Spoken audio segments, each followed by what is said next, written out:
Hello, and welcome back to another episode of Danganronpa Mauve. It's been a long time coming. If you were in the Discord, you know that I had unfortunately run into some computer problems. I unfortunately did get the blue screen of death, and I had to replace all the parts, and it basically, I had to redo everything. Like, my computer got completely refreshed. So, I'm still kind of working on the audio and stuff, so if it doesn't sound super great, I'm so sorry. I'm trying, and I've spent the last hour trying to figure it out, and I can't do it anymore. I want to play. But anyway, we're finally here, doing it. The trial. Okay. I have a couple of suspects. So, I think my number one is Rion. He seems the most suspicious, especially after he made I'm pretty sure he made a whole stink about his gloves, and I'm sure that's gonna come back. So, like, he's my number one. We're gonna see. We're gonna find out. We are about to enter the trial. Yep. Let's go. Go to the class trial? Yes. I don't know. I don't know how I'm gonna do, to be honest. Thankfully, even though my computer died, I was able to save Mauve, so I didn't have to click through 8 hours of daily life and the investigation in order to get here. But it's it's a door I've already opened once. We will fall endlessly deep into this again. Will we be able to return this time alive? Yes, we're gonna figure it out. No, I'm overthinking again. I shook off the intruding thoughts and flung the door wide open.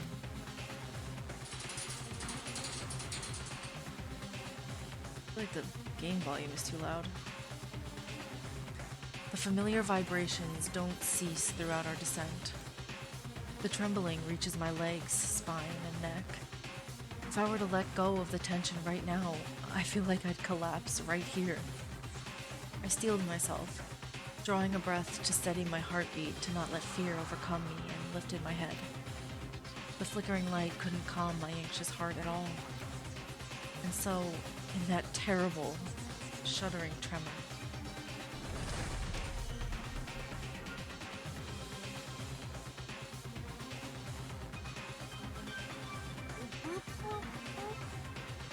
hold on, I need to change.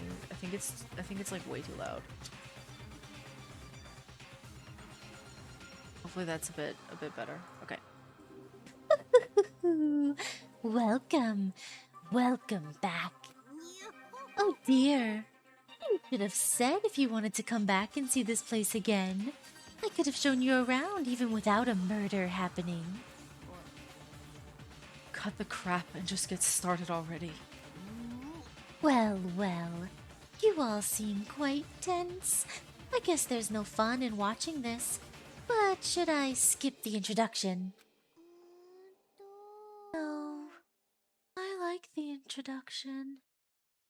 Whatever it is, the beginning is what matters. You're still mumbling nonsense, Miss Kana. What's the point of formality in this kind of activity? It starts quickly, and it ends quickly. Isn't that all that matters? No.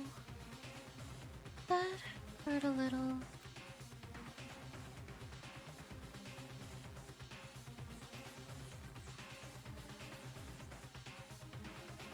Regardless of Kana's incomprehensible words, it begins again.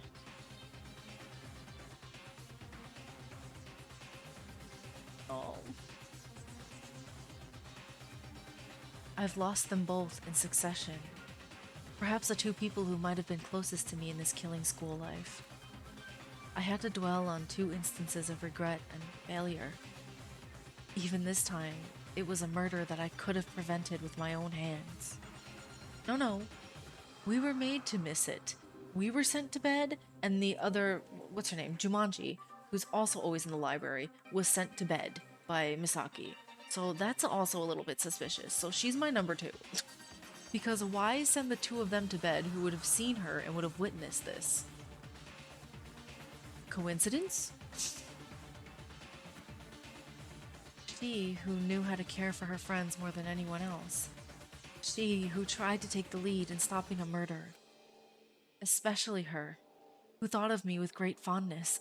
And now, she's gone.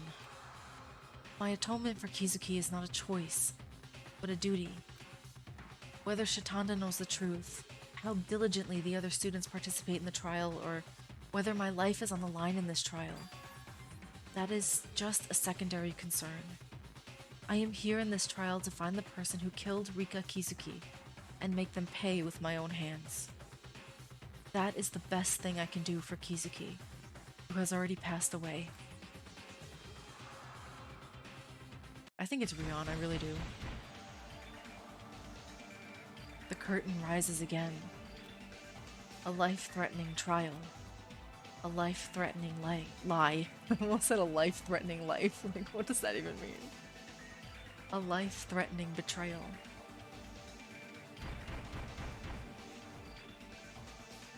A life-threatening reasoning. A life-threatening excuse. A life-threatening trust.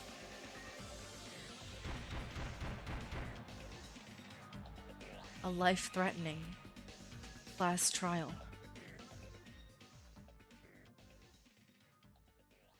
Man, I know I used that image for the thumbnail of the last trial, but I wish I could use it only because it's the only one that didn't have like the red stain on it. I got an idea. I think I know what I'm gonna do.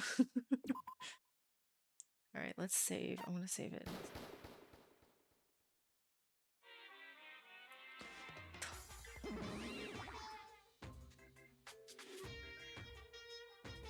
Dojanjang?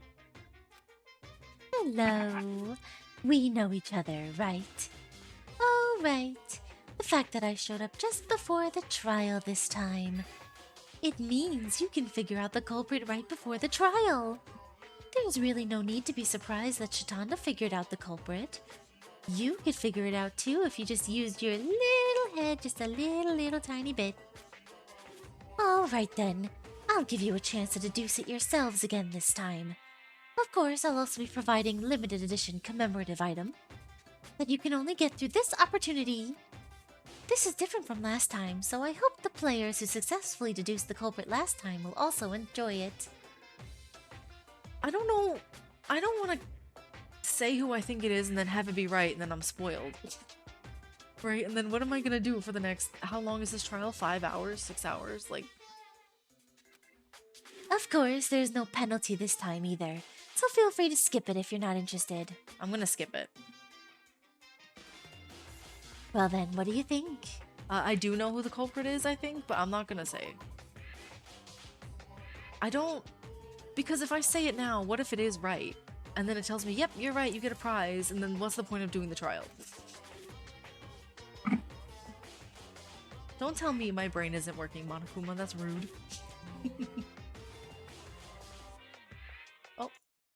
Oh, the game crashed.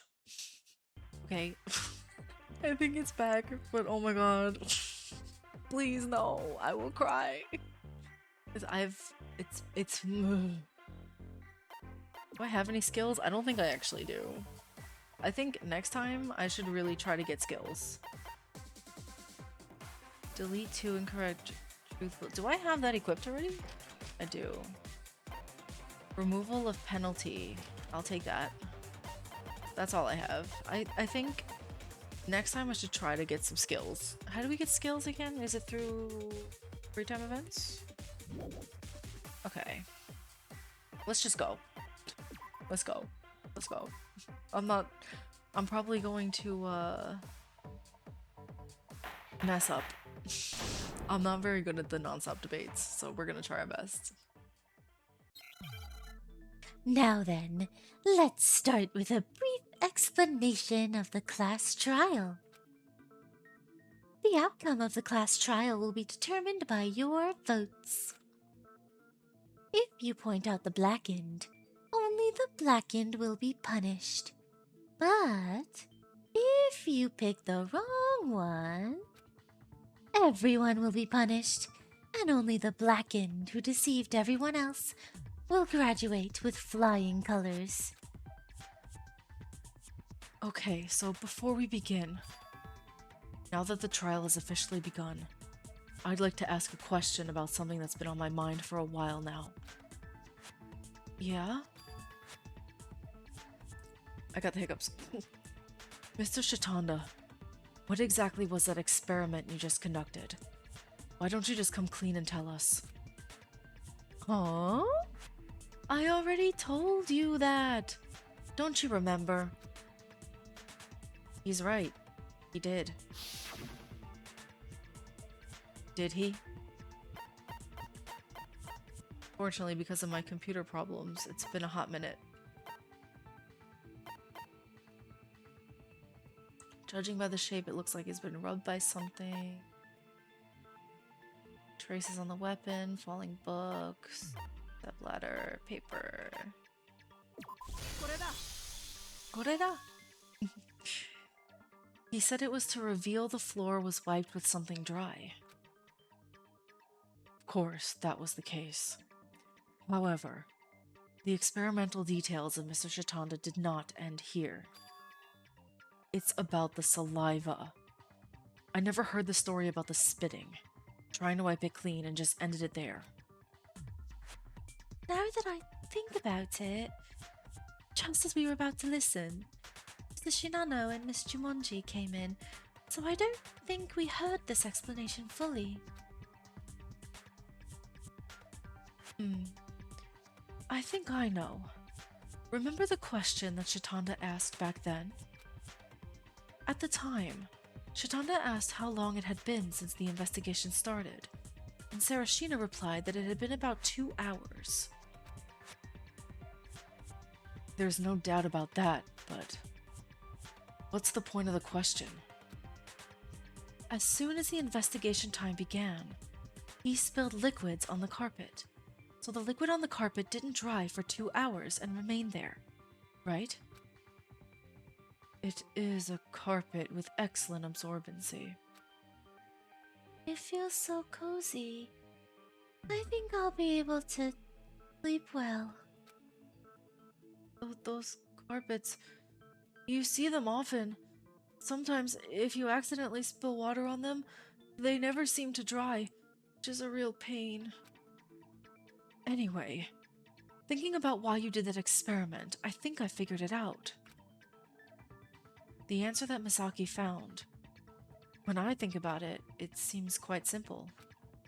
If I concentrate my thoughts, I think I might be able to deduce it. From now on, Logic Dive will begin. Yeah, I'll hear an explanation. It's been a hot minute. Logic Dive is a mini-game that jumps into your mind and helps you organize your tangled thoughts. So, yeah, this is the... Oh, goodness. This is the Hangman's Gambit. Running game where you drive on a course. Watch out for obstacles, blue slopes, and yellow platforms. I guess it's most similar... Was it in V3 where it was like you were on like a road? Logic Dive is a running game where you navigate through a course, with the ultimate goal of reaching the end of the course. Falling off the course or hitting an obstacle during this process will result in a penalty, so players must be careful. You can jump over obstacles or empty spaces. If you step on blue platforms, you will automatically jump. Stepping on yellow platforms, you will automatically accelerate your speed, which cannot be controlled, so be careful. During the process, when you reach a certain point, a question branch appears. You must choose one of the two paths. Okay. Oh, so this isn't Hangman's Gambit. It's the other game. I forgot the official name of. If you choose the correct path, you can proceed to the next course, blah blah blah. By clearing all 3 courses, you clear the Logic Dive.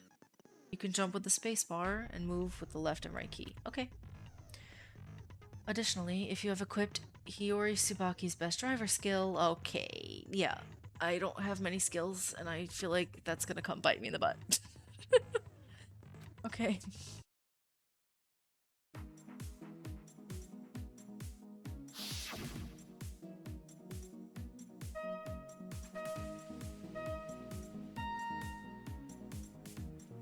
Oh goodness.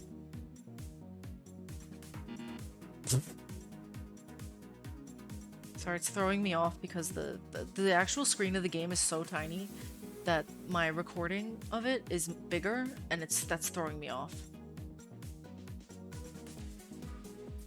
Okay. Approximately what time did the investigation start? Oh, I missed it. Good to see we're already failing. Oh goodness. It was 5, right? Or was it 6? It might have been 6. Was it 5 or 6?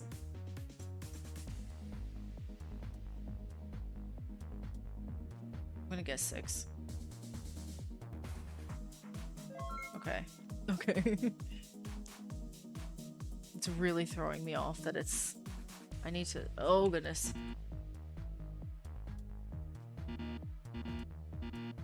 What am I supposed to do? Hello?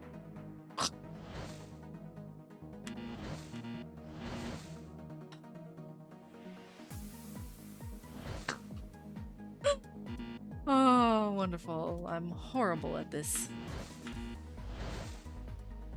Good to know I'm absolutely horrible at this game. What time is Kizuki's estimated time of death?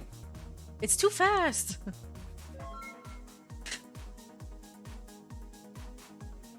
It's really throwing me off that I can see it outside of the game. Good lord.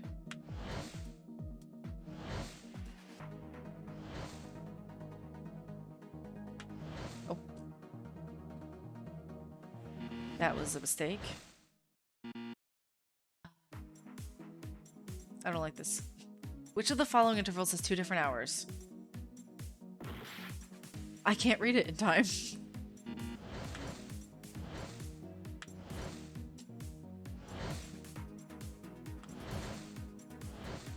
It goes too fast.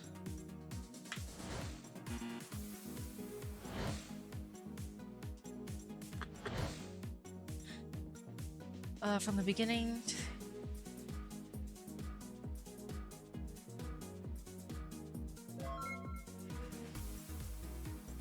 Oh, like the questions go so fast. I can't read them. Okay, approximately at what time did the investigation start? 6. Okay. That's gonna happen a lot. Intermission?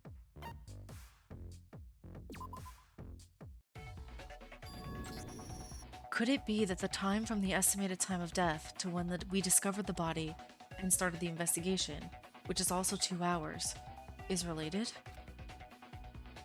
Yeah, if that's what we're thinking. What does that have to do with anything? Is that it then? If the killer had wiped the floor with something wet, there would have been wet marks on the carpet when we found the body. Ah, well that's what it means. The dampness on the floor won't dry for at least 2 hours, and there's no way to remove the wet traces either. So, if you wipe the floor with something wet, the traces wouldn't have disappeared by the time we got there.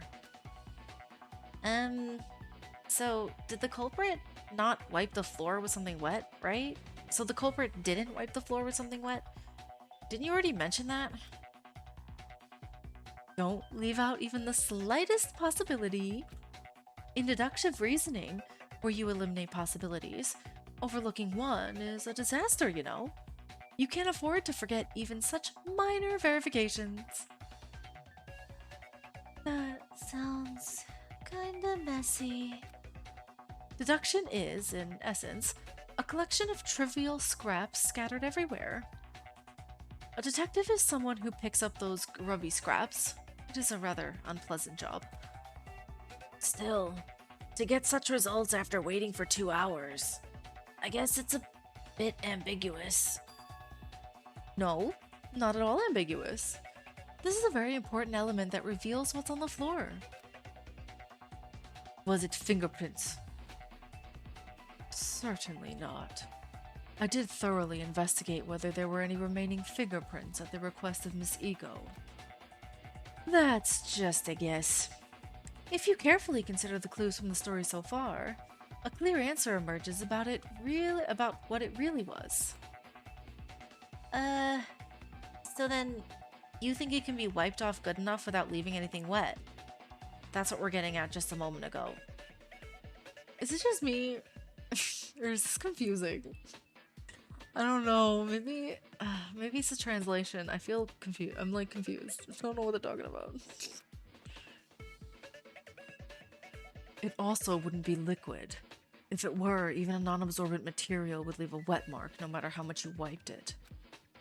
Then it must be something that doesn't stain the carpet easily, right?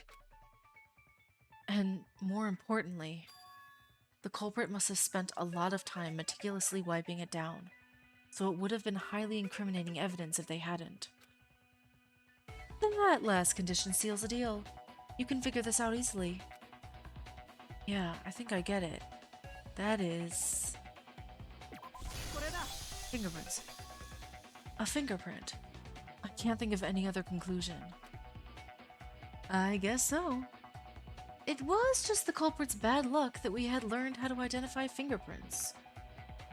So it was fingerprints after all. Was such complicated proof necessary? I already told you. If you miss these little details, the mystery will go off track. This is the process to make sure everything is crystal clear. There's nothing particularly strange about the conclusion of the fingerprint. However, I'm not sure if this helps with the investigation. Isn't it natural for the culprit to quickly wipe away their fingerprints if they accidentally left them at the scene? No, that might not be it. Sarashina? Did you notice something? It seems Sarashina has caught on to something. Let's follow what he says closely. Oh, my least favorite part. This is like the one thing that like defines all of these games, is the non-stop debate, and I'm horrible at it. Okay, non-stop debate. Yellow text is refutable. Points will be subtracted shooting in empty spaces. In a non-stop debate, blah blah blah. Characters must find the falsehoods or contradictions hidden in the arguments and use truth bullets. The points are marked with yellow text, and you can move your crosshair over the text to press the decision key to shoot a truth bullet. What's the decision key? Shift to change bullets, S to skip phrases, and space. Okay, space. You can use shift to swap. Okay, hopefully we don't get a sticky key notification. It happens every time I do this. Pay attention to what the characters say. Yes, yes, yes. Use S key to skip a section, and use the A key to review your truth bullet list. Oh, interesting. Note that you cannot fire a truth bullet while the cursor is moving. Okay. Decision key is Z or enter. Oh. Z or enter, not space. Or Z, I guess. I do like the music. Oh, I only have one.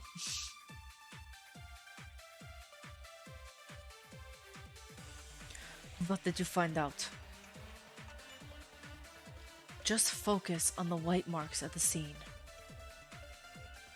The fact that there were wiped marks means they left fingerprints.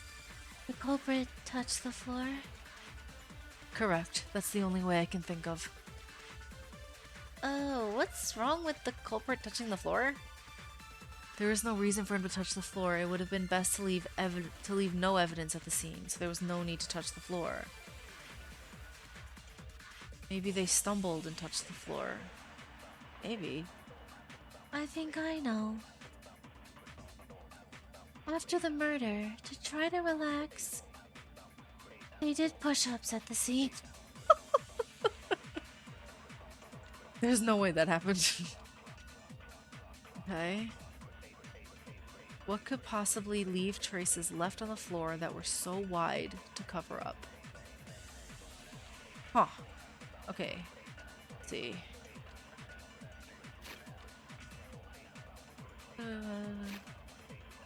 Hope I touch the floor? Probably. Probably gonna be...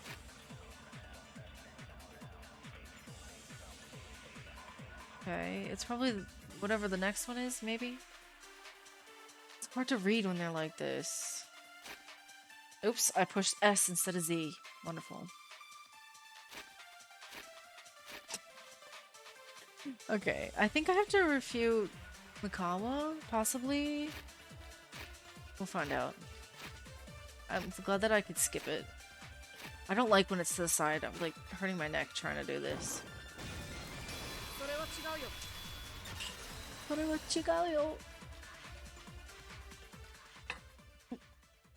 Sorry, bumped the microphone. Oh. Am I allowed to save between each? Oh, interesting. That's actually very good for me who cannot sit and record this in one setting for myself. I just wanted to check if I could save. I can.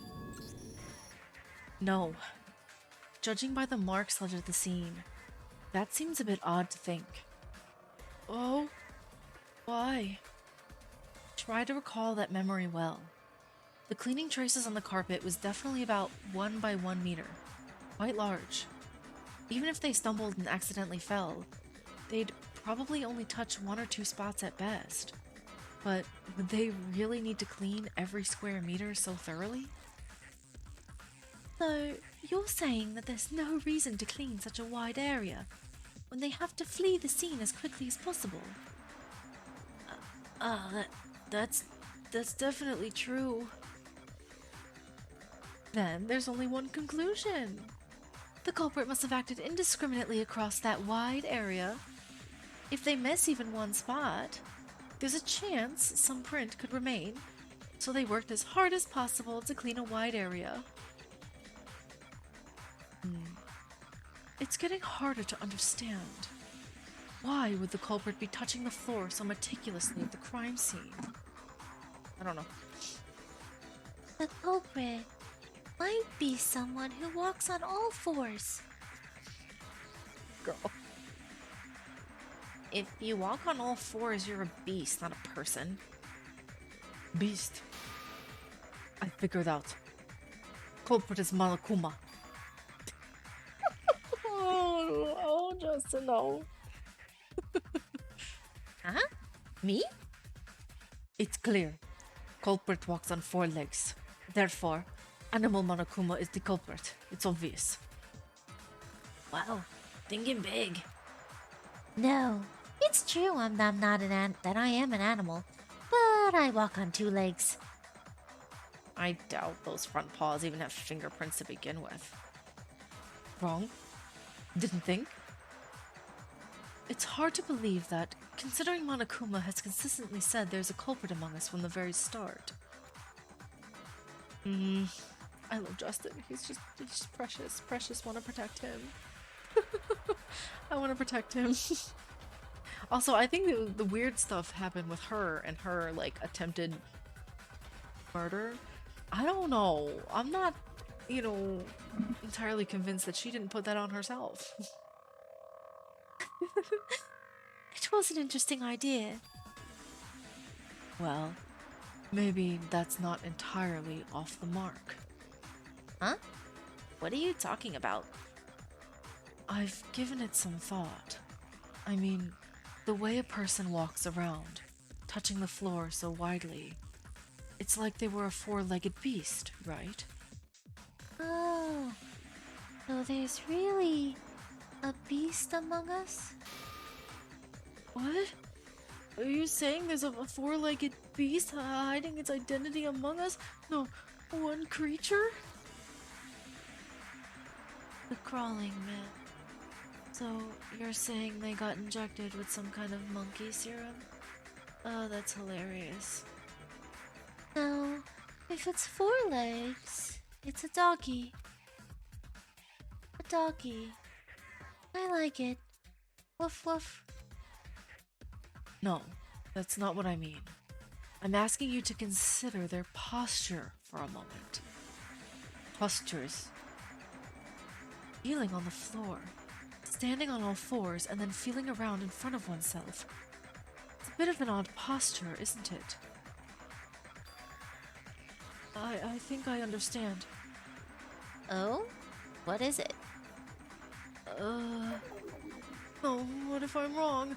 Oh, I'll just be drawing attention and giving poor answers.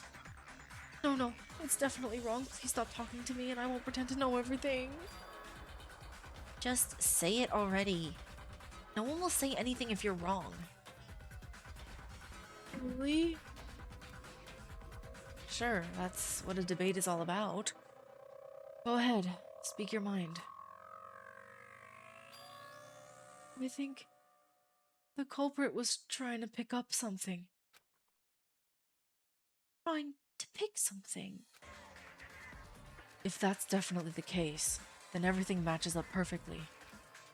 Feeling around on the floor like that, doesn't it seem like the only reason you do that is to pick something up that fell to the floor?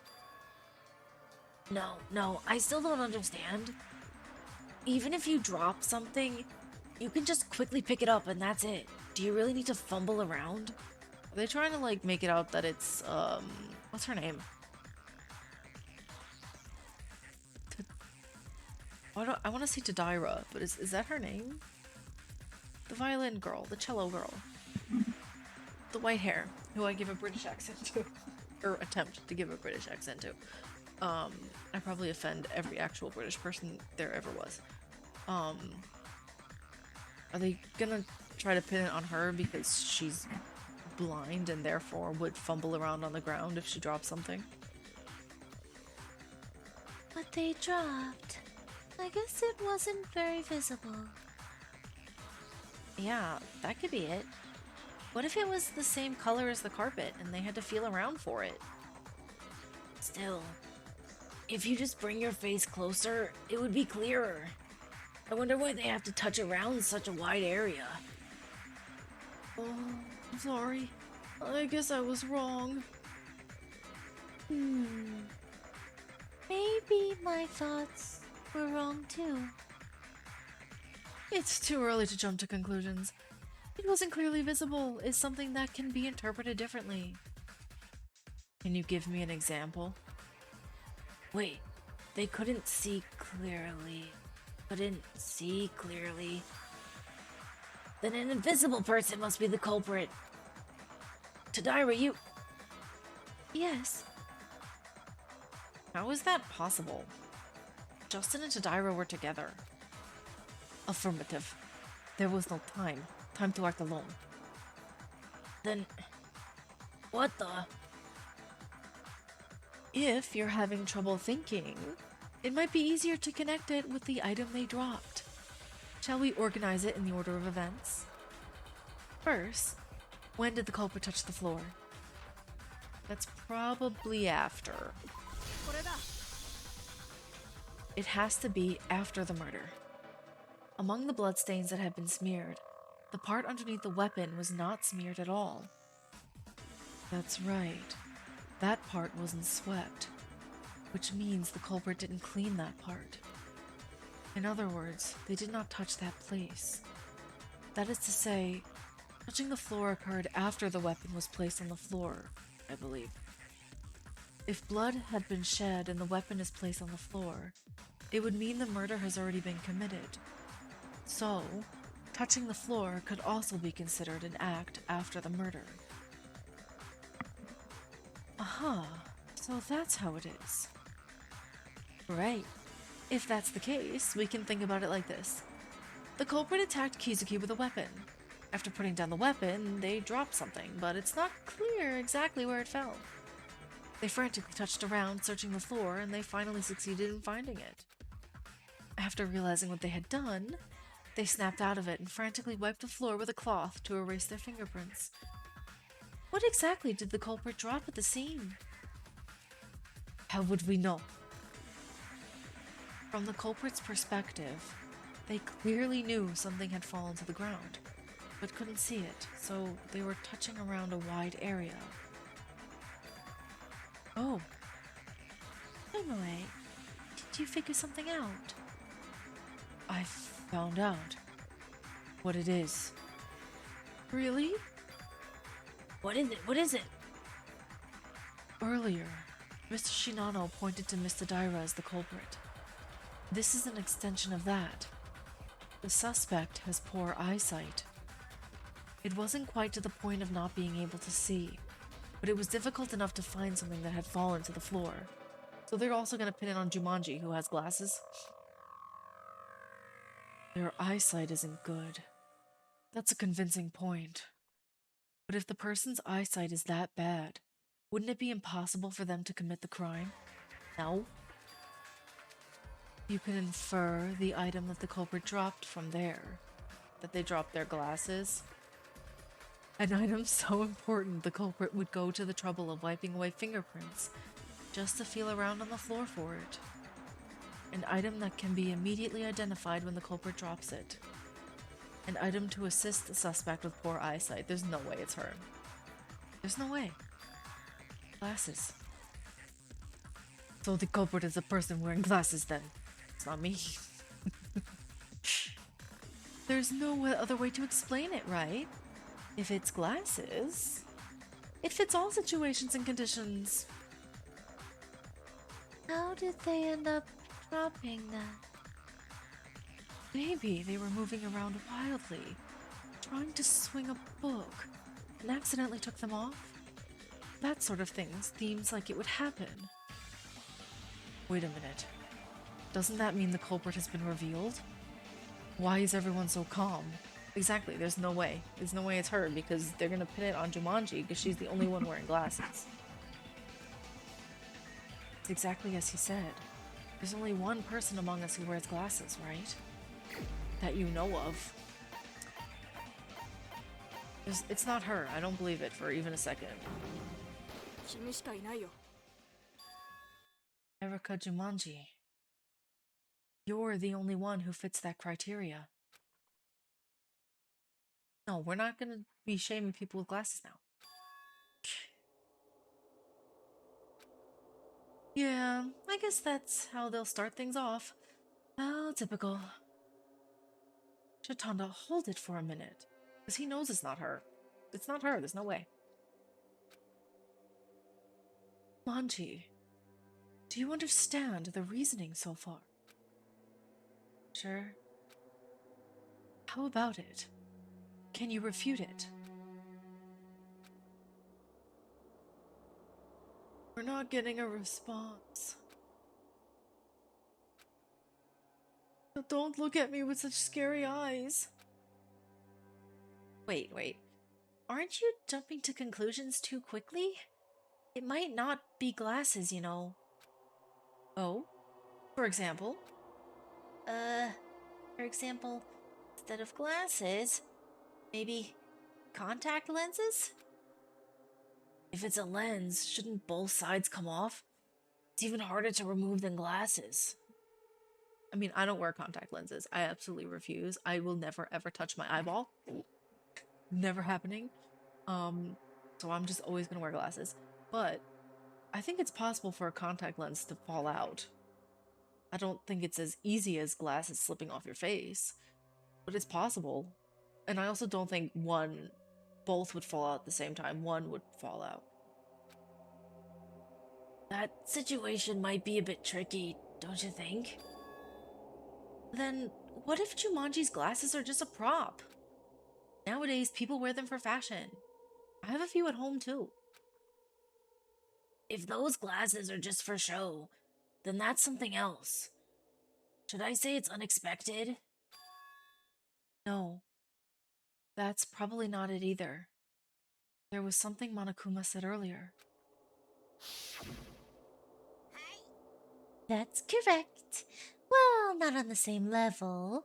Tomoe's scarf and piercings are also from quite high-end brands. Jumanji's glasses have an extremely high reflective index, so they're quite expensive. Monokuma mentioned Jumanji's glasses in the dining hall last time. They're incredibly refractive, so they're expensive. You don't wear glasses like that just for show. But then, is Jumanji really... Miss Jumanji, do you truly wish harm upon Miss Kizuki? It seems like there isn't much to argue against. Unless the parties involved come forward to refute it, this interference seems difficult to overturn.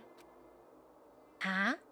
Has a conclusion already been reached this time? Jeez.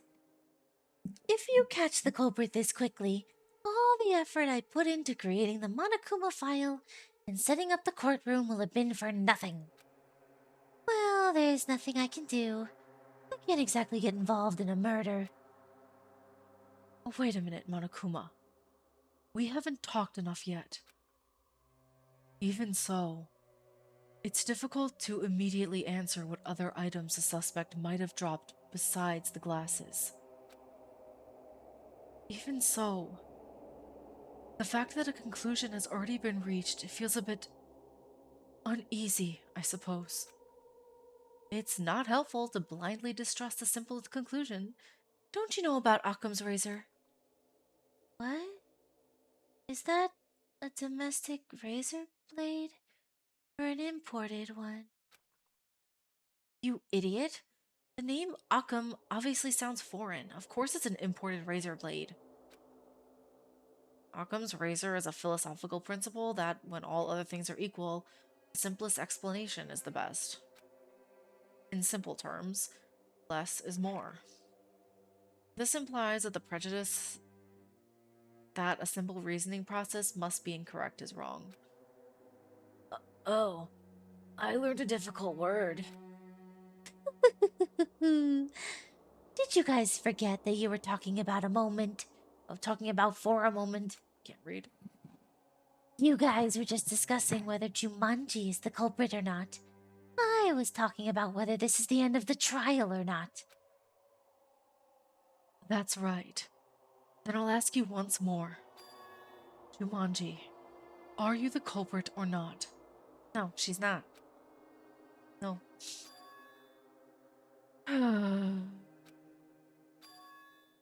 This is such a hassle. Do I really have to get involved? What is it? Are your eyes just for show? If you look at me, you can immediately tell that reasoning is nonsense. Know what I mean? Actually, I could tell that too. The decisive flaw in Shitanda's reasoning can be found in Jumanji's appearance. That's right. What? The flash anagram is about to begin. Ah, okay, this is Hangman's Gambit. Okay. Various letters appear. The goal is to look at the letters appearing on the screen, deduce the appropriate word to fill in the blank. The question marks at the bottom left should be filled in starting from the left. Yes. The letters must be tapped 3 times to be placed in the blank. And if you try to fill it in wrong order, the word will not be completed. Pressing the decision key in mid-air will not incur any additional penalty, but if the time limit passes, you will lose 1 point. Let's begin. Okay, I have no idea what about her appearance. Is it gonna give me a hint? Strap?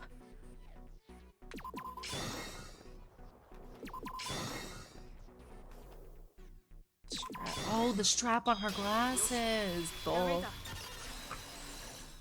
That makes sense. She does have the glasses chain. So if they fell off of her face, right, they wouldn't fall on the ground. I'll do a little bit more tonight. Are you talking about the glasses straps? That's right. How is it possible that no one noticed this? Glasses straps? Why? It's only natural. When your glasses are hanging around your neck, even if you swing your body and they fall off, they'll just dangle there instead of hitting the floor. Oh, really? I've never used the kind with a strap, so I didn't know. Me too. I just thought it was a hanging thread. Some of these people are just... Oh boy. I didn't even realize that her glass had a strap. Isn't that last one a bit much? In other words, there's no need to fumble around on the floor, which doesn't make the actions of the culprit, which doesn't match the actions of the culprit. I understand now. Yes, there's no way. It might be difficult to make such a hasty conclusion. For example, what about the possibility that the glasses strap was cut? As you can see, Jumanji's glasses strap is a metal chain. It's quite possible for glasses to come off during daily activity, but they wouldn't just break from ordinary impacts. Or we can consider scenario. Touched by victim before collapsing, and then severed. Like that? What are you saying? Before Miss Kizuki was struck on the head and fell, are you referring to the case where the chain straps broke and she instinctively pulled on her glasses strap? Affirmative. You two have an amazing chemistry. I've gotten used to him by now. Isn't it a possibility worth considering? Of course, there were no definitive wounds on Miss Kizuki's body, but we definitely can't say there was no last struggle. Well, we can definitely say it didn't happen because didn't we just go over that Monokuma was like, oh, you only get one of each accessory because they're too expensive, especially Jumanji's glasses were too expensive, so she only has one, so there's no way. Come on, people. This is silly now. No, that's probably not it. Why is that? I just remembered what Miyuki said. The reason Monokuma mentioned the refractive index on Jumanji's glasses was that he had information to share with us in the first place, right? Anyone remember what that information was? Yeah, I do. I do. While an infinite amount of clothing is provided in the private rooms, no accessories are offered. That was their story. And here, glasses are categorized as an accessory, right? Then you're saying if the string was cut, there's no way Jumanji's glasses strap, the one she's wearing now, would still be intact? Yes, exactly. That's what I wanted to say.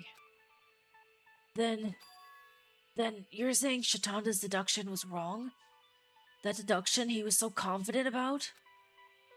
Could it be that he is testing us again? Huh? No. There's no way that happened. I do have a conscience, you know. This time I genuinely got it wrong. That's hard to believe. Just looking at Jumanji's face is enough to refute that. Are you seriously saying you didn't even think of that? Oh, that's actually because I'm such a shy guy that I freeze up whenever I see a girl's face. Wow, look at that fierce expression. Shatanda. Based on the circumstances, it seems like you've deliberately led the investigation in the wrong direction. Again. Is that true? No. I just... Oh, you guys are so quick to notice. You're right. I tested you again. Why is that? Tell me the truth. Well, a discussion isn't something you can do by yourself. It's something you do together, right? But in the last trial, only the two people who uncovered the truth were allowed to lead the proceedings, right? So I wanted to see if you guys could actually spot the incorrect reasoning without my help. I have no bad intentions, so please, calm down. Oh, really? Then from now until the end of the trial, don't say a single word. Why would she say that? He already knows who it is, so why would we tell him to stop talking? I know he's annoying, and I know he's, like, insufferable, but come on. What? I made myself clear. If you try to lead us into another deduction and test us again, you will not be forgiven. This is an order as your leader. I don't know. I don't like her leader stuff. It's kinda getting annoying now. We'll gather our wisdom and figure out the truth ourselves. So you just need to stay quiet and only speak up if we come to the wrong conclusion. You probably don't want to die either, so you won't be able to resist responding in that situation. So just keep quiet. Got it? Okay. Oh, they bummed out. I've never seen them like this before. It seems like they've given in quite easily. But anyway, it's good that it worked out. He needs to really reflect on his own behavior. There was a moment of confusion, but anyway, back to the main topic. If Miss Jumanji isn't the culprit either, then who is? At this rate, there can't be a suspect. I don't think there are any major contradictions or mistakes in the reasoning. Which part should we start reviewing again? After all, there's no way the object the culprit dropped wasn't a pair of glasses, right? It wasn't... I don't know, no one else wears glasses here. But I guess it makes sense, I suppose, but I don't know. That part seems so logically sound that I can't really imagine there being another answer. It easily resolves all the questions related to the bloodstains. The evidence interpretation might be wrong. Maybe Shatanda's experiment was flawed, or perhaps the culprit tried to erase something other than fingerprints. Then we got another answer. It's not quite simple to get that, though. Or maybe someone else among us wears glasses too. Are there any besides Miss Jumanji? Denied. Only librarian. Actually, there's one more person. Speak. Who? Oh, I guess I should speak in the past. They were... Oh no, just forget it, it's nonsense. If we're talking in the past tense, someone among us who used to wear glasses. There's no way. Who? Who used to wear glasses? Am I supposed to know?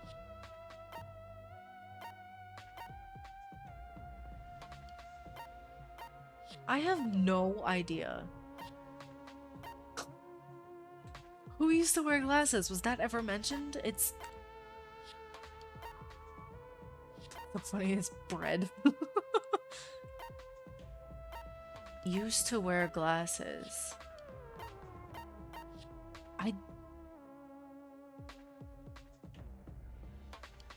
The only other person wearing glasses is Kizuki, so...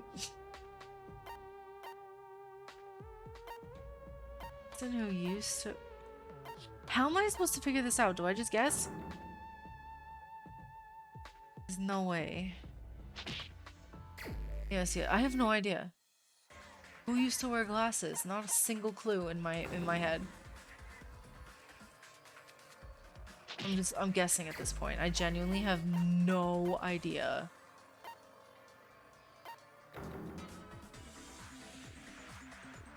I'm probably gonna die. That's okay with me. Because I have no idea. I'm just choosing everybody.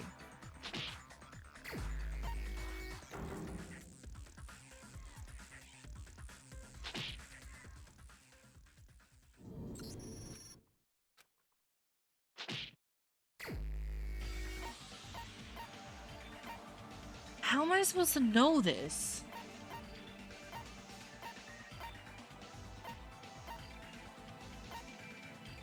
Used to wear glasses, other than Rika herself.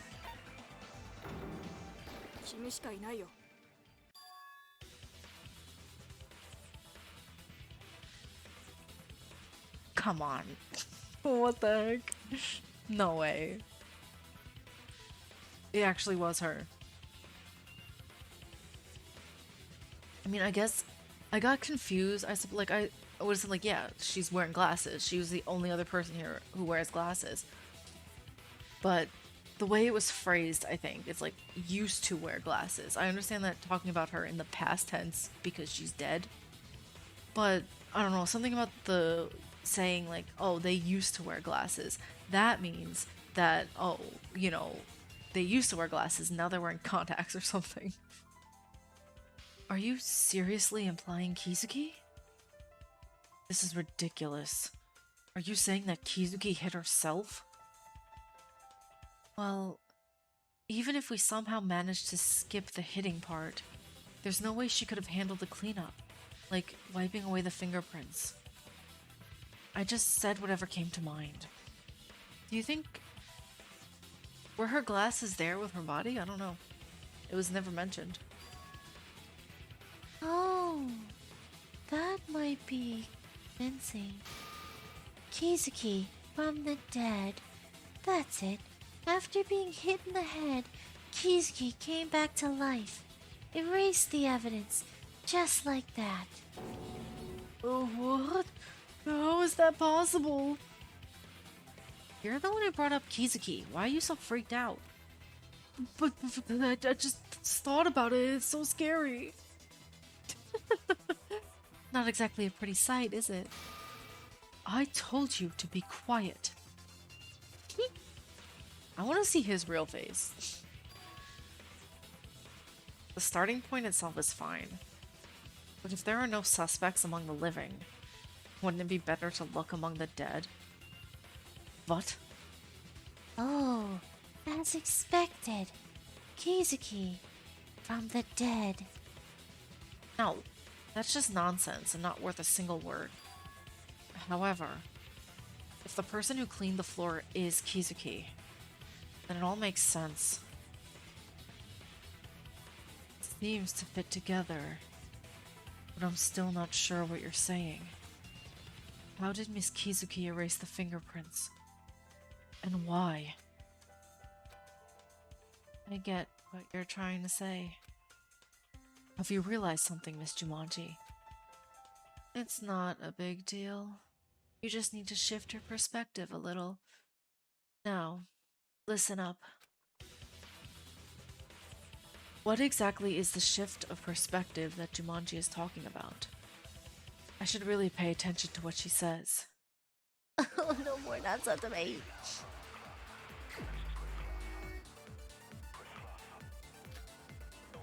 Oh, I only get one bullet. Kizuki's bloody clothes. You think she wiped it with her own clothes? Let's assume the white rabbit scrubbed the floor. No, wait, how could that even... I was about to elaborate, please be quiet. Like, shut up, stop talking. Anyway, the reason was not to erase fingerprints. The body didn't come back to life, that must be it. So it has nothing to do with the culprit touching the floor. Still, it was stained with blood, right? Yes? If that was the case, then Miss Kizuki rubbed the floor. It must have been after being hit by the culprit. Also, what kind of cloth did Kizuki have to clean up the floor? Oh, she used her clothes. Okay, I told you to listen quietly. Okay, I think I know.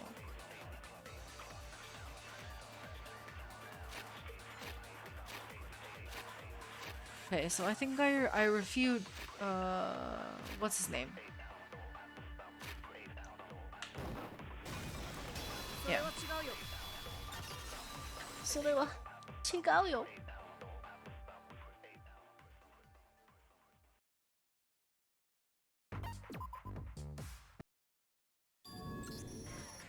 No, Terashina.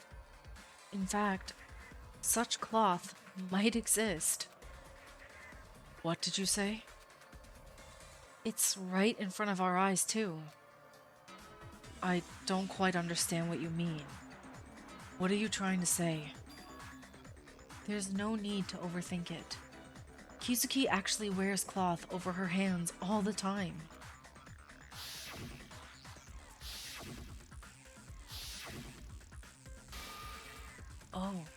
Oh, that's it. That's right. Kizuki usually wore a gown that was too big and walked around with the sleeves hanging down. Are you really trying to claim she wiped the floor with her sleeves? Yes. As proof, Kizuki's sleeves were stained with blood. If it was smeared around like that, it had to have been rubbed with something. It was definitely not a stain from blood, not just a stain from blood. I thought that was because she just got hit in the head. Me too.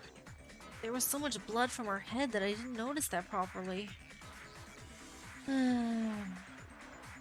Because your observation skills are so lacking, you'll fall in the culprit's trap. Huh? The culprit's trap. Oh, that'll come later. The important part is now. You're right, but I still don't quite understand what you're saying. To sum it up, are you saying that Miss Kizuki just swept the bloody floor with her hand? I wonder if there really was a reason to do it that way. With her hands everywhere. But that somehow feels familiar, though. Yeah, we were just discussing that a moment ago. Right. You mean the part where the culprit touched around on the floor looking for their glasses. Kizuki couldn't live without her glasses. If she dropped them, she would have frantically touched around on the floor to pick them up.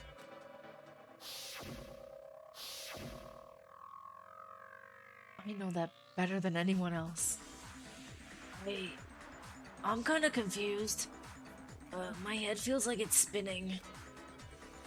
That's understandable. What we just deduced has completely been overturned. There is nothing particularly contradictory about touching around with her sleeves rolled up, trying to find her glasses. Especially for important items you need right away. Like glasses, it's understandable to be in a panic. Even though she was in such a hurry that she didn't even think about rolling up her sleeves to avoid getting them dirty with blood. But even so, there are countless oddities. For example, the fact that the blood smeared on the floor when Kizuki cleaned it up indicates that Kizuki had already started to bleed before that. How could Kizuki find her glasses while bleeding? Even with the culprit right behind her. Do you think they hit her once and it didn't work and she was still alive? So they hit her once and her glasses came off and she started to try to find them. Because the first time it didn't work? Sarashina, you've been frequently interrupting. For some reason, since a while ago. I'm just asking for an explanation regarding points I personally find unacceptable. What's the issue with that? Your attitude seems a bit sharper than... No, Kana, I think it's a perfectly reasonable question. Even I, who is saying this, am only barely understanding the situation. That's exactly what I thought. There are still too many obstacles to the theory that Kizuki is the one who mopped the floor. And what if we could overcome that with a shift in perspective? That's not possible. That smeared blood. Isn't it from the head wound caused by a blow to the head? It is possible.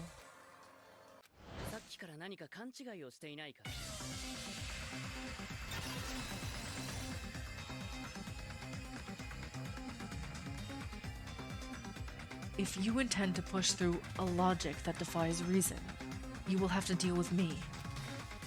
If Kizuki's bleeding cannot be explained, the hypothesis loses its strength. What do you think? Strangely enough, Sarashina seems to be on edge. So, I just need to convince you, right? Right then, I'll try. It's not that I didn't think this through. A single shift in perspective is enough. The rebuttal showdown will begin. Okay, I'll listen to it. Okay. Use the up, down, left, right key to cut the letters. Yes, yes, yes. In the event of the objection like this, you'll enter a rebuttal showdown. The purpose of this mode is to counter your opponent's arguments, finding their weaknesses and debunking them. Your opponent's arguments will appear in all directions. By doing so, you can help shape the tone of the discussion in your favor. And conversely, by ignoring your opponent's statements, you can help shape the tone in their favor. If the mood is tilting towards you by more than a certain amount, you'll change what they say. The conversation evolves, exposing weaknesses. Exposed weaknesses can be slashed with the truth blade as a normal line. Okay. Blade, yes, yes, yes. If it's the same as usual, I know how these work. Rebuttal showdown, start. Fallen books, broken locker room door, or Makawa's alibi. There were 2 wounds in Kizuki's head. One wound was not very deep, the other was fatal. In other words, therefore the only chance... I don't know. However, the first one was minor, the bleeding was minimal. Strange contradiction, isn't it?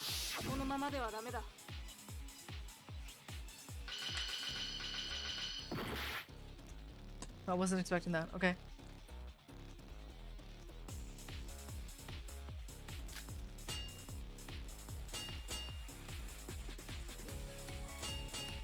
I don't know how I'm supposed to read this, genuinely.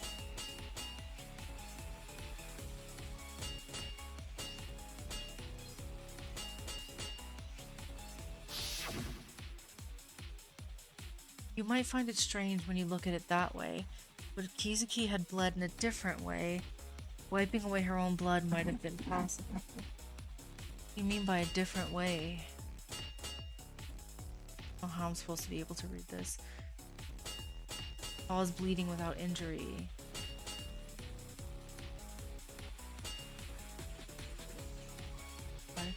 Explanation that I can accept. There's only one way for a person to bleed without inflicting physical trauma. That to happen, a paper cut? From the book? What? I don't know because I can't read it.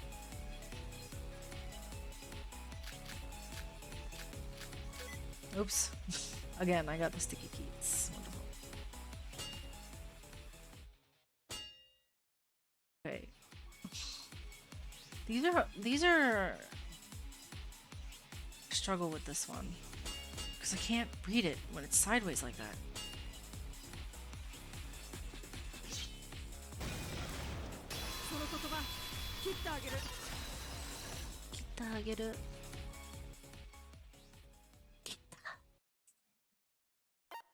I don't know what they're talking about. I want to know what he's talking about.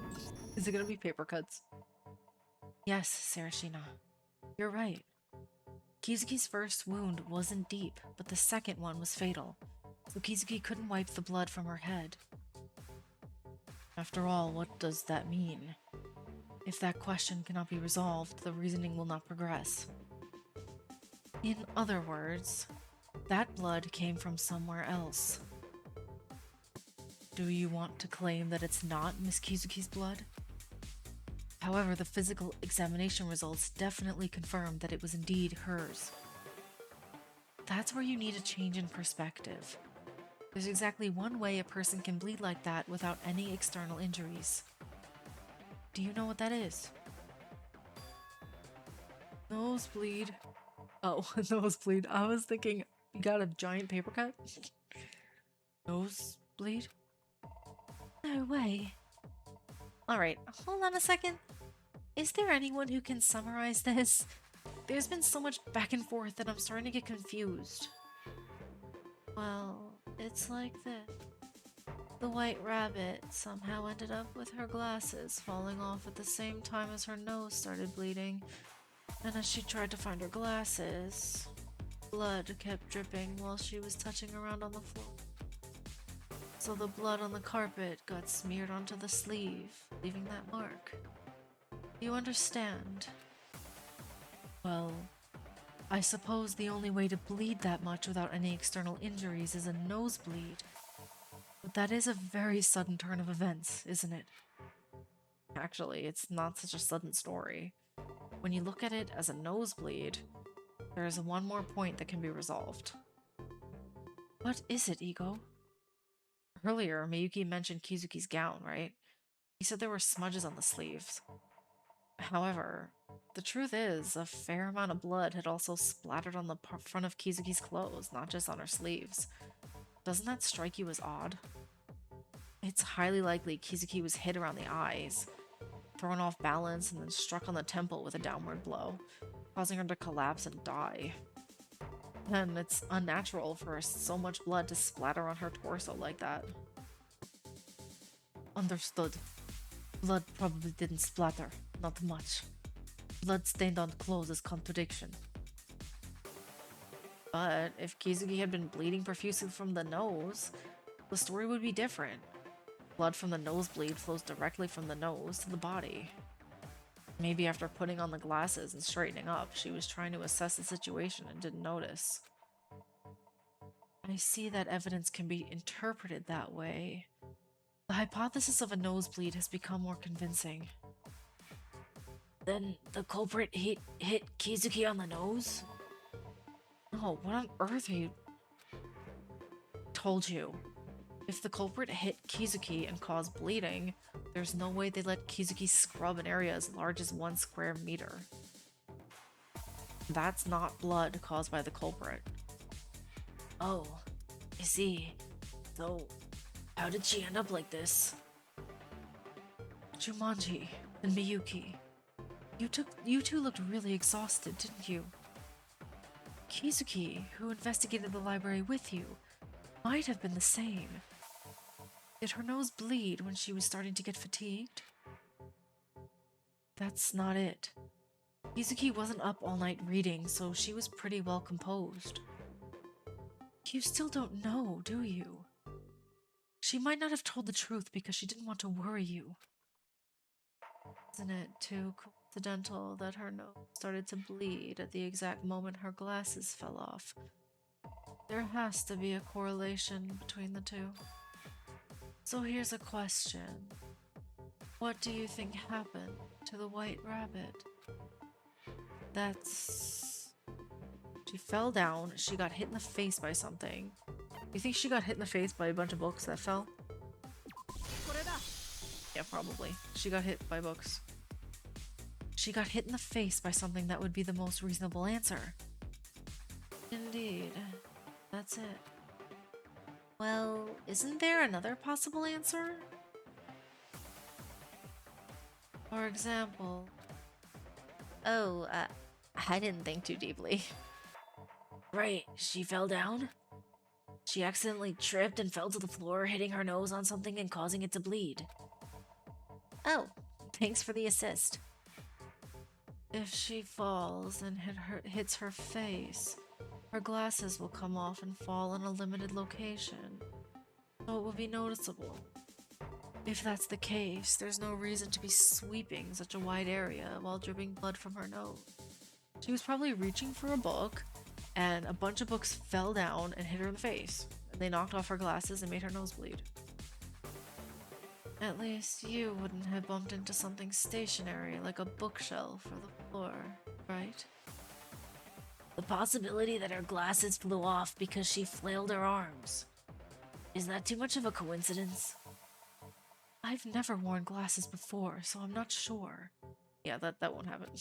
Unless your glasses are like way too big for your face. That won't happen. While falling, if you flail your arms, there's a chance your arm could hit your glasses and knock them far away. However, the possibility doesn't seem high enough to be treated seriously. And if you just fell and got a nosebleed, you would have hit your nose on the floor, so your head would be down. In that situation, even if the glasses had flown away, wouldn't they just land on the floor? Yeah, I admit it. That was my opinion, so why are you admitting it? So, the likelihood of hitting a fixed object is low. Does that mean she hit her face on something unstable? No, something unstable hit her face. In such cases, people usually say it hit the mark. And there were a few books scattered around at the scene, right? What do you think about the theory that the victim was hit with one of those? I think that's the most likely one. See, it makes sense now. I thought it was strange. The books are on the top shelf, so it's unlikely that Miss Kizuki, the culprit, accidentally knocked them down. Even so, it's questionable why they didn't immediately put them back if they had dropped it by accident before Miss Kizuki was attacked. But what if the fallen book hit your face, causing your glasses to fall off and your nose to start bleeding? It is possible to intercept that she was not in the mood to return the books right away. Then, I wonder if the falling book might have left a bruise on her face? If it had just missed slightly, wouldn't there be a chance nothing would be left? Since it was a direct hit, the glasses didn't fall right at her feet but flew far away, and it took time to find them. In summary, so Kizuki was trying to get a book from a higher shelf and accidentally dropped it, and then got hit in the face by the falling book, right? There is an other possibility? It's as Mr. Blade said. Of course, it's a credible assumption considering that the books were found in the exact state it had fallen. But we can't entirely rule out the possibility that she might have been struck by another object. That can be easily refuted. Didn't you say the White Rabbit was wearing the same gown and clothes when she died? May I ask how that serves as evidence? I think I know why. Wouldn't it be strange if Kizuki was still wearing the same clothes? Huh? Normally, if your clothes are covered in blood, you'd want to take them off right away. In particular, the sleeves that Kizuki often used to hold things were stained with a considerable amount of blood. And if she were to pick up a book with those hands, the book would immediately be stained with blood. If she had the time, Kizuki would have hurriedly taken off her clothes. But Kizuki was murdered while still wearing the very same outfit. You think they got her while she was crawling around on the floor? That means the time between when the nosebleed occurred and when the culprit killed Kizuki isn't very long. In other words, you're saying that there was no time to sort out something that hit her face, regardless of what it was that Kizuki was hit with? What? I don't know, I feel like that sentence makes no sense to me. And since there was nothing left on the scene except for the books, it naturally follows that the books become that something. Well, it's fortunate that we have someone who's quite quick to understand. Jumanji, can I ask you something? What is it? What's gotten into you all of a sudden? I might have misunderstood you, but you seem a bit different from the image you've shown so far. I never thought of you as someone who would be so passionate to participate in a mystery like this. Did I seem like that? Well, I guess it's true that I am a bit worked up right now. Getting worked up? You'll understand if you listen. If I tell you now, it'll just confuse you. It's bothering me. You wouldn't happen to be pulling a prank like that guy Shitanda, would you?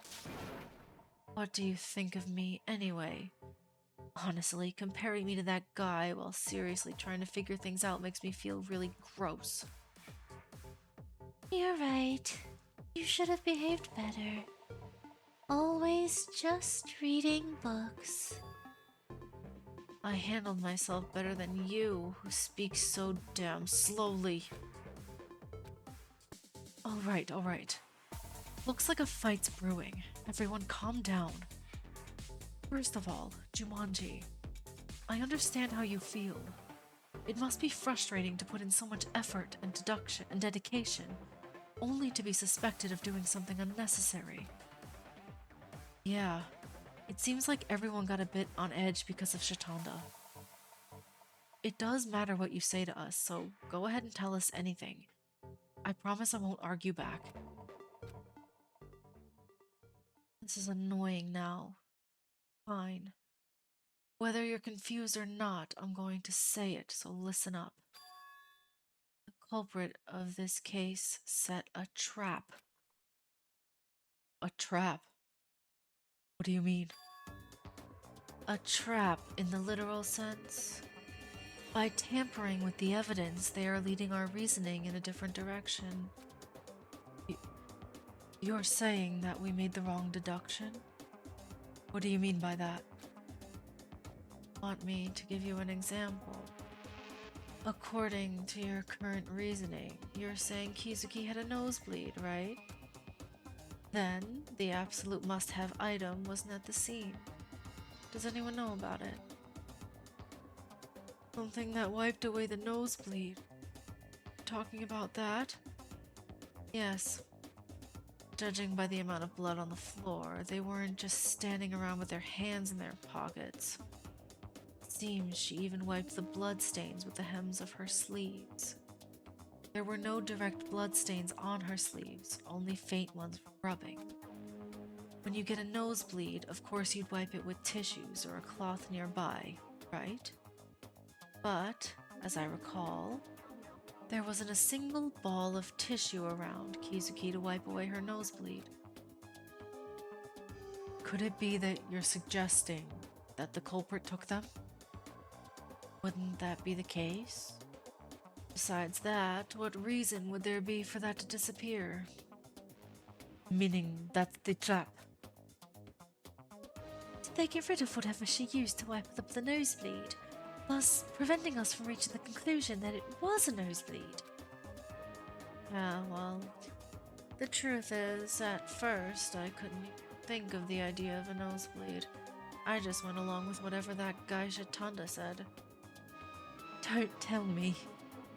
Does that mean that the criminal anticipated that we would come to this point before they escaped and used that trick? Yeah, isn't that too far ahead? You're saying all the reasoning we've done so far has been predicted? But then it would be hard to explain why the culprit would have gotten rid of something she used to wipe up her bloody nose. There's nothing that comes to mind except the possibility that they cut off any doubts to prevent any thoughts related to nosebleeds. I'm not finished talking. So, if you get rid of all the evidence related to the nosebleed, what will be left behind? Jumanji, only the crime scene will remain where you could be pointed as the culprit. The traces left from touching around the floor would remind us of glasses, and the only person who wears glasses is you. Do you get why I'm worked up right now? Oh, they're trying to frame her. Or my eyes twitching. They're trying to frame her, for sure. That's why she's upset. I'm so pissed off that someone was killed in the sacred library, and now they're trying to frame me as the culprit. I'm so furious at this moment I could explode. So, you're desperate to find the culprit, right? Yes. I'll never forgive what they've done to me. I'm not entirely sure, but I'm glad it seems to have motivated you. So, what you're saying is that the culprit might be fully anticipating and manipulating our deductions, right? We'll have to consider the authenticity of the evidence as we deduce what happened. Then, should we consider the deductions we've made so far? Yeah, that's right. For example, what if the smudge on the floor is a fake piece of evidence? Then all the deductions we've made so far were for nothing? Are we doing the right thing right now? Aren't we just being played by the culprit? Miss Jumanji, I'm afraid you might have spoken out of turn. The confusion is only worsening now. Isn't that a good thing? you become more cautious. It seems the situation is only getting worse.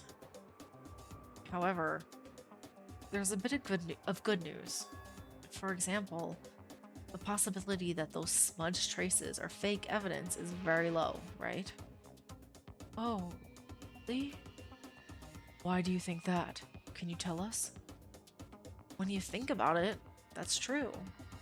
If it were supposed to be fake evidence, the culprit would have had to remove the gown from Kizuki's body and wipe the floor with it. Well, that's assuming the fingerprints wouldn't be left behind, since the culprit didn't wear gloves.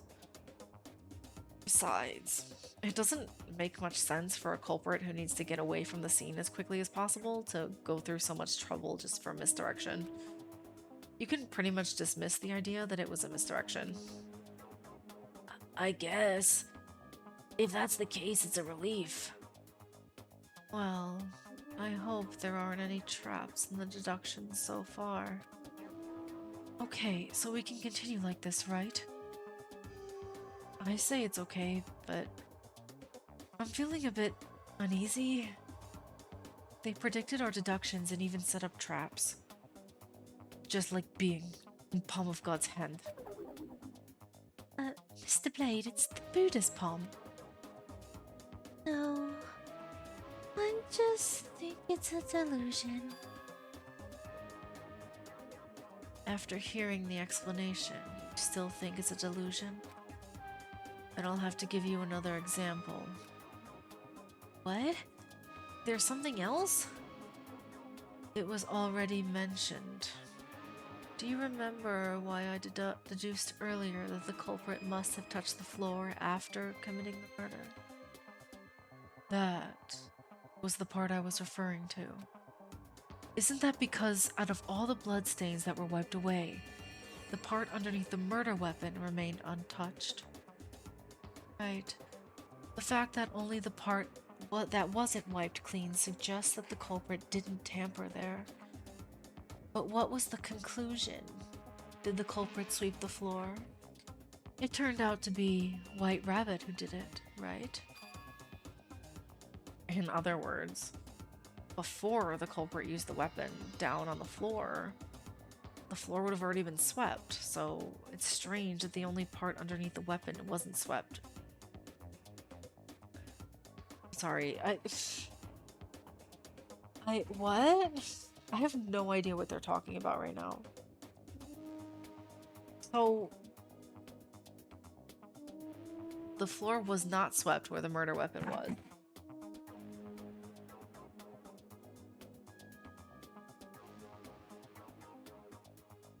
And it's strange that it wasn't swept.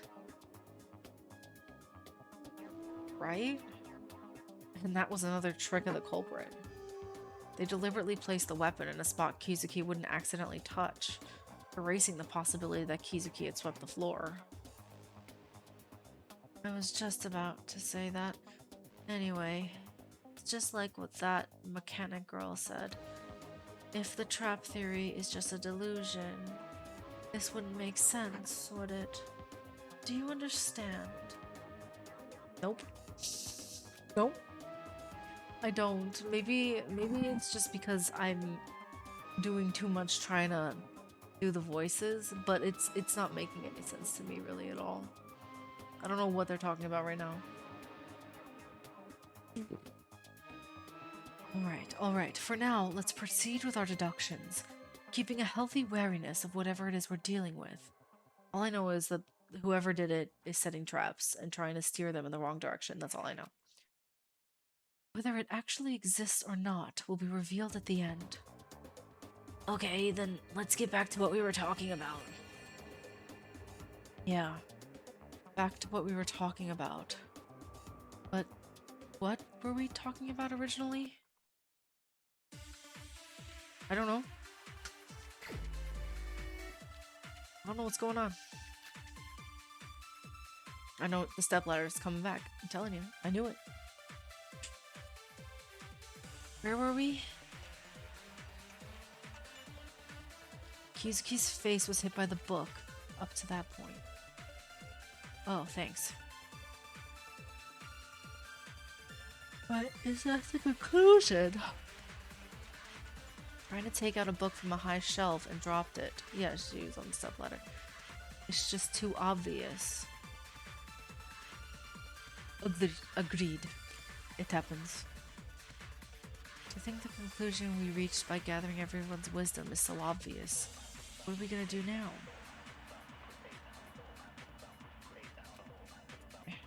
There's only one thing I can refute, I guess.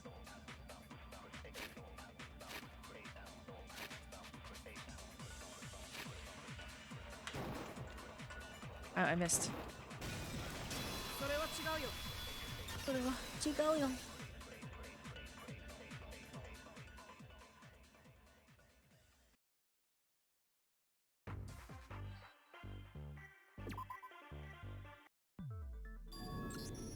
No, that's not it. Huh? It's clearly strange that Kizuki was hit in the face while reaching for a book and got a nosebleed. Why's that, Miyuki? Kizuki always used the stepladder when taking books out in the library. If she used that, her height will be almost the same as the books on the top shelf. If you accidentally dropped a book in that situation, it definitely would not hit your face. If Mr. Miyuki's story is true, it's definitely strange. She might have just been too lazy to use the ladder at that exact moment, you know? It's hard to say.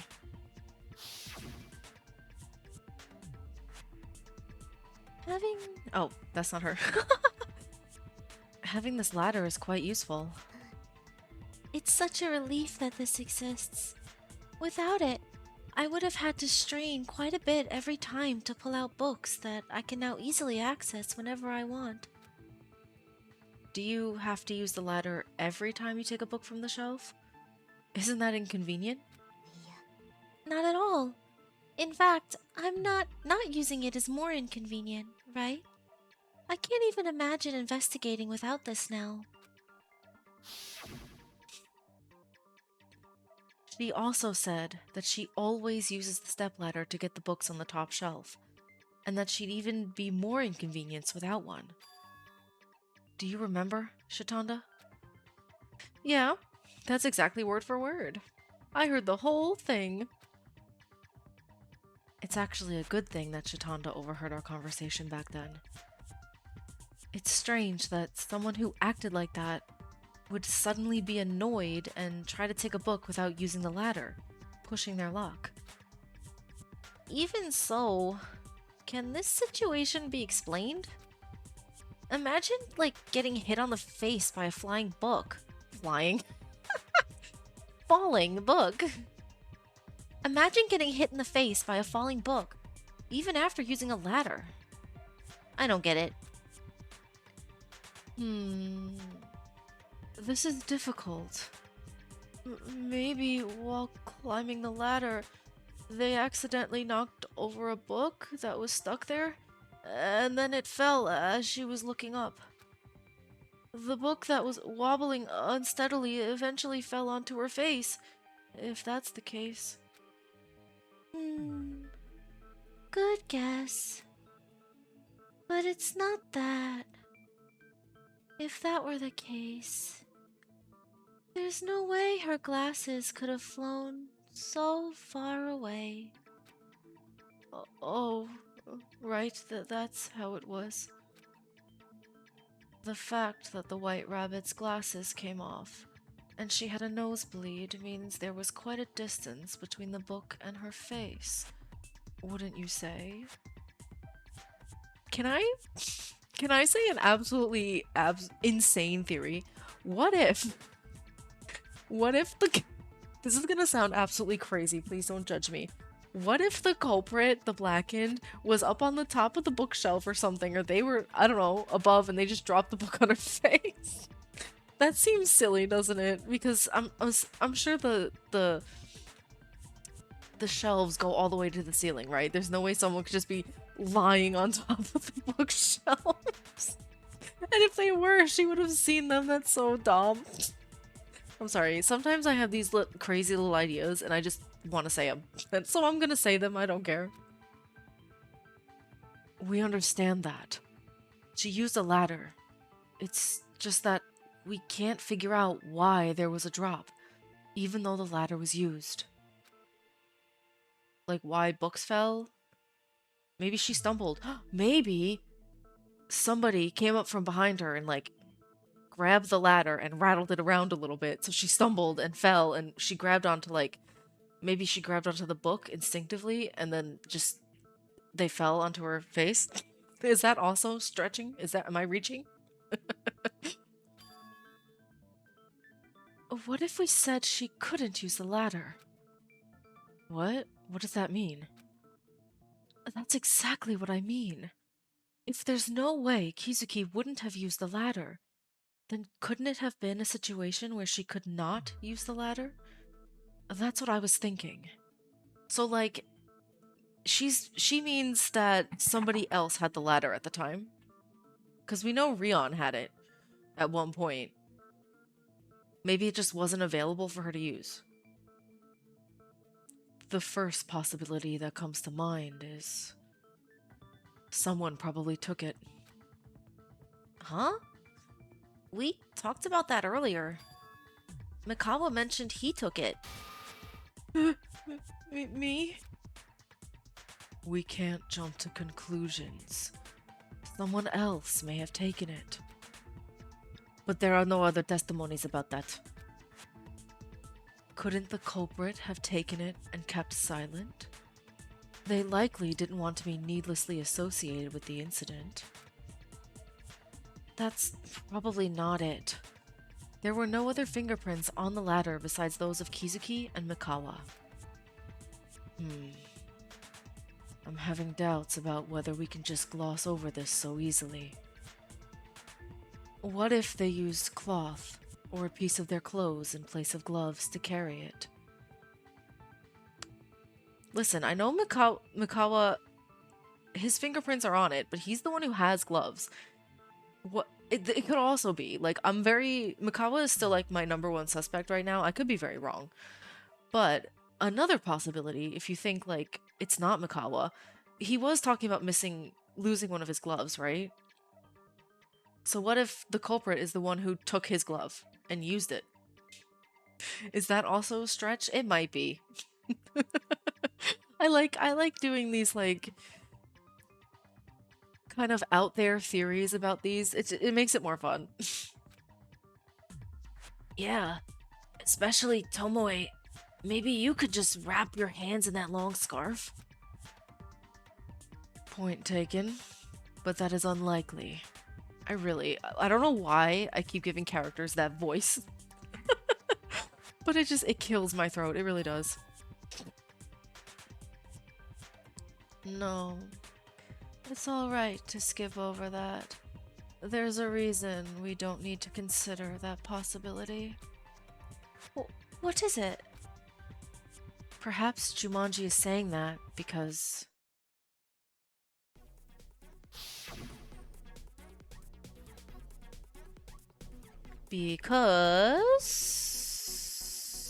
What?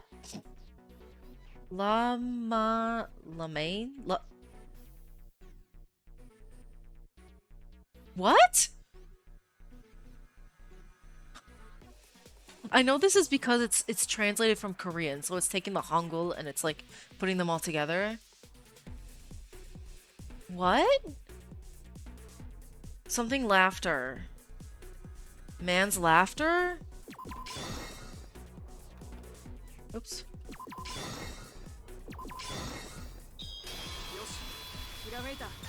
That's hard for me to see. Like, I know that it's because it's translated from Korean.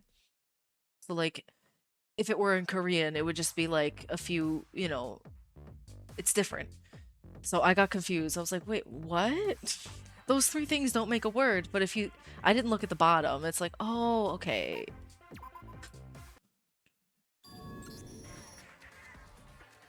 The possibility of this case being accidental murder is high. Accidental Murder? This?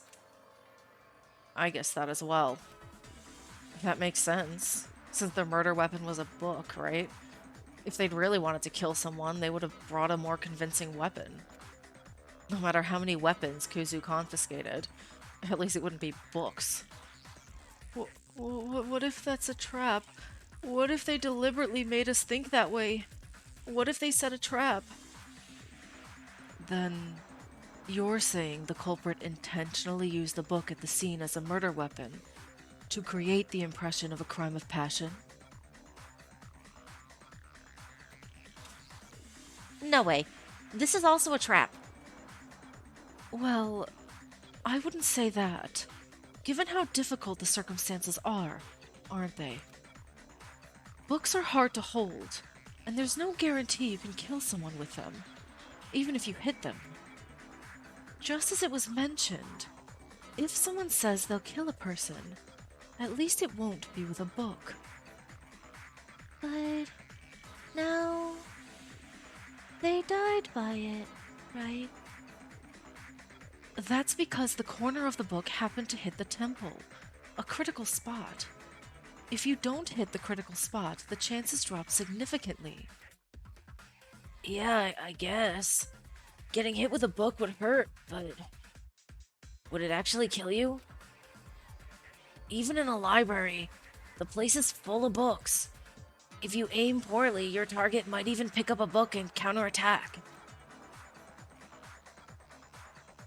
Moreover, the scene was a library during peak hours when people were moving about. Yes, but the thing is, the two other people who would have been in the library with her, oh, I'm hitting things, would have been in the library with her, were sent to bed. Are we gonna get to that? I'm sure eventually. If I stop talking.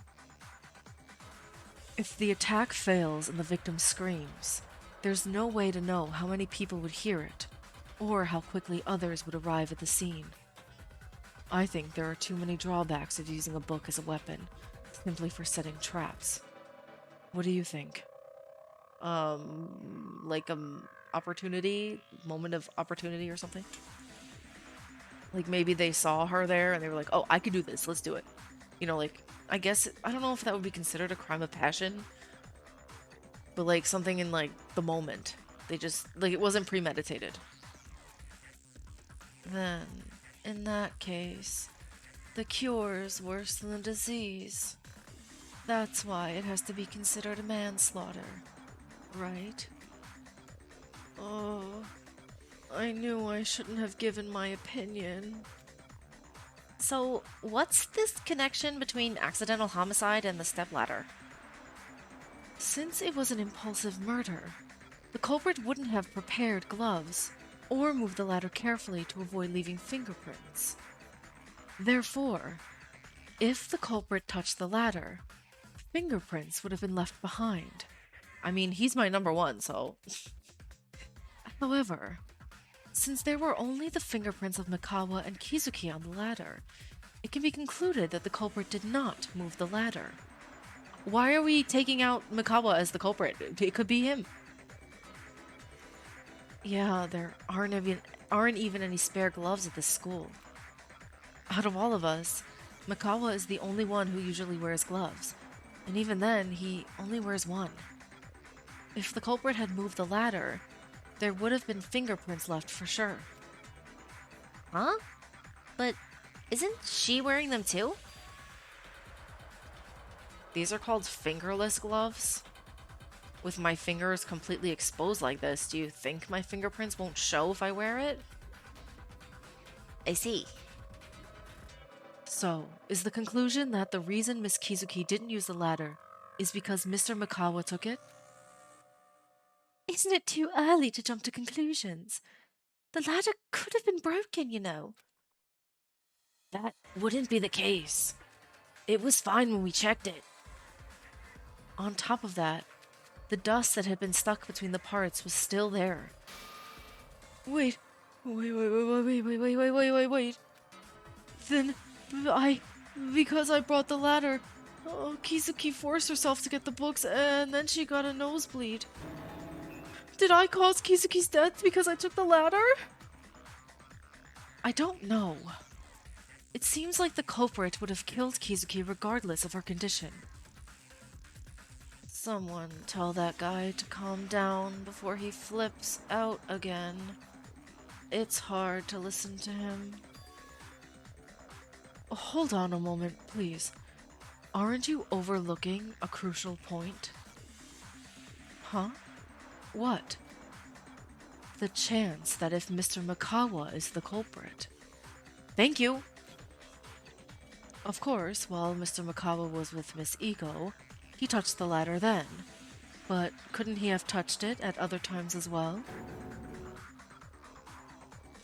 I mean, listen, I'm not gonna say he's crazy because I thought it was him too.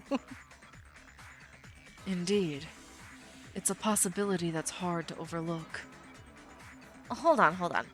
Isn't this too much of a coincidence? I don't know exactly when Makawa brought the ladder with Ego, but going back to a place he's been to before and taking something he once took feels a bit forced, doesn't it? Maybe. Who knows? Maybe Makawa read all our thoughts and tried to provoke that kind of reaction. It could be that.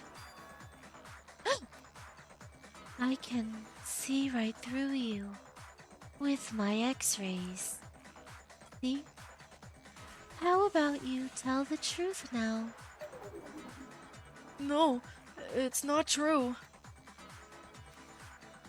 Kana, stop the nonsense. Makawa is not the culprit. Aww. Not the culprit. Is that true? Truthfully, revealing this right from the start feels a bit like I'm butting in too much. Without making things certain, I don't think their reasoning will make any progress. It's definitely encouraging that one less suspect is in the picture. So what's your reasoning for him not being the culprit? It's the fact that can be revealed with one piece of evidence that was already mentioned. It's the weapon. The weapon? Could it be that more information is still contained within it?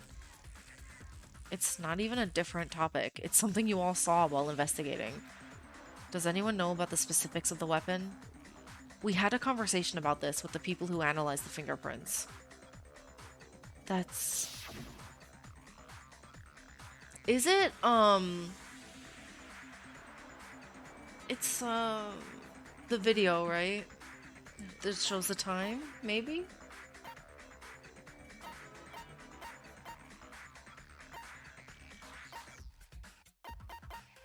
I don't like that all their alibis are separate.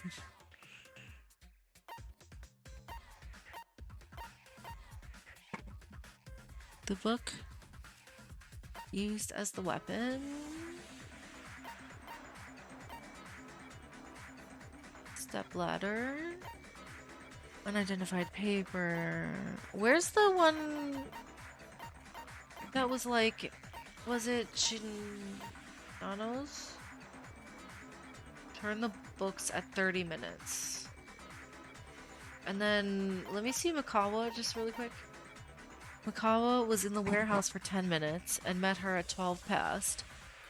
He left, he got the ladder 18 past.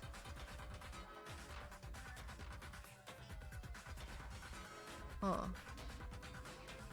Place the ladder. So the ladder was put in 47 minutes after the hour. But...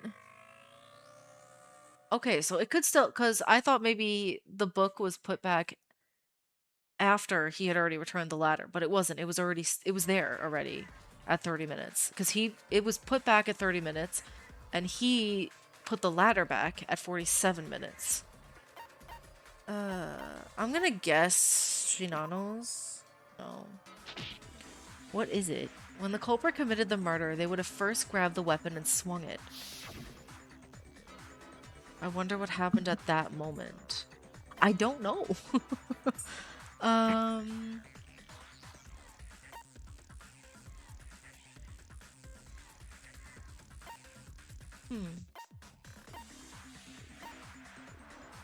It has to do with the book. The one corner of the bookcase used as a weapon is stained with blood. And starting from that spot, blood splatters. There are also smudge spots. The back of the case also has drops of blood, but unlike the ones on the front, they are dots.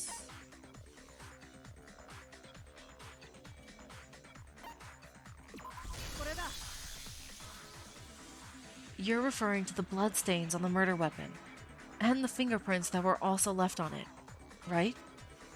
Wait, fingerprints? Did we have those on it? Haven't you seen the evidence?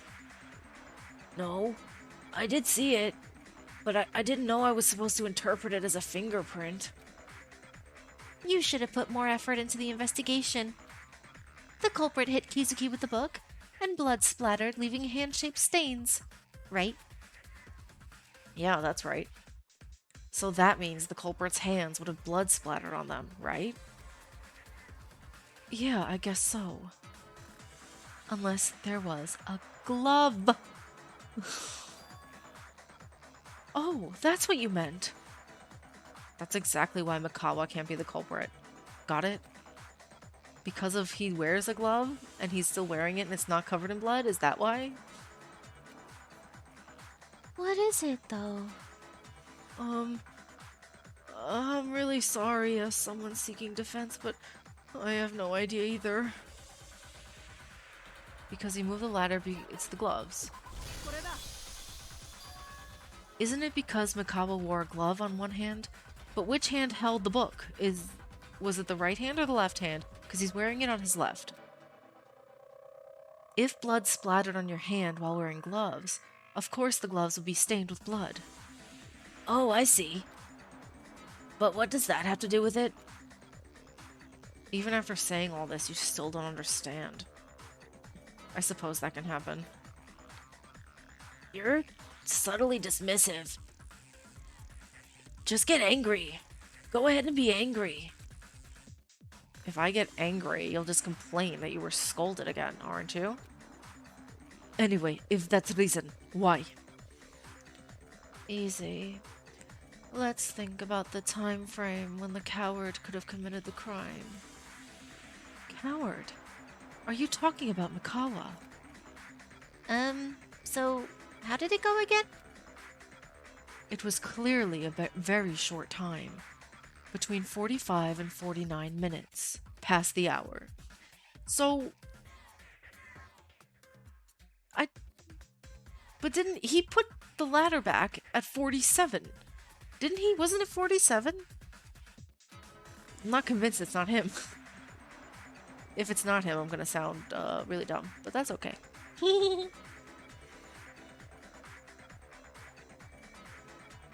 Well, yeah. Considering he even had to go back and forth to the library in between, he probably didn't have time to do anything else.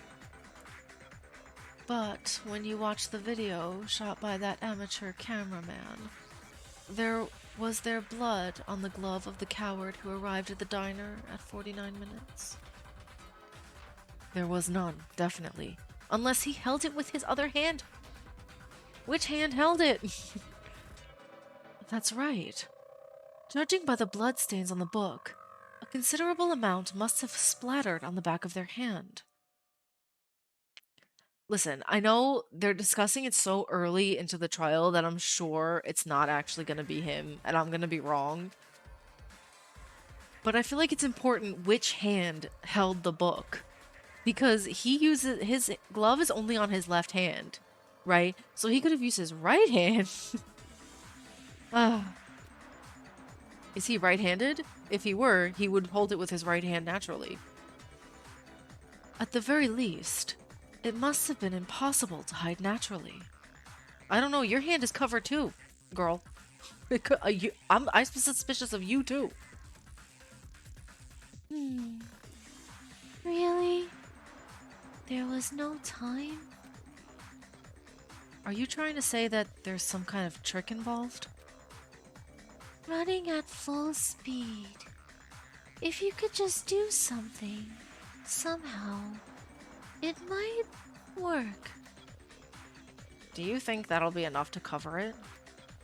even if they wash it away with water, it'll take more than 10 minutes to completely remove it to the point where it won't show. And to dry it off as well. Now that I think about it, yeah.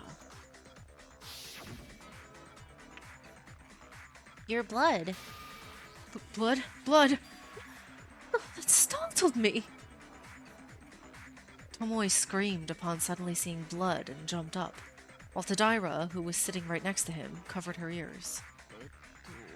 Is a nosebleed really that big of a deal, Tomoe? Oh, don't worry about it.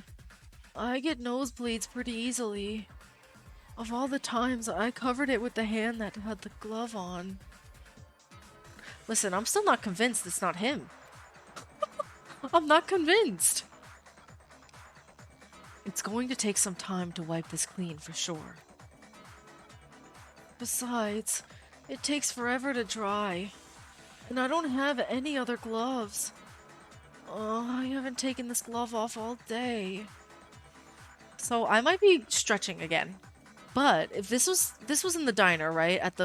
After he dropped the stepladder off at the 49-minute mark or whatever. What if it's not actually his blood and he just pretended he's having a nosebleed? It could still be him. I'm telling you. I'm not convinced. Wasn't there something like that a few days ago? Remember when Mikawa accidentally wiped his nosebleed with his gloved hand and grumbled about it? Oh. Thinking back, it seems like that might have been the case. You remember that? As a leader, it's only natural that you should remember every little detail about what happens to your team members. Yeah, I definitely remember that. They even mentioned not taking off their gloves all day. This proves that it's impossible to deny the possibility that the gloves weren't worn when the murder was committed. It's impossible to deny the possibility that the gloves weren't worn when the murder was committed. So she's saying it's impossible to say that the culprit was wearing gloves, I think. It's strange that someone who wears gloves all day long wouldn't be wearing them when they commit a spontaneous murder. If that's the case, did he intentionally set the bait for that? I already told you. This case is accidental homicide. Do you really think you can lay a bait for a murder you commit on purpose, on impulse? So the point is, Mikawa cannot be the culprit, correct? I'm not convinced. Indeed. Another suspect has been eliminated. No! So now, the remaining suspects are Miss Ego, Miss Kana, Miss Wasaki, Mr. Sharashina, Mr. Shatanda, Miss Jumonji, Miss Tsubaki, Mr. Tomoe, Mr. Miyuki. So there are 9 left. Am I really innocent? Really? I don't know, my guy. Oh, phew, that's a relief. I don't have to be suspected by you guys anymore. No, wait. I've unnecessarily ended up on the suspect list and caused you all to worry. I guess I should ask for forgiveness, right? By that point, you're seriously messed up. So, Miss Ego, how does the fact that Mr. Mikawa is not the culprit help in uncovering the truth? I'll tell you about that from now. Here's a question. If someone on the suspect list is determined to not be the culprit, what advantages does that provide them when conducting an investigation? The number of possibilities get reduced. My heart feels 10% more at ease. The suspect list becomes easier to remember. Any other answers? We are supposed to trust the suspect's testimony. Isn't that the answer? Good. That's correct. As expected, there's still a trustworthy aspect left. That does make me feel at ease, doesn't it? Yeah, something easy to remember on the list that is also correct. Aren't you gonna give me bonus points? I was just trying to lighten the mood. Anyway, it has been proven that Mikawa is not the culprit. In other words, the testimony given by Mikawa became a basis for deduction, and the statement that the ladder was placed and then removed between 45 and 49 minutes turned out to be true. Since he's not the culprit, he probably didn't rush anywhere. He likely walked to the library, honestly, and then just walked to the dining hall. So it's likely that they arrived at the library and moved the ladder at 47 minutes, just as we suspected. I'm not convinced.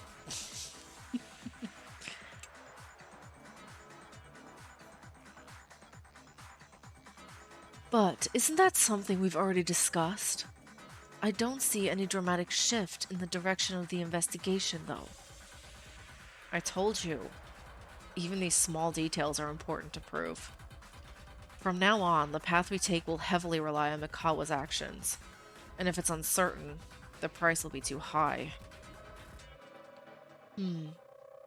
I understand. I don't. However, how'd this happen? A clue? We just need to remember what the original topic was. Oh, the conclusion that Kizuki died in the absence of the ladder was the last one. After that, we discussed who had taken the ladder outside the library. That's right. Then, the issue regarding the fingerprints left on the ladder came up. We felt the need to address the possibility that Mikawa was the culprit who moved the ladder.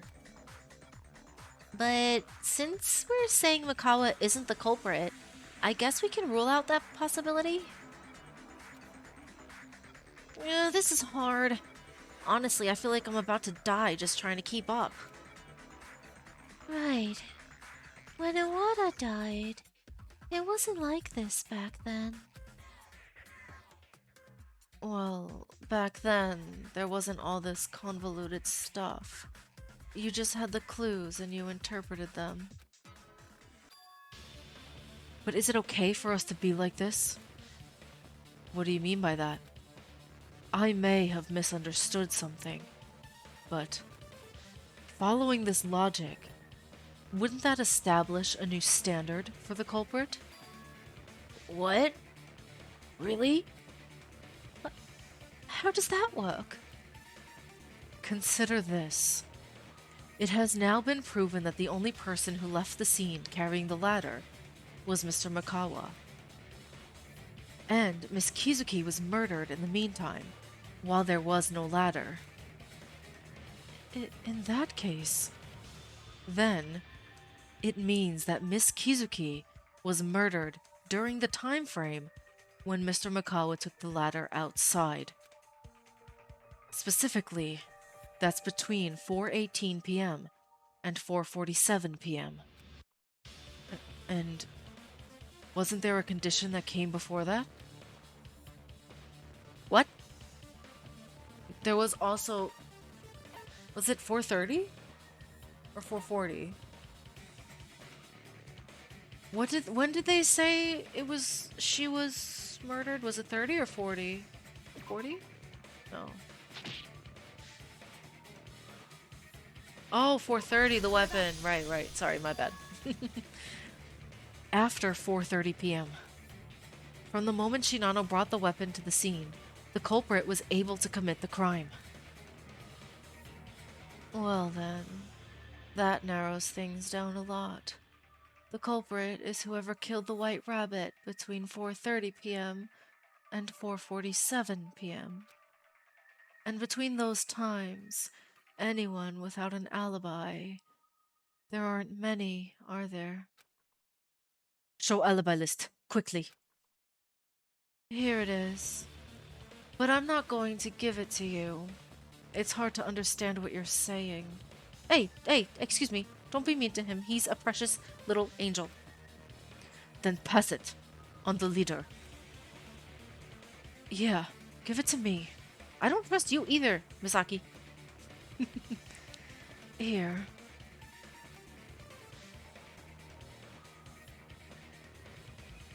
First off, Ika was with Mikawa from 18 minutes to 45 minutes. She didn't show up at the library until Mikawa brought the ladder to the scene. Therefore, she's not the culprit. Sarashina has an alibi from the 15th to the 50th minute, and Shinano has a recorded video from the 30th minute, so it's impossible for them to have committed the crime. Tsubaki and I were together from 15 minutes to 47 minutes, so we can't be the culprit. And Tomoe was with Shitanda from 30 minutes to 53 minutes, so they have an alibi. These 6 people can be excluded from the suspects list. Then, the only people left are Erika Jumanji, Satsuki Kana,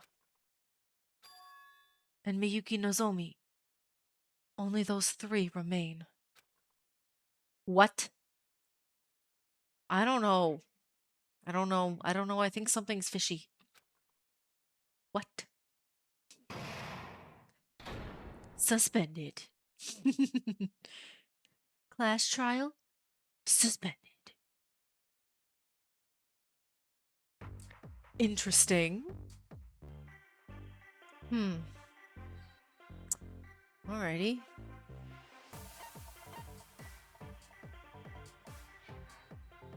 Let's go.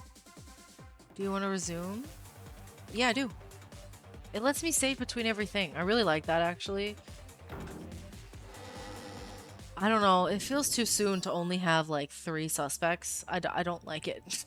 I feel like there's still so much more that's left. So much more that has not been discussed at all whatsoever. Well, this was an expected outcome. It's so unfair. Me too. I was just sleeping in my room. You know that kind of excuse won't work in this situation, right? Okay, and who sent me to sleep? She's right. No matter how much I protest that I'm not the one, it's just simply words in this class trial. My heartbeat begins to increase. I was so sure of our deductions when the suspect pool was wide, but now that it's narrowed down, I'm hesitating like this. It's cunning.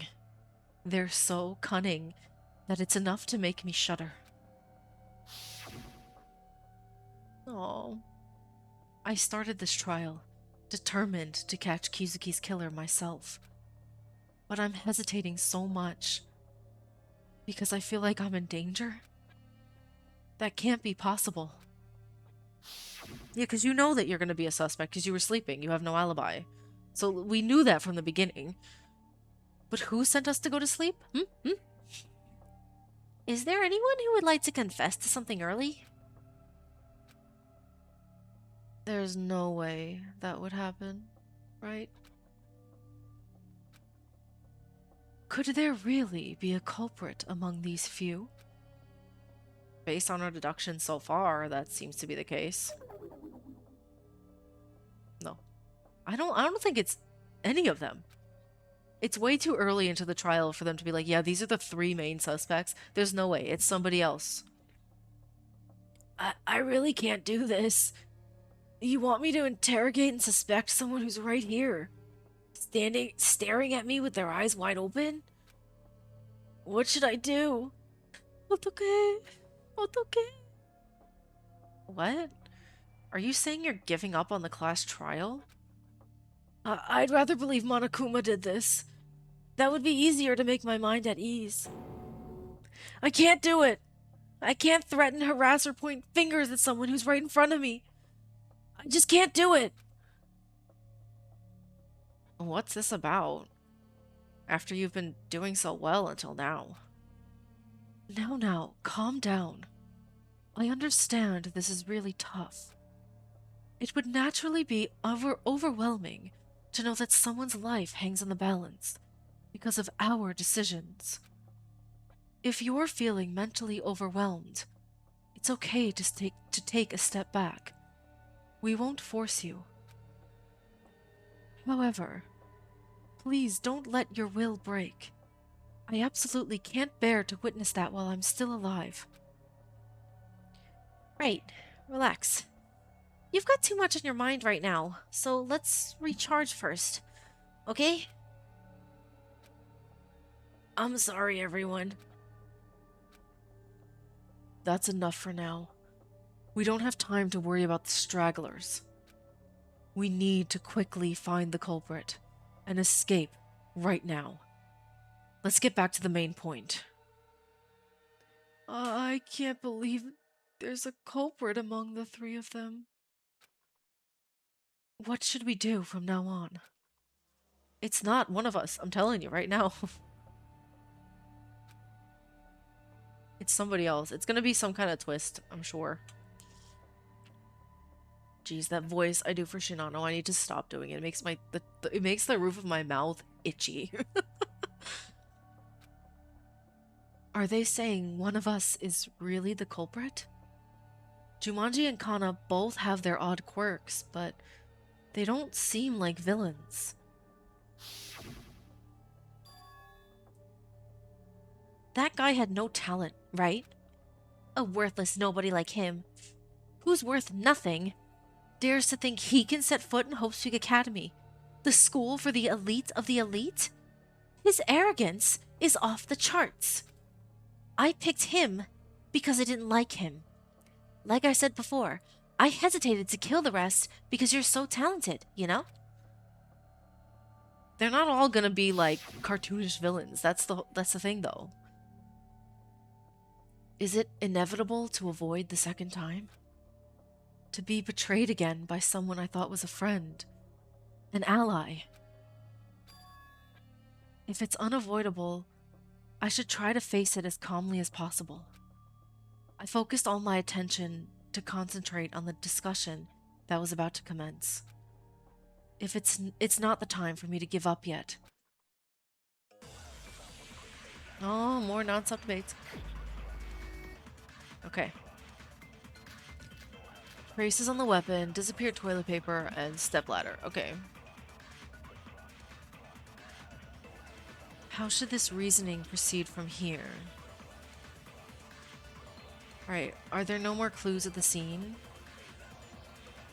Certainly physical evidence in this case was also extremely scarce. Wouldn't it be better to review the evidence from the past in times like this? If you have the means to do so, that is. If anyone knows, raise your hand.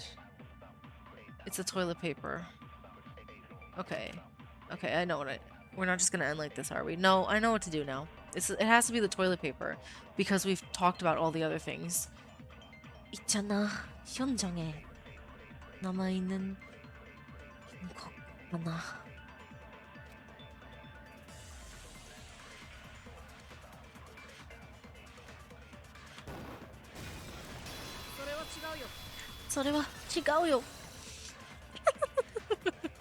I like when they have like the little voices. Let's go. Do, do, do. Actually, there was only one piece of evidence left at the scene. Huh? What else was there? Toilet paper. The toilet paper roll that Kizuki used to carry around was gone. I told everyone when the investigation was almost over. Don't you remember? Oh. I remember hearing that. Right, you said she had rhinitis and left a roll of toilet paper at the library, right? Yeah. She always kept it by her side when she was investigating in the library. But it vanished without a trace at the crime scene. Wouldn't there be a possibility that Miss Kizuki recovered from that? I think that chance is low. The library is full of dust, so being inside the library doesn't solve her allergies at all. It's strange to move the toilet paper somewhere else when she still needed it. That's certainly the common sense approach, but something still doesn't quite add up. No, even if that's the case, it wouldn't be the white rabbit who cleaned up the tissues. What's the reason? According to the reasoning so far, the existence of the toilet paper has become incredibly important. Because of the nosebleed. Nosebleed? Why? Didn't I tell you earlier? The white rabbit was dealing with the gushing blood from her nose, and then she died soon after. And whatever it was that wiped her nose, the culprit took it away. Yeah, you definitely mentioned that. I've said this much, and if you still don't get it, then ask yourself, what on earth would they use to wipe up the blood? Is there another tissue besides the one she usually carries around? Ah, I see. I wonder about that now. When Kizuki died, her nosebleed must have been dealt with somehow. This is supported by the fact that there was no blood near the body's nose. That's right. There were no bloodstains near the nose, so we didn't even consider the possibility of a nosebleed. There wasn't anything in the library that could absorb liquids, like tissues. There is a way to tear out pages from a book and use them, but as a book lover, she certainly wouldn't have done that. That is a violation of school rules. As mentioned before, it is vandalism. But even so, if she tries to find tissue somewhere else, her nosebleed will just keep flowing. But other than the smeared marks, there was no additional blood found on the library carpet. There were no direct stains of blood droplets on Kizuki's sleeves, or her hands. The smudges on the sleeves are, of course, a separate matter. Then, if I understand correctly, Miss Kizuki handled the nosebleed right there on the spot. The only possible way that could happen is if she uses the tissues she already had. And right after the nosebleed was taken care of, the white rabbit was killed. This also came up earlier, right? In other words, the tissue would have been next to the white rabbit until the culprit arrived. And yet, it has completely vanished. It seems the only possibility left is that the culprit got rid of it. Then, finding the whereabouts of that tissue will be the key to solving the case, right? Even though you told us that, in the end we just came to the conclusion that we couldn't find it. That's right. We looked everywhere, but we couldn't find it. Yes, I guarantee that as well. So, the conclusion is only one. The culprit got rid of it without anyone knowing. Well, you say that without anyone noticing, but that's harder than you think in a confined space like this. Looking at the video Shinano filmed, they really searched the place thoroughly, didn't they? It was hard trying to find it for the both of us while being wary of one another. What are they talking about? Well, there must have been ways to either flush it down the toilet or take it to a private room, right? There's quite a few options. It probably wasn't as simple as Miss Misaki said. There's a reason for that. That would be the case because the tissue had blood on it, it was bulky, or the culprit has a fear of tissues. Is that a fear? Is that like an actual phobia, the fear of tissues? That would be crazy. Because it had blood on it. Oh, because it's bulky. My bad. This is fine. We're fine. I haven't gotten game over yet. Like, I'm used to getting game over very easily in these things. Because the toilet paper is not as small as we think. After tearing it open and not using it for a while, it was definitely not a size that could be hidden easily in clothes. This talk, I think I've heard of it before. Yeah. It was mentioned at the last trial too. If you were the culprit, you'd naturally be concerned about what others think. Ah, so that's what you meant. That's true. Even according to Jumanji, the culprit of this case is trying hard to manipulate the direction of our investigation. Of course, they would have carefully paid attention to each piece of evidence or witness testimony left at the scene. It's unthinkable that they wouldn't have been concerned about others' perceptions. I understand. Can the logic regarding that large cloth still be applied? There might be a slight difference. Of course, a piece of cloth is much larger than a single toilet paper, but since it's equally impossible to hide it in one's arms anyway, let's set that aside. There are two significant differences that cannot be ignored. First, time. In the first case, they moved during nighttime hours, so the chance of encountering anyone in between is extremely slim. But this time, the incident happened in the afternoon, when people were going about their daily lives. You're right. No matter how carefully you move, someone might suddenly appear from somewhere and provide a witness account. Second is the destination. In Iwata's case, there was a clear destination, near the classroom, that absolutely had to be reached. But in the case of this toilet paper, it's different. If you just leave it somewhere at a site, the purpose is achieved. Then the question is, what conclusion can be drawn from these two differences? There's no need to risk danger and go to all that trouble, right? You could just leave it somewhere near the library and run away, but there's no need to go through crowded areas and all the way to a private room during hours where people are still awake. That's exactly it.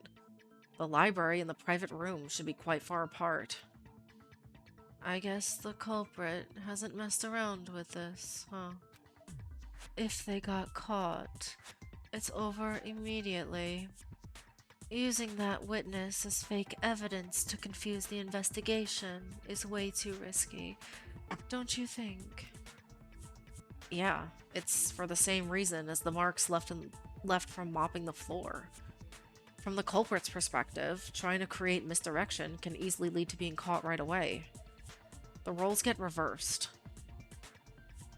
So, Shitanda, is that why you were so thorough in checking out the facilities around the library? Shake. Is he shaking this way or nodding? I can't understand sign language, so just open your mouth. I'll let it slide this time.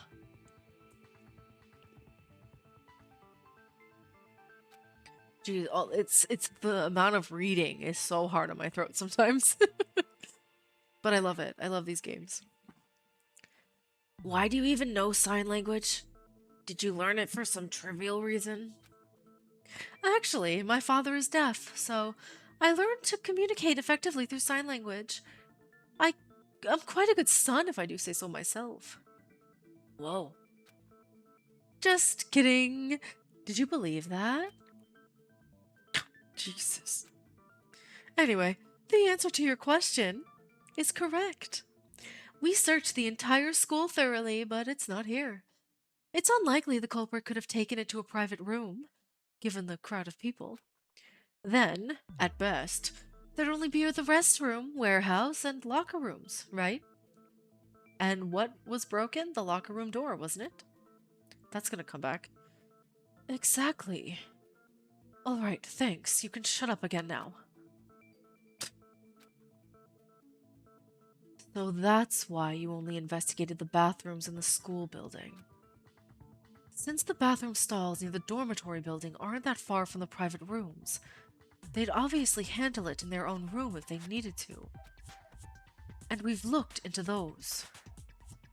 Then the toilet paper must have secretly been placed in one of those three places: the bathrooms, warehouse, or the locker rooms. How do we know which of those three it is? The evidence is sufficiently gathered. Because of this guy, Shitanda went through everything while causing a ruckus, right? Then let's quickly discuss this.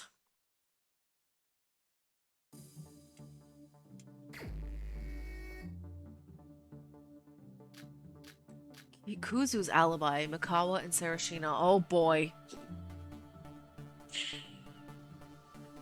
Laundry room, warehouse, locker rooms. Where among the three would the culprit have hidden the tissue? This one I'm gonna struggle with, I think. Can you tell which one out of the three? I'll vote for locker room. Then I vote for the warehouse. This is not determined by vote. But is there any basis for that judgment? It's not strange even if it's one of those three. There must be something we overlooked.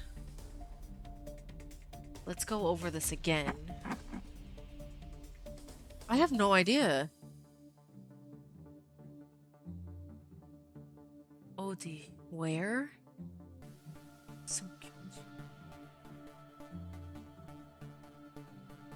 Oh, he's talking. I don't listen. There's something about where. I wish this was translated to help me because I have no idea. He's talking about a where though. Kuzu's alibi, Sarashina, and Mikawa.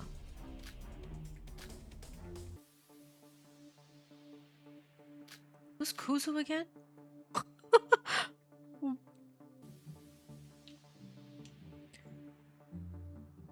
Who on earth is Kuzu? Why am I blanking on who Kuzu is? Oh, it's Misaki. Okay. Oh, I wanted to... I pushed the wrong button. I was like, who's Kuzu? I'm sorry, I'm like, who?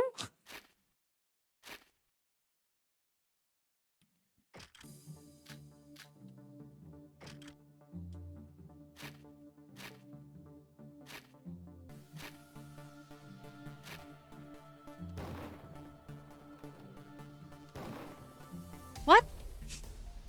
What? Excuse me. Excuse me. What?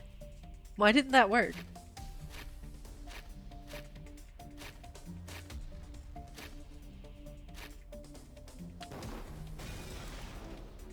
No?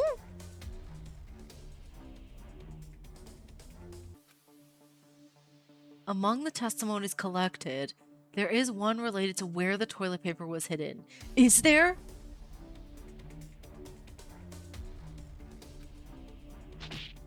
Alrighty.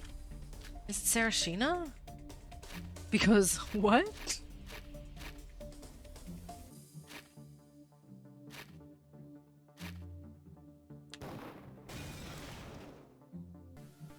It's Mikawa. Ay, ay, ay. I don't remember all their alibis, I'm sorry. There's no way you can remember every single one of them. It's impossible. Oops. Pushed the wrong button like a dum-dum.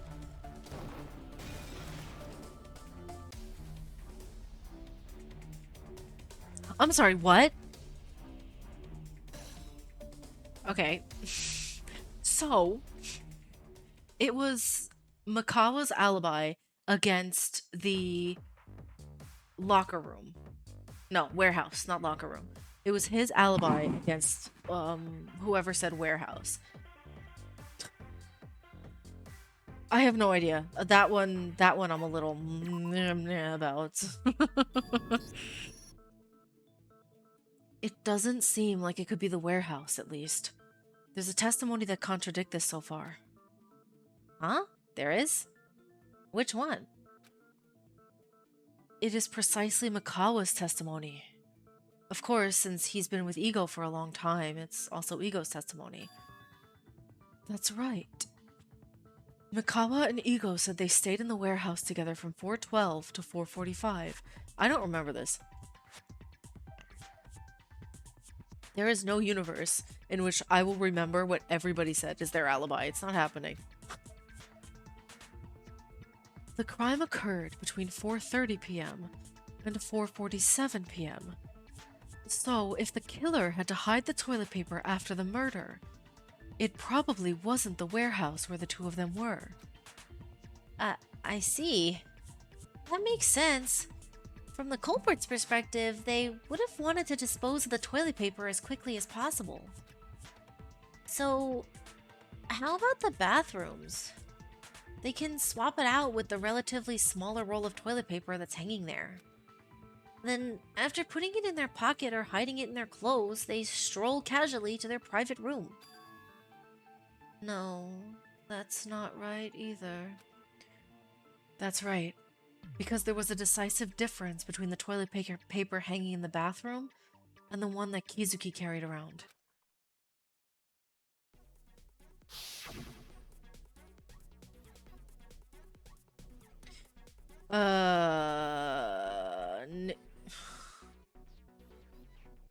Cut?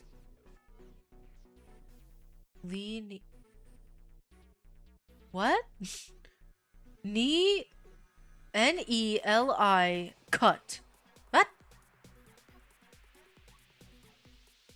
I have no idea. No.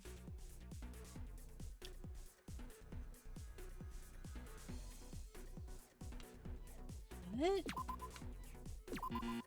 Not Lee. Not knee. It has to be cut. Cut. Cut line? What the heck does that mean? Oh, does it mean the what? You know what I mean? The cut line. Does that mean the little indents where you can pull the toilet paper and you can make it into a perfect square? Is that what that means? Because I feel like that's okay. Alrighty. It's the cut line. That's the slight difference. Cut line. Try to remember what happened before. Anyway, the verification in this bathroom is complete.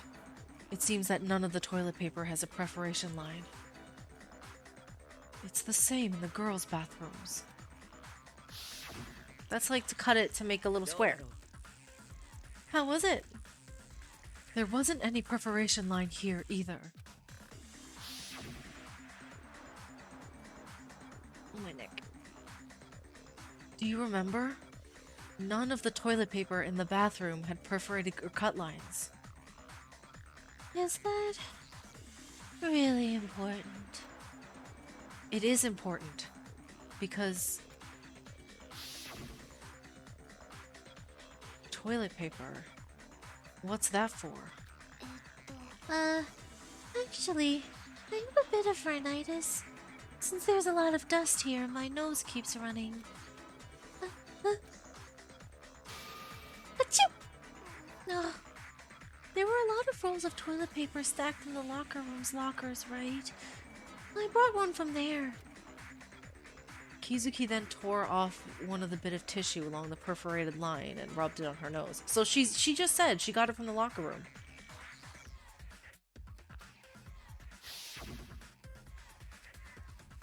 The toilet paper Kizuki brought had perforated lines.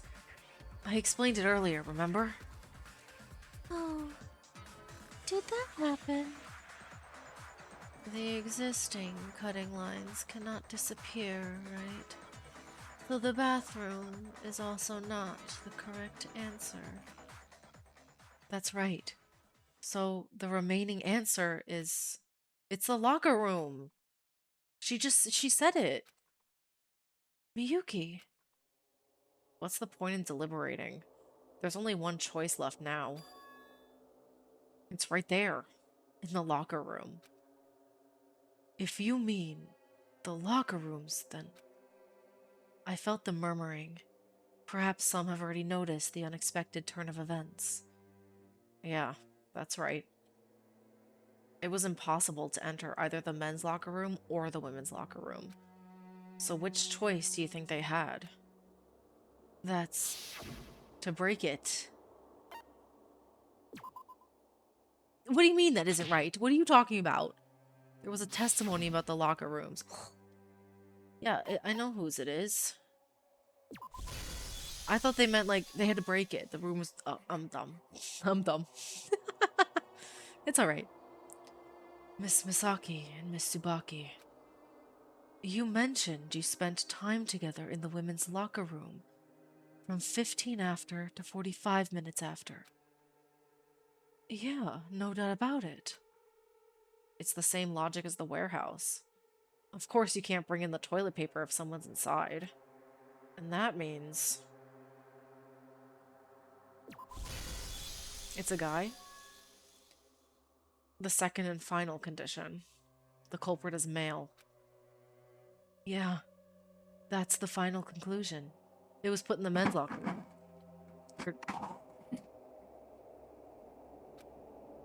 After a dizzying feat of deduction, the essence unearthed after putting our heads together. But this is bad, because they narrowed it down to 3 suspects, and we are the only dude. Miyuki is the only dude out of those 3, so they're gonna immediately say it's him. It's clear who the culprit is. There's no way they wouldn't know. Their name is... It's not me. I'm not gonna say it's me. I still think it's Mikawa.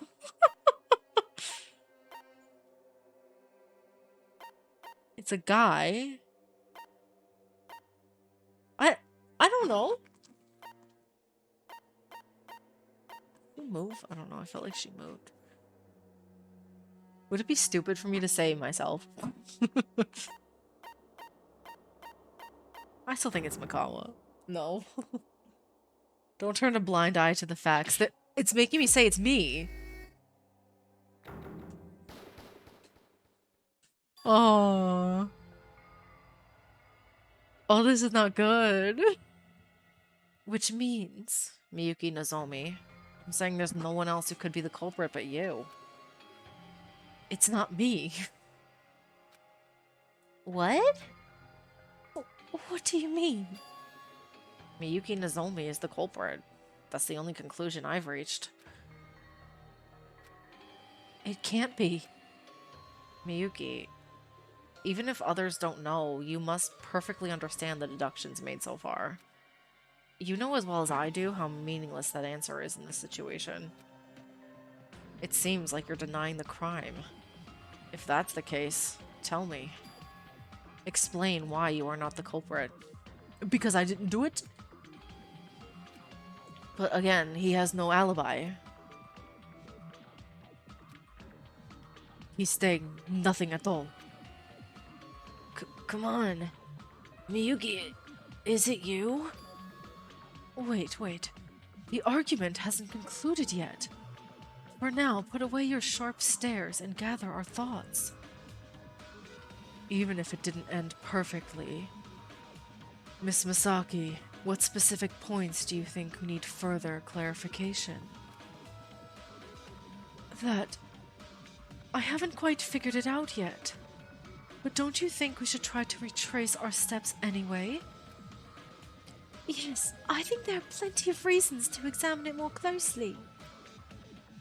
There's no harm in being careful. Even if the odds seem high, it's ultimately a matter of our lives on the line. Though it's rather suspicious that you're not saying anything at all. I can't think at all. I want to shout, absolutely not. But I can't. All I can do is... That's all I can do. No evidence or logic has been given to me that I am not the culprit. My mind is a complete mess, like neurons tangled and twisted in every turn. I am not the culprit. Right now, I am the only one who knows better than anyone. Who knows that better than anyone. So what argument should I make? How can I save everyone from the brink of extinction? It's not that I have nothing to say. Can I ask you a few things? Yeah, of course. Misaki and Tsubaki said they left the changing room at 45 minutes. But Mikawa brought the ladder at 47 minutes, right? Can we elaborate more during that 2-minute window? In other words, how do you clean the murder scene in between the 2 minutes? And how do you want to tell the possibility that you immediately ran to the men's locker room? To put the toilet paper there? Yeah, that's it. It's not impossible. They ran into Makawa on the stairs in the middle of it. Meaning, as soon as Kuzu and Tsubaki had disappeared from the second floor, Mikawa appeared. And right after that, Kuzu came back up saying she was gonna get a towel, and then later she locked herself in the locker room again to work out. Even if the culprit somehow finished the murder at 43 minutes, spent 1 minute eliminating evidence, and then left the scene in another minute, they still couldn't have entered the woman's locker room. Still, toilet paper can be disposed of at any time, right? If you wait until Misaki leaves. Why wait for that? You expect them to stand outside the door holding toilet paper they can't even hide in their pocket until Kuzu comes out quietly? But isn't that case? Misaki alone testifies. Credibility drops. What is that guy saying? It seems that the claim that she returned to the locker room and stayed until the hour is considered less reliable because it was only Miss Misaki's testimony alone. Yeah, that's right. Of course, I can vouch for her when we were together, but after we broke up, I can't say for sure about Misaki's actions. That doesn't mean Misaki is the culprit, though. It seems like there is some misunderstanding. Kuzu has already been excluded due to condition number 1. What we're discussing right now is condition number 2.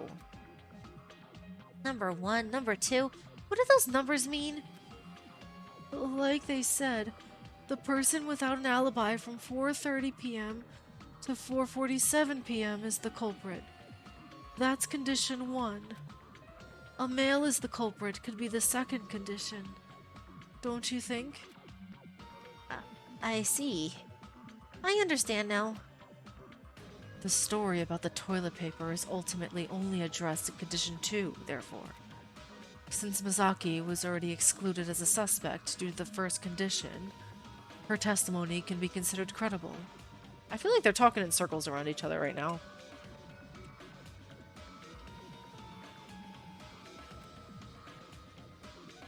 The testimony of those excluded from suspicion can be trusted. As mentioned just now, it is undoubtedly an extremely important point in deduction. By the same logic, the testimony of the coward guy who broke up with the engineer girl is also credible. Then, the only place the culprit could have put the toilet paper is the men's locker room, right? That's the conclusion. Do you have any other counter-arguments? Wouldn't there be another way to dispose of the toilet paper? Like flushing it down the toilet, for example? That seems impossible. You said it was almost an unused toilet paper roll, right? You can't just flush it whole, can you? You have to loosen it a little, tear it a little, and flush it a little at a time. Even after using the toilet, you have to wait a bit for the water to flush down. Doesn't that take too much time? It'll probably take 20 minutes or even more. If you get greedy and the toilet accidentally gets clogged, it could serve as very damning evidence. They can't spend that much time on covering up the evidence. If someone catches them in the meantime, it's all over. Oh, or maybe by reducing the size. How about that? After unraveling all the toilet paper, they'll take off their clothes and wrap it all around themselves. They should be able to make it work somehow. Doesn't that feel similar to flushing it down the toilet? It's a lot of work just to take everything off, and then when you have to put it all back on, how can you keep anyone from noticing? Oh, I see. This isn't good. Are there no other counter-arguments? From the start, everything you said can be refuted with basic arguments that are already established. Don't you think we need to come up with more innovative ideas to have a meaningful discussion? This isn't good. Let's say I mentioned the culprit's name first. Naturally, countless question marks would follow. Why is that person the culprit? Then I'll have to explain one by one why that guy is the culprit. Since you can't figure it out yourself, it'll probably take a while for you to understand. Is that a hint that he said that guy, or is that just a translation thing? The most important reason is that the culprit, upon hearing my explanation, immediately comes up with an excuse, while giving them a chance to fight back. But if we identify the culprit based on a conclusion that everyone agrees on through discussion, doesn't that mean the culprit's escape route is blocked? That's exactly what I mean. You understand now, Tsubaki? I could finally see how cunning Shitanda was. A criminal cornered like this would definitely be unable to come up with any excuses. They'd essentially be hanging themselves. But I am not the culprit. That is something I know best. Nevertheless, I find myself offering only basic excuses that don't even stand up to counter-arguments, spewing out unconvincing attempts of persuasion. To think I discovered this danger at a time like this. It's already too late. It seems Mr. Miyuki is finished with his rebuttal. Is he starting to run out of answers? I don't know. I don't want to doubt Miyuki, but I don't think he can argue any further. Me too. The fact that I have to doubt is so painful. But maybe this could be the final answer. No. Please, don't give up on me. Just a little longer. I have to think this through with everyone. Miyuki, do you have anything else to say? It doesn't have to be a logical rebuttal, so just say something. What's he gonna say? It wasn't me. They're all gonna be like, oh, well, you were sleeping. You have no alibi, so I don't believe you. So he really can't. How could he prove it? I'm not the culprit. What's the reason? You're still not giving up? Didn't I mention this before? I hate wasting time more than anything.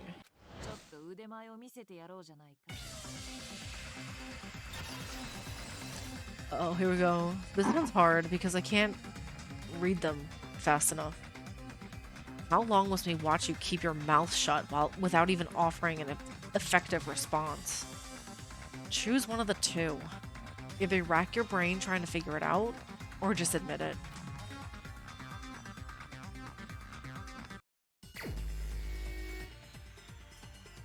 Okay. Oh, I have no truth bullet. That's promising. We would obviously understand, right, the two conditions that make you the culprit. I can't do anything. I can't refute her. Are you fine if I've concluded that you are the culprit? So someone like you, even when you're being accused, you still have the same look. I can't do anything. There's nothing I could do. I couldn't refute her at all. That's pretty clever. I like that they did that. Like I have no control. I cannot refute her, and we have no truth bullet. It's just broken. That was clever. Is this really the answer? We don't even know Miyuki's motive to begin with. Actually, that motive is also ambiguous. Unlike the first motive, which would have shocked anyone, wasn't it impossible to predict what influence this new motive would have? This incident is said to be a crime of passion, so only Miyuki knows what triggered him to wield a weapon. There are no clues we can obtain about this emotional turmoil. We talked our heads off on the first day, didn't we?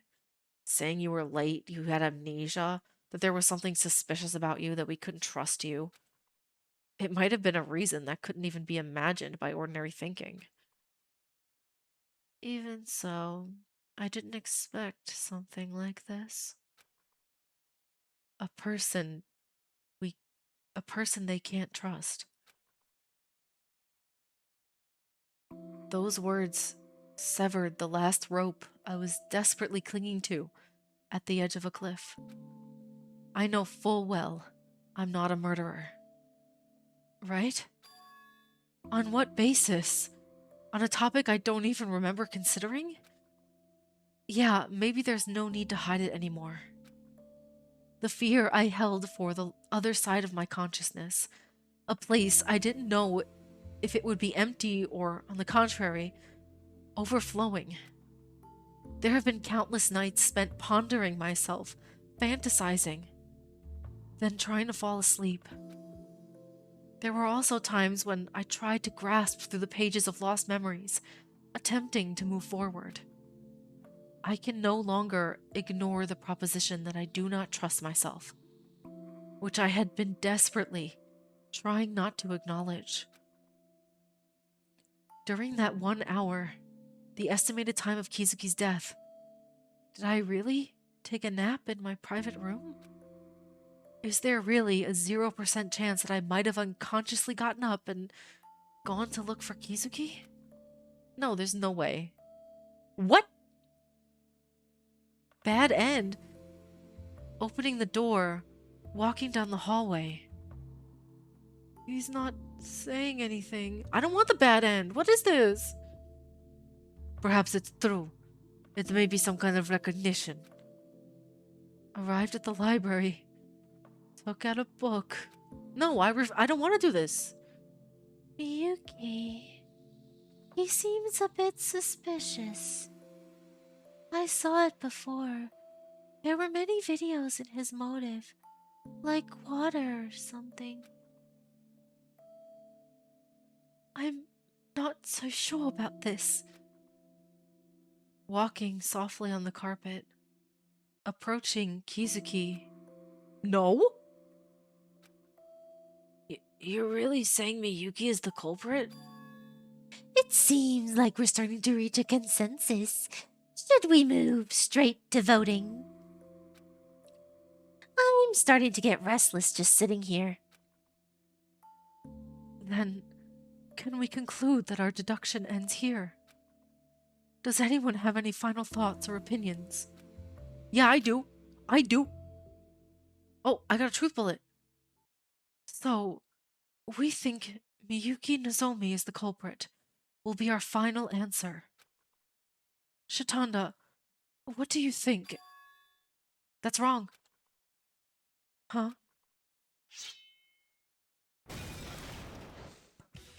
Oh, that's fun. I like that. Sorry, what you go, yo. That's wrong. Yeah, Miyuki, stand up for yourself. Find your voice. Whoa, that's surprising. You're the kind of person who can make that much noise? So you finally have a proper rebuttal this time? Yes. I finally remembered. The reason for why I can't be the culprit. Don't give up on me, okay? Let's figure this out together. Alright? No. I was wrong to act all high and mighty about finding the person who killed Kizuki when I can't even come up with this much on my own. I'll win. I'm not going to fall for the culprit's trap anymore. So, are you gonna tell us? I'm curious to know your reason. The reason why I am not the culprit is because there are 2 other people here who can support that explanation besides me. But neither of them seems very reliable. Kana, do you mind if I ask you something? Yes? Why her? She's the person who can prove I'm not the culprit. It's a rather unexpected name to be brought up, if I'm being honest. Hey, why are you treating me like this? Based on what we mentioned earlier, you remember, right? My hydrophobia? Hydrophobia? What you talking suddenly? Hydrophobia? Right. Actually, I have that condition. It might sound a bit unexpected. It's definitely a bit sudden, I must admit. No way, hydrophobia. How did you find that out? Even I, who's been gathering all sorts of information about you, am hearing this for the first time. Have you been hiding this until now? Even me, who has been stalking you and writing down every little inch of information I know about you. I don't even know this. Me? Miyuki, you drank water from a cup without hesitation when you were eating, didn't you? Is that unrelated? I don't think hydrophobia has anything to do with drinking water. I think it has everything to do with big bodies of water. Like, potential to drown kind of water. Showers don't count either. Yeah, you're right. Seems like he's showering regularly too. So many questions coming up since this is such a sudden announcement. Hydrophobia is typically described as a fear of water that is contained or stagnant and has depth. It's not a problem with just a cup of water or the water from a shower. There's no need to think it's strange. Hydrophobia often happens in such cases. In severe cases, even washing is impossible, but usually they fear something containing or pooling water with depth. It's not strange you didn't notice, since there's never been a deep pool here before. Kizuki, you're truly leaving me with the right answers, aren't you? Aww. So, how does that prove that Miyuki is not the culprit? Kana will tell you that. Kana, you met Kizuki and I in the locker room while investigating when on the second floor first opened, right? Do you remember that?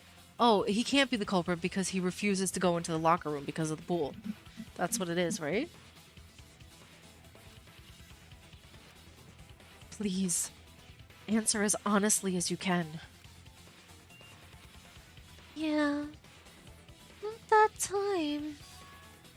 Oh, can I tell him about it? Hey, I told you to shut up. Oh, no, wait. Why is everyone picking on me? I'm one of the few people who clearly knows the truth. What are you talking about? There's nothing to listen to. They're just trying to muddy the waters somehow. No. Actually, even Shitanda knows this story. Maybe he knows it even better than Kana. What? However, I couldn't trust him at all, so I was just trying to get testimony from Kana. Aren't both of them fine? It also allows for cross-verification. That's right. Even if Mr. Shitanda were to have ill intentions again, Miss Kana is here. Okay, that's convincing. I'll allow it. So, do you want to start with Shitanda's story? Do you think people are just like machines that spit out testimonies just because you poke at them? I volunteered to speak, raising my hand of my own accord, but if this is how I'm treated, my mood just completely plummeted. Say it. Okay, if ego's gonna be like that, I can't help it. I'll tell you. As Kana said earlier, Miyuki's motive video was completely about water. I wondered what the motivations of a person with amnesia might be, and as I glanced at it, all I saw were quick flashes of waterfalls, lakes, rivers, and oceans. I looked at Miyuki's expression, thinking something was off, and he looked terribly frightened. Miyuki's changing expressions aren't exactly common, are they? So, I started to wonder if he has some connection to water. That's definitely not a usual occurrence. Yeah, that's quite a remarkable thing. What sort of image did you guys have of me? See, you're saying that with a completely blank expression. He does. He doesn't really have much facial expressions going on. Usually. Even if it's to reveal the truth, having my secrets peeled back layer by layer by others isn't a pleasant feeling. I can't even begin to imagine what Tadiro was feeling during the last trial. Anyway, I couldn't stop thinking about it afterward, and eventually the opportunity came. While investigating the second floor, I unexpectedly ran into Miyuki. And wouldn't you know it, the location was the locker rooms. So, I opened the door leading straight to the pool. I've never seen someone have such a severe seizure before. His eyes rolled back, he screamed, and he rolled around on the floor. What did you say? Seriously? Yeah, I was curious to see how he would react, so I showed it to him. I was worried things were getting dangerous, so I pulled him out right away. Since Kizuki and Kana, who were in the women's locker room next door, had also come out because they heard the noise, they knew about it too. Oh, since Kizuki's gone, it's just Kana alone now. I had no idea you experienced such a severe phobia. Wait, you're just brushing it off like it's nothing, but you almost killed someone, didn't you? He's like, you truly are the worst, Mr. Shitanda. To go to such lengths just to satisfy your curiosity. Let's stop there. In any case, I understand that Mr. Miyuki suffers from hydrophobia. Miss Kana, is there any falsehood in that testimony? No, it's exactly the same as what I recall. Then there's nothing to suspect. The question is how that proves Miyuki isn't the culprit? He can't go in the locker room. Tsubaki, are you listening? There's no need to worry about that. There are 3 facts that can be known from my testimony just now. 3 facts? First, Miyuki is afraid of water. That's a given. Secondly, Miyuki has a seizure the moment deep water enters his field of vision. At that time, Miyuki was extremely far from the pool entrance, but just a glimpse of the pool was enough to trigger such a severe reaction. Third, the men and women's locker rooms are not soundproof. If a scream happens in the men's locker room, it would be natural to hear it in the women's locker room, and vice versa. That sounds odd. It sounds like Miyuki would have had a seizure in the men's locker room. Yeah, a seizure would have happened. And there's a reason why, too. That's because what the... Wait, what? He would have had a seizure... What? Huh?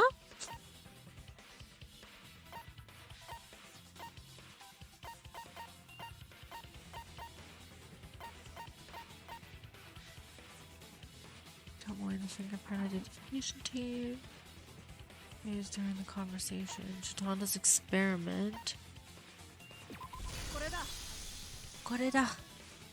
Monokuma told us the pool door was broken from 4 p.m. to 6 p.m. To put it briefly, the doors leading to the pool are broken, both on the men's and women's locker rooms.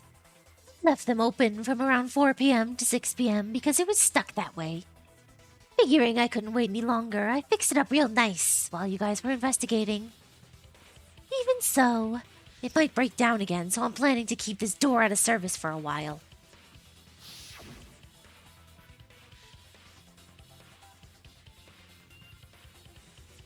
The killer's opportunity to hide the toilet paper was right after the murder, when they were leaving the scene. So it would have been somewhere between 4:30 and 4:47. But at that time, the swimming pool door of the men's locker room was open. What do you think would have happened if I had stepped into the men's locker room in that state? With the sight of the swimming pool spread out before you, it might have triggered a seizure right away. And there's no way Tsubaki and I, who were right next door in the women's locker room at the time, wouldn't have heard that. That's... Now that I think about it, that's true, isn't it? Hey, Monokuma, are you sure about the testimony you gave earlier? Yes, that's correct. As I told you before, I never lie about trial-related matters. Then, Miyuki isn't the culprit either? Could we think of some other possibilities? For example, if Mr. Miyuki had only opened the door a little, he might not have been very surprised to see the water. If he only opens the door a little, he wouldn't be able to get inside. He opens it just a little to check who is inside, and then he carefully enters while avoiding to look at the water. I think that should resolve the issue, and it's not a particularly time-consuming task. That being said, even when I just opened the door a little back then, he immediately had a seizure. So this possibly doesn't seem right, does it? In the midst of it all, I never expected such an intense reaction just by slightly opening it. After watching the motive video, he was surprised for just a moment. Besides, anyone who has ever slightly opened a random door and peeked inside would know this. The view you get through the narrow gap is much wider than you may expect. I think it's at least significant enough that it can't be ignored. What do you think? Well, yeah, you open it a crack and you look through, but you see the inside. You would see, like, the back of the room wider than, like, the front where you're looking in. So, like, if you cracked open the door and you, like, peeked in, the farthest part, which would be the pool, would be the biggest part. So he's right, I think.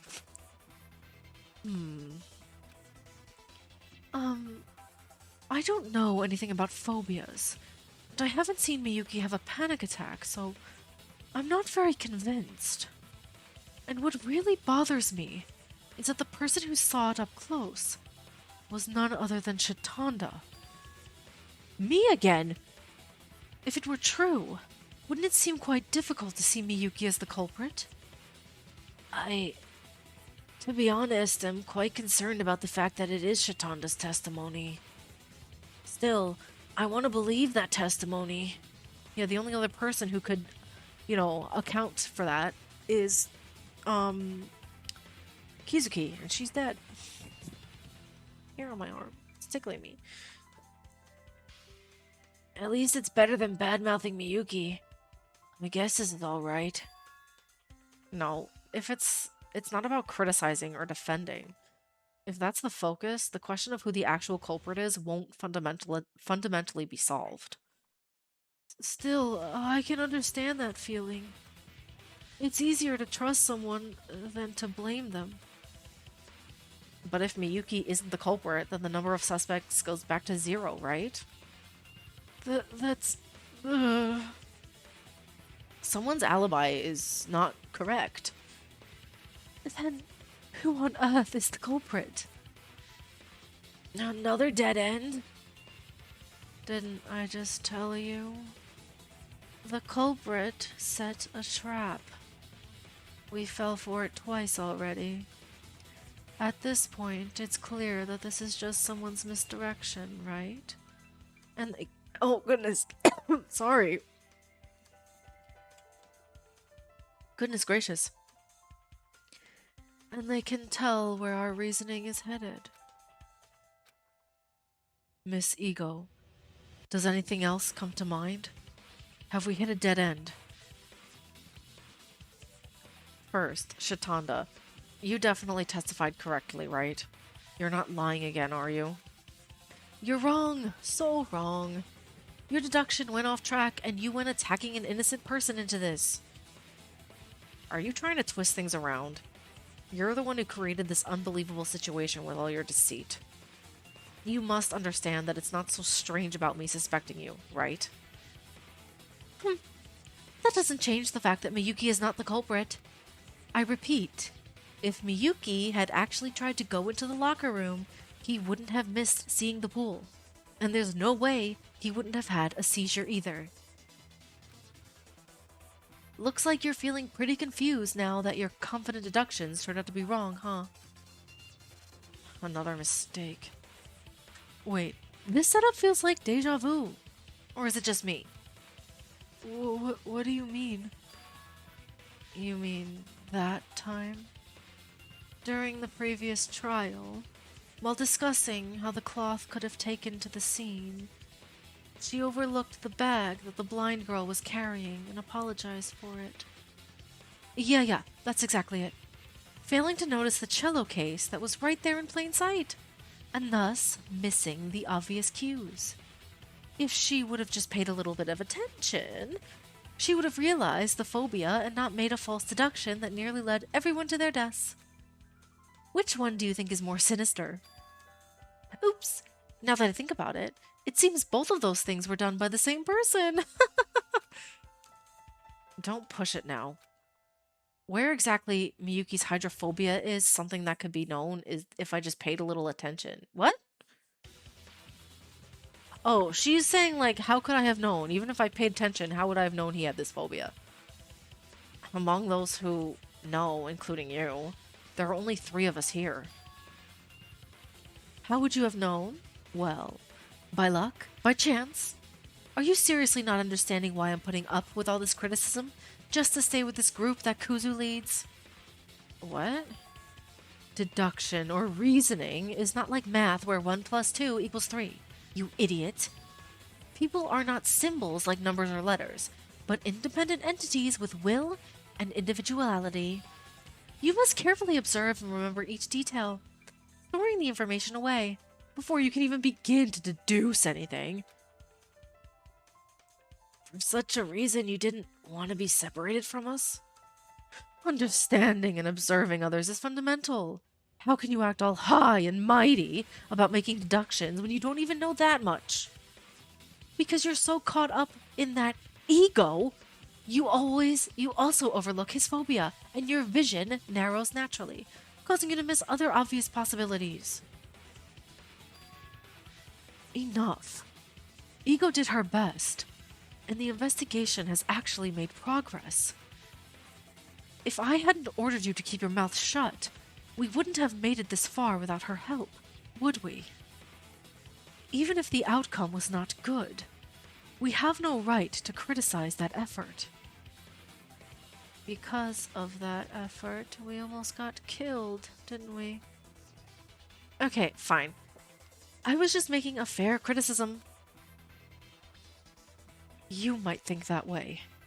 But does criticizing ego solve anything in this situation? We are looking for the culprit who killed a person, not the one who made a wrong deduction. Do you understand? No, but the fact that she's even trying to deduce things is dangerous. Stop doing that. Go ahead and try to say something pointless. Try me. I don't think you've forgotten what permission I was asked from everyone since yesterday, have you? Oh, is she gonna hit him? What? Are you gonna hit me? You've already accepted corporal punishment, haven't you? If you don't listen, I'll have no choice but to use force. I don't like that. If I get hit by you, it won't just end with a broken bone or two. I've already ever experienced corporal punishment, and I don't like it either. But remember, I can compromise my beliefs as much as I want when dealing with someone who doesn't understand me. Got it? I'll control myself. Please spare me. So, Shitanda, judging by your words and actions until now, it seems you've already given your answer. Is the conclusion that Miyuki is the culprit correct, or not? It is not. That is certain. If you catch me lying again, feel free to twist my ankles. What part is the problem? Because based on the current conclusion, the culprit shouldn't even exist. No need to overthink it. Remember the trap the culprit set that Jumanji mentioned earlier? You all fell right into it perfectly. So then, what kind of trap is that? Don't rush. Think about the characteristics of the weapon. Then the answer will come to you. The weapon? If it's the weapon, then... The weapon? Books are scattered. One corner of the bookcase. I think the things are a little off here. The weapon? No, this isn't it. Let me think about it more. What do you mean? Need more hints? We have a weapon right there. Oh, just the weapon itself then.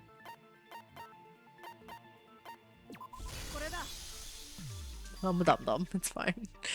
You mean the Hope Speak Academy 59th class graduation album? Yeah. Is that really the weapon? What are you saying? Oh, is it not? Is he suggesting we cast doubt on the weapon? That would be like shaking the very foundation of the deduction. If we go into some more detail, something might come to mind. Huh.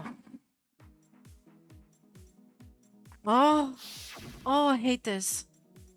Oh, this is not good. Oh, I hate it. I apologize. I'm gonna absolutely suck at it because it... Oops.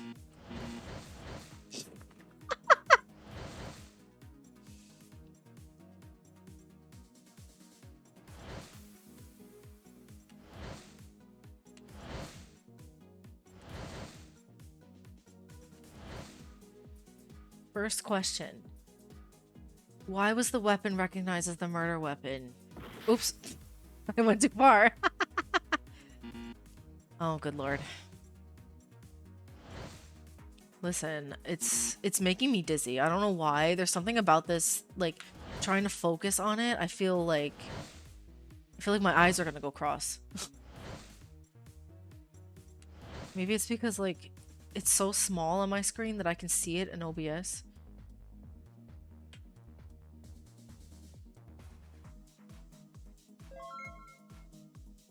It's just throwing me off. I don't like this one.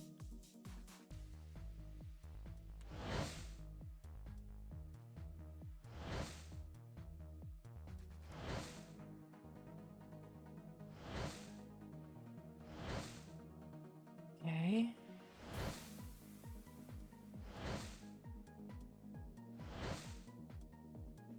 Second question.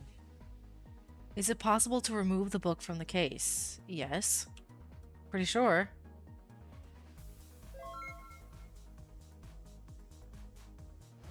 Well, where is this going? Oops. Ugh. God. I hate this game. I really do. I do not like this game at all. This is the worst game in the trial. I don't like it.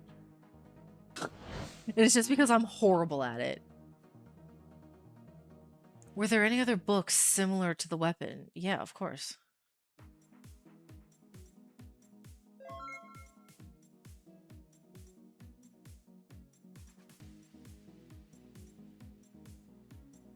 Do do do do do do do do do do do. Complete. I hope I don't have to do another one of those. Alrighty, let's go. Let's go. So, that's how it is. They can switch the case of the album used as the murder weapon with another album. What did you say? That's right. The graduation albums of Hope's Peak Academy have the same size and thickness, making them indistinguishable. Sorry, I think... Is that better? I think that's better. I think my light was a bit too bright. Sorry. I haven't really looked at the other albums. Is that true?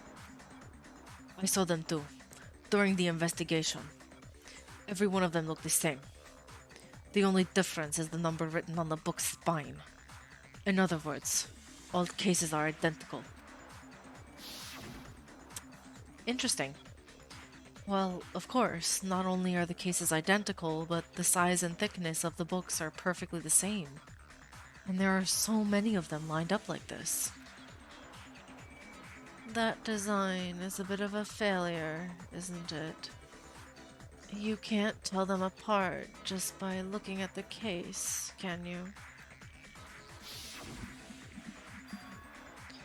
If that's the case, then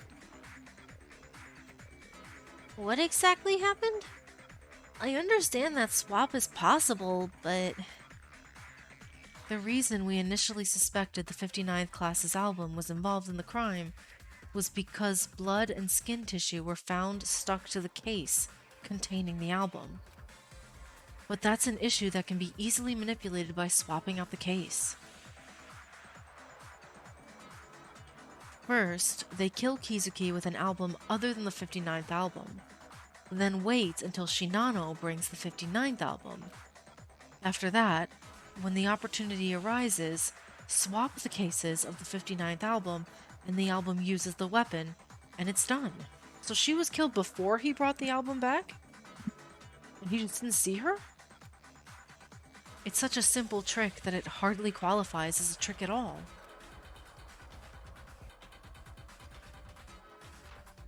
I then ask, what is culprit trying to deceive with the trick? Well, of course, it's... the crime happened before 4:30. The culprit was trying to hide the fact that they could have committed the crime before 4:30 p.m. We deduced the time of the crime was after 4:30 because Shinano brought the 59th album in the library at 4:30, right? But if the crime possible, according to reasoning, even before Shinano arrives. Understood. Doesn't that completely overturn the course of our reasoning? Then all of our alibis until now would be completely useless, wouldn't they? Right. All the culprit did was briefly return to the scene and swap the album's case. Because of that, completely opposite interpretations have emerged. it's quite efficient, isn't it? Even such a simple trick can cause a lot of confusion. Hey, self-proclaimed leader. Pull out the list of alibis I gave you earlier once more. You mean this, right? Here it is. So what happens now is... the culprit used a trick to make it seem like the crime occurred after 4:30 p.m. So that automatically means the crime must have happened before 4:30 p.m., right? But this is important. The logic still holds that the crime occurred while the coward was leaving with the ladder. That's a deduction built without any relation to the weapon, isn't it? Absolutely. There's no doubt about that, right? Ultimately, it is concluded that the crime occurred between 4:18 p.m. and 4:30 p.m. Looking at the alibis back then, the engineer girl and the coward were together from 18 to 45 minutes, so they're excluded. Hey, I told you to call people by their names. If you say it like that, we can't figure out who you're talking about right away. A rather intuitive nickname, wouldn't you say? All right, then let me tell you. Okay, so Igo and Mikawa were together from the 18-minute mark to the 45-minute mark. So they're out. Tsubaki and I were together from the 15-minute mark to the 45-minute mark. So we don't apply either. It was proven by Tadaira and Justin that Sarashina was at the dining hall from 15 to 50 minutes. Tadaira and Justin, it goes without saying, why they don't need to be mentioned. Is that the end? What happens to the remaining suspects then? Kana, Shitanda, Shinano, Jumanji, Tomoe, Miyuki. 6 people in total. Why am I included again like this? But anyway, I say women are incapable of committing the crime, right? Can't we just exclude them? Isn't that outdated argument? The estimated time of crime has changed. Even if the estimated time of the crime changed, the fact that there was nowhere to hide the tissue remains the same. Because Ego and Makawa were in the warehouse from the 18th to the 45-minute mark, Tsubaki and I were in the women's locker room from the 15th to the 45-minute mark. In other words, the only place to hide the toilet paper is in the men's locker room. So the logic that a man is the culprit remains intact. And I should be excluded too, if that logic holds. Then the logic that I am not the culprit will also remain intact. Yep. Then the ones remaining are Shitanda, Shinano, and Tomoe. That makes 3 of them left. What? No, 3 people that I did not even consider. Oh my. 3 newly identified suspects. This time, the culprit must be among them, right? Can I say this? The most suspicious one seems to be Shitanda. Understood. Me again? No, honestly, that's true. This isn't nitpicking or prejudice, there's a basis for it. Shitanda was one of the 3 people whose alibi was certain from the beginning, along with Justin and Tadaira. Now, isn't he one of the final suspects? If we're talking about someone who benefited from a trick, it's obviously Shitanda. Right. I mean, I don't think it's him, only because I don't think he'd be stupid enough to lead them back to this conclusion. They were gonna, they were all ready to vote for Miyuki. And if Shitanda really were the culprit, he would have let that happen. He would have, Miyuki could have been like, no, it's true, I could prove it with this. And Shitanda could have been like, no, that didn't happen. But it's not, there's no way, it's not him. What's more, back then, all of a sudden, they even tried to deceive us, and... Well, I can't deny this. When I hear it like this, it does seem objectively suspicious. But don't forget, Shinano. You are also one of the suspects. It's not me.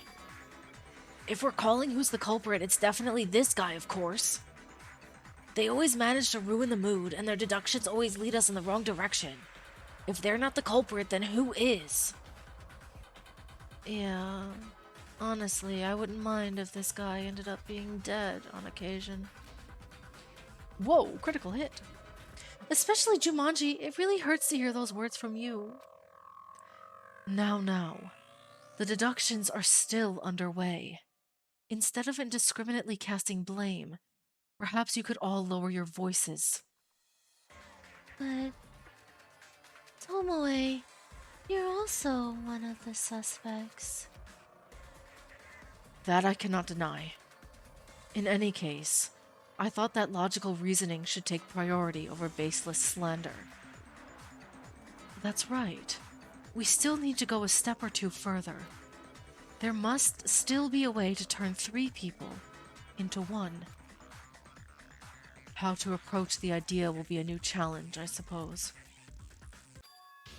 No, there's no need to bring that up. It's already blatantly revealed. Really? Did you figure out who the culprit is? How? It's blatantly obvious. What does that mean? Questions are pouring in. First off, to answer Sarashina's question, of course, that's because another clue has emerged regarding the culprit's movements. Up until now, all we knew about the culprit's movements was that they hit Kizuki at the scene and ran off, then hid the toilet paper in the men's locker room. But because of that deduction, we've got additional information that the culprit returned to the scene and switched the case, right? I see. So the culprit is Mr. Shinano, who needed to return to the scene after leaving the 59th album there at 30 minutes. Basically, anything after the 30-minute mark doesn't count, right?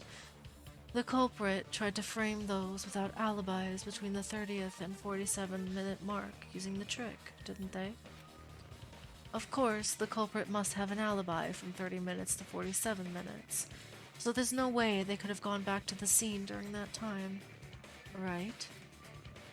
So, then, the culprit would be the person without an alibi from 4:47 to 5 p.m.? This'll make it even narrower, right? Misaki, quickly, take out the alibi list. No, that won't be the case. Huh? Why? Isn't the basis for the hour something you associate with Kizuki's presumed time of death? However, re-entering the murder scene is not limited to only during the estimated time of death. It can be done at any time without any problem.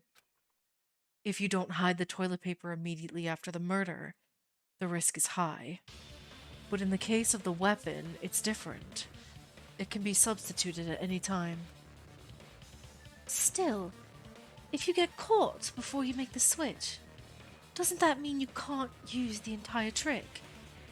I think it's better to quickly rush to the scene and switch them out as soon as the 47-minute mark is passed.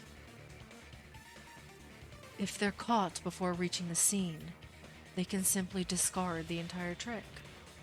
I believe that acting cautiously is more in line with the behavior of an ordinary person than recklessly charging ahead without considering the situation. What do you think? That's certainly a valid point. Alright, then let's conclude that in our calculations and try to deduce it. How? We don't know the alibis for after 5 p.m., do we? Well, since we're at it, why don't we just listen to them now? Those 3 guys over there, what'd you do from 5 to 6 p.m. before our dinner gathering? No, there's no need to do that, Tsubaki. What? During the investigation, I came across some pieces of information rather incidentally. Interestingly, just those alone are enough to figure out who the culprit is. Who is it? The time for atonement has arrived. No one in this space can stop me. Is it Tomoe? He seems like I don't know. It's definitely not Shitanda. For sure, 100%, it is not Shitanda. Could it be Tomoe? Because I don't think it's Shinano either. I don't know. Shinano, he doesn't seem like. Maybe that's just me being biased. He just doesn't seem like a blackened type. I think he's gonna get killed one day. If he's a blackened, I would be shocked. No matter what anyone says, I will definitely point out the culprit myself. Shinano. What? What? I'm sorry, what? Mr. Shinano's the culprit. What is this? I can't believe it. Shinano, how could you do this? How could you? No, I'm innocent. I simply called your name. Oh, I see.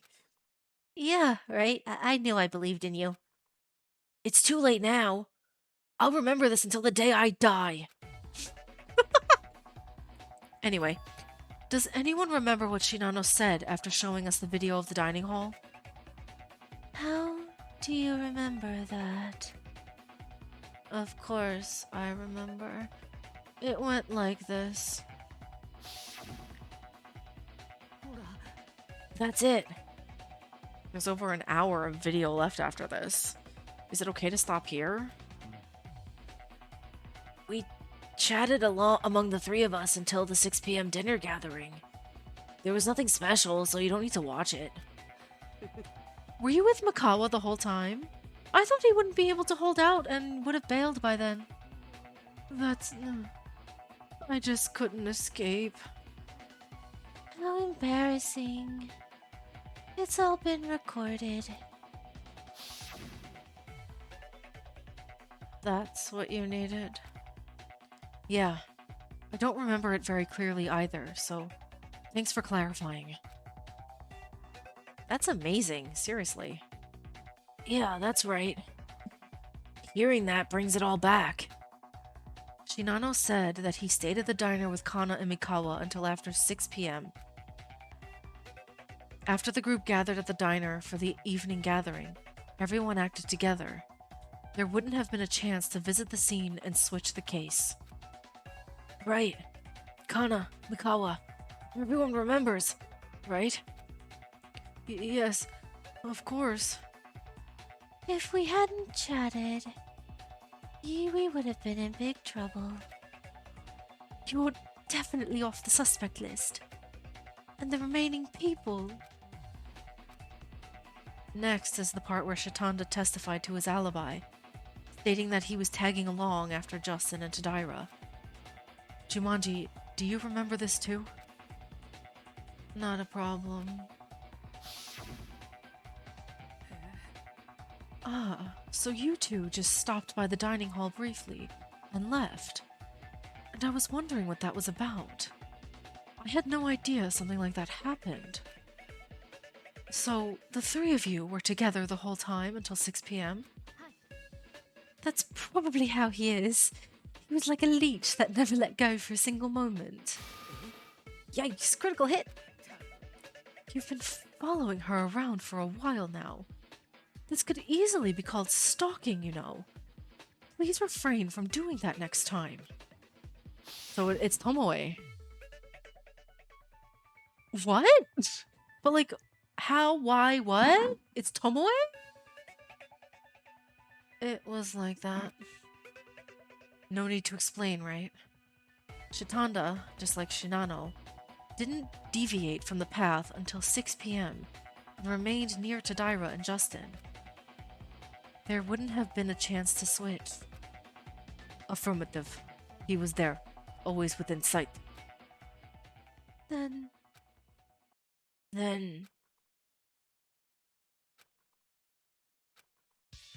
the moment when the denominator decreases from 2 to 1.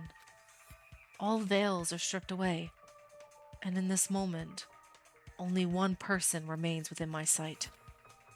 For the sake of this moment, I have barely held on to my heart, which feels like it's about to burst. All for this very moment. I raised my finger and pointed it forward, to declare the only possibility left. There's no one else it could be but you.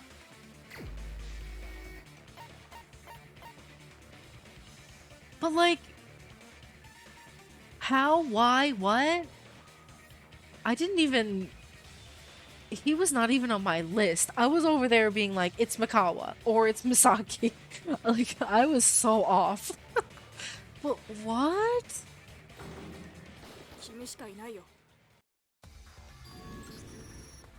Rintaro Tomoe.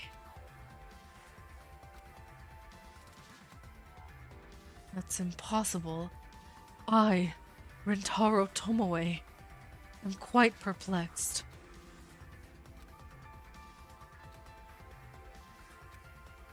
Everyone seems to be giving me the cold shoulder. What's going on? I guess it can't be helped. Everyone knows by now. There are no more variables. There's no longer any room for the culprit to manipulate things, and there's no chance of the case taking another turn. You're the culprit. No, but why are you so sure? Isn't it possible that there are other possibilities we haven't considered yet? You, of all people, Mr. Miyuki, would know better than anyone, having once been labeled the culprit yourself. Wouldn't you?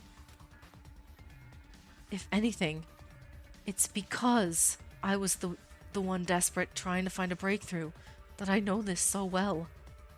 There are no more loopholes in the logic we've established. But this is unfair.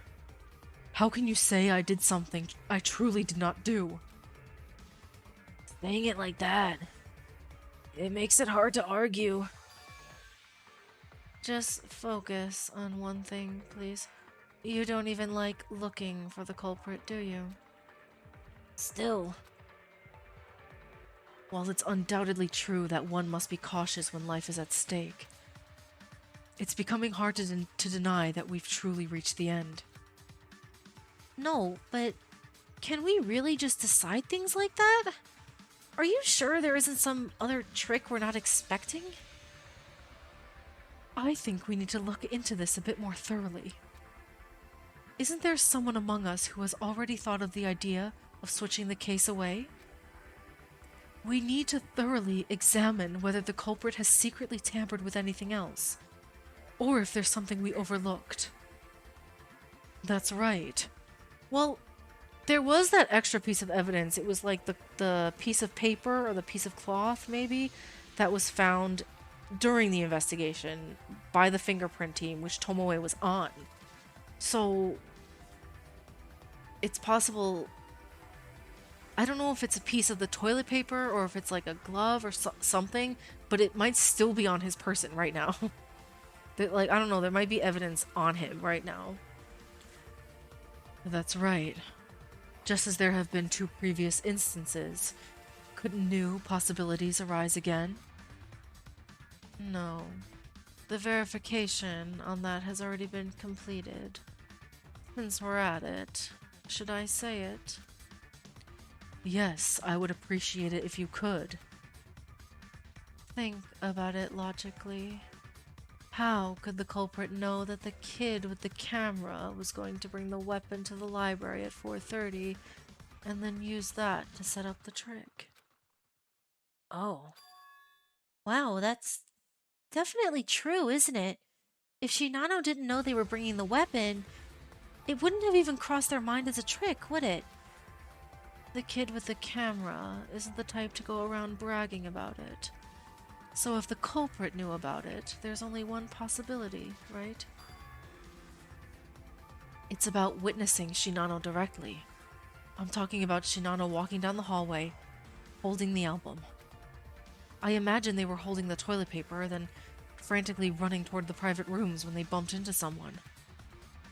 Right. Of course, the culprit would have evaded the camera kid, and thus the camera didn't capture anything damning.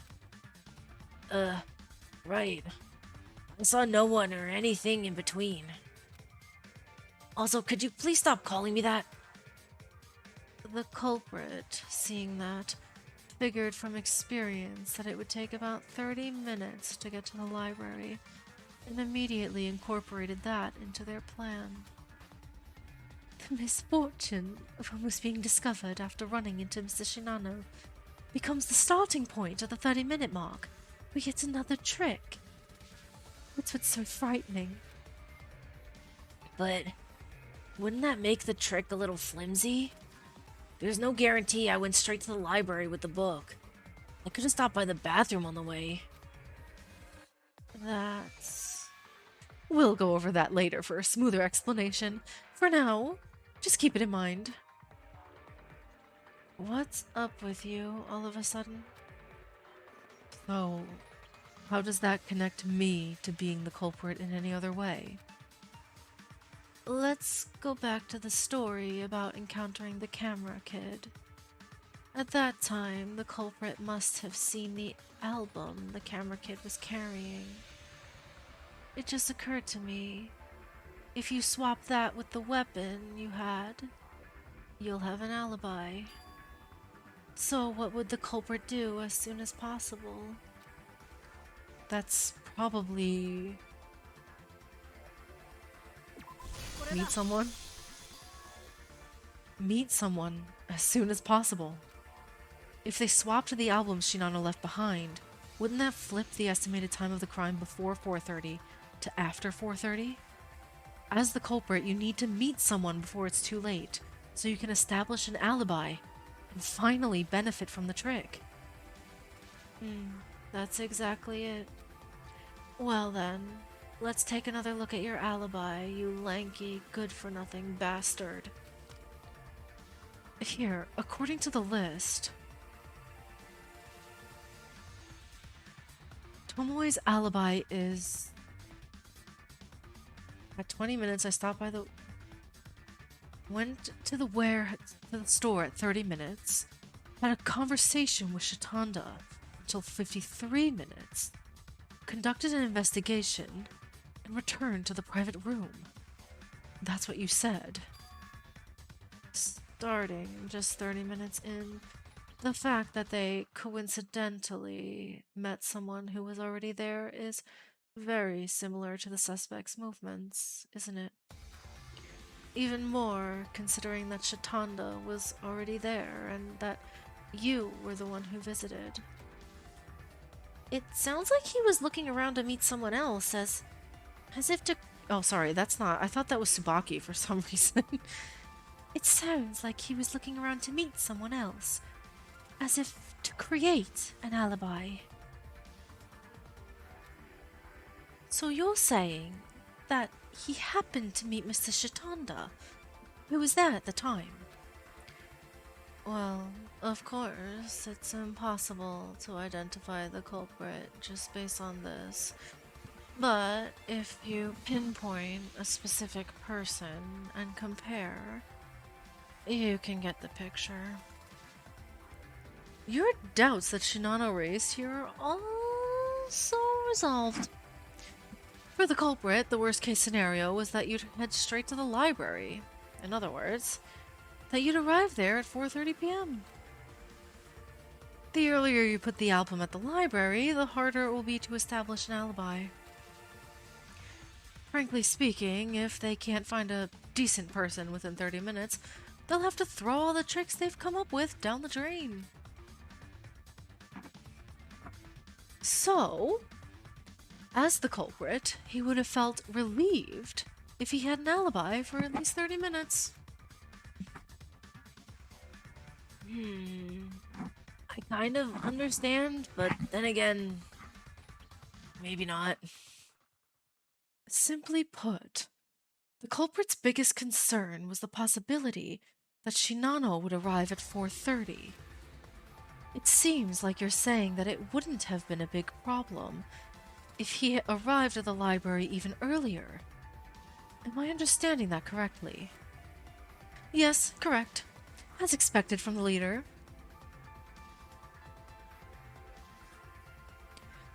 It is excessive to accuse me of being the culprit, based solely on that. Isn't it a mere assumption? There's no evidence whatsoever that Mr. Shinano and the culprit even met, is there? You say that after seeing the recent arguments? The moment that culprit saw Shinano is now considered an established fact. It is him, huh? And there's a continuation of that. How did the culprit know that the album Shinano was carrying was the 59th generation album? The case doesn't have any numbers written on it, and at best, they would only be written on the spine of the book. Really?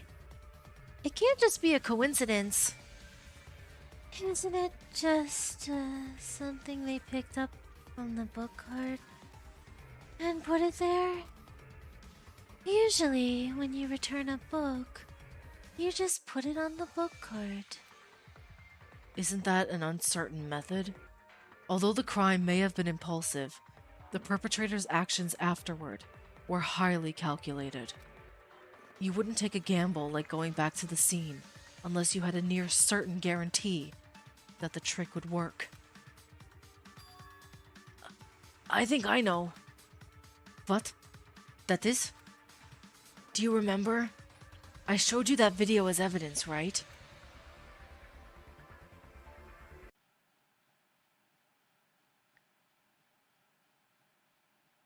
Isn't it really amazing? Just by mentioning these names, I get to be a classmate with such great people. He said it. I accidentally brought the 59th class album. I think I should set aside some time later and bring everything else at once to take photos. It's the video when he was walking. The ground corridor near the stairs of the building on the first floor of the school. Shinano keeps talking about the 59th generation as he walks to the library. Yeah, he said it, so that's how you know.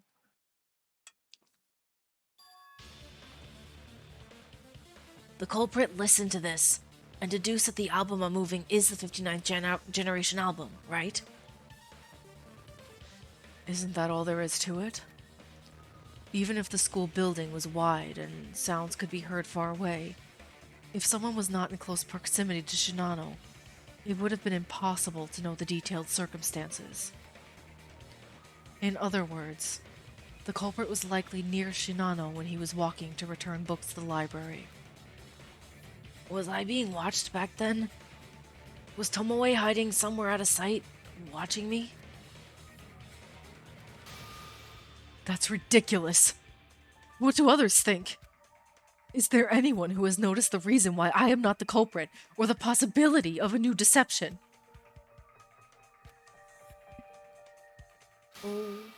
Miss Ego, do you have any idea at all? Anything would help. Oh no. Ah, how pathetic. Since you don't understand, you're clinging to others. Well, I wouldn't go as far as to say it's pathetic. Even I felt almost exactly the same way before I miraculously remembered my fear of water. So, do we have to wait until something else comes to mind? That's gonna be a bit annoying. The suspect keeps changing, which is entertaining to watch, but we can't stretch this out indefinitely. There was no need for that in the first place, was there? That guy is definitely the culprit. Mr. Shitonda, if that's the case, who was the culprit you initially suspected? Was it Mr. Tomoe, or... Why are you looking at me like that? No, well... Alright, I'll just tell you straight. The culprit I suspect is Tomoe. So that's the case. That's not... Did I say too much? That felt like a knockout blow. In that case, what if we do it like this? Actually, there was one mistake in my testimony. After meeting Mr. Shitonda at 4:30, Mr. Shitonda was away from his place for about 8 minutes. It was under the pretense of going to the restroom. What do you mean? What are you talking about? I might have overlooked it because 8 minutes seems like such a short time, but isn't 8 minutes actually enough time to go up to the library and commit the murder? So the suspect is no longer just me. How it matters now. One of conditions of culprit. A person without alibi from 18 to 30 minutes. Unnecessary from 30 minutes onward. Isn't that because all without an alibi between 30 and 47 minutes were eliminated as a suspect, opening up new possibilities? Based on Tomoe's current testimony, the alibis of both Shitonda and Tomoe have become less reliable, so there's no guarantee that the switching trick definitely took place. So, that means that Mr. Shitonda can't escape from the list of suspects either. Oh, I see. Understood. It's okay. If you happen to have any more things you don't understand, please let me know. No, why are you even taking what they said seriously? It's obviously a ridiculous lie. Of course it's a lie. I stayed right where I was. Or how about the testimony that at around 4:20, I saw Mr. Miyuki going up the stairs? See, it's all just nonsense. He keeps tempting us down various paths. This is the very image of a culprit setting a trap itself. Oh, so you're finally admitting it's not just a delusion, huh? No, it's not what you're thinking.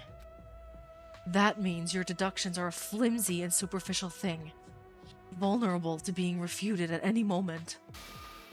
Please reconsider. Please. I, Tomoe Rentaro, though lacking in both ability and wit, humbly beg of you all, please find another way. Any way is fine. You don't have to believe me. However, just one different possibility.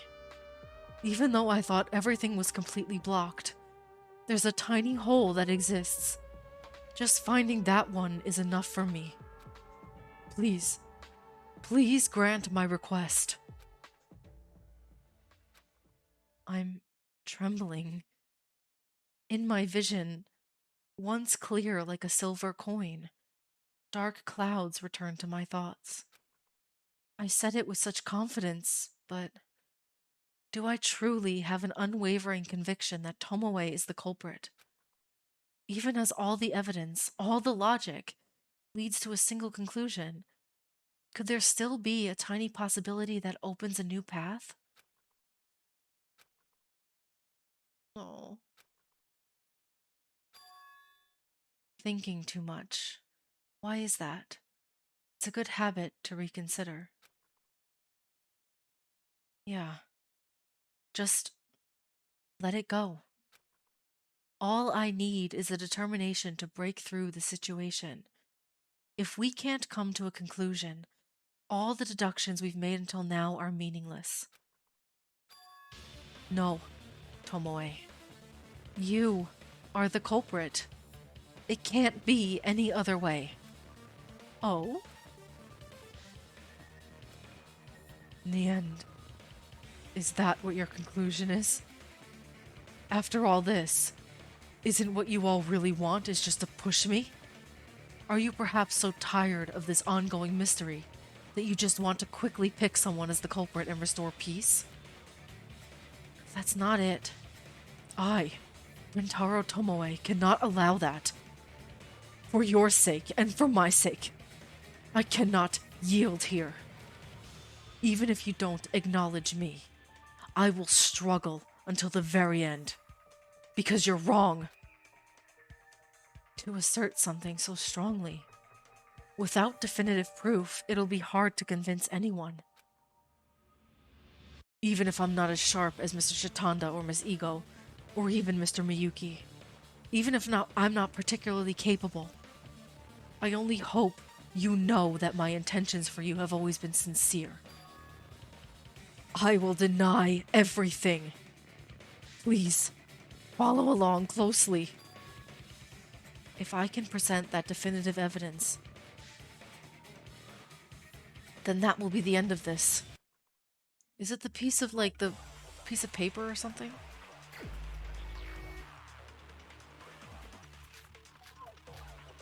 Yeah, it's the identified piece of paper. It has to be, because that's the only thing we haven't really talked about. You're probably thinking like this. You're cornering me with logic, aren't you? You're thinking you're the one stepping away, right? No, that's not it. That's not Justin Blade. You don't even know how the killer obtained the weapon, do you? You also don't know the exact movements of the killer or the timeline of the crime. Furthermore, there is no evidence that the swap or trick was carried out. Oh, I think I know. The identified piece of paper. What you're discussing is just empty logic, theoretical at best. It's nothing more than mere imagination. It's impossible to convince everyone. Okay, I think I know what I need to do. Okay.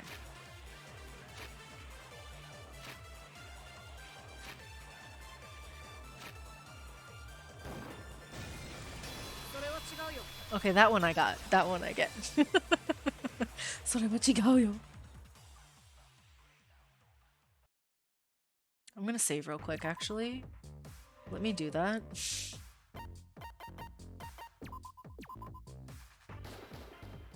Okay. Alright, I'm gonna go back in. No, there is evidence.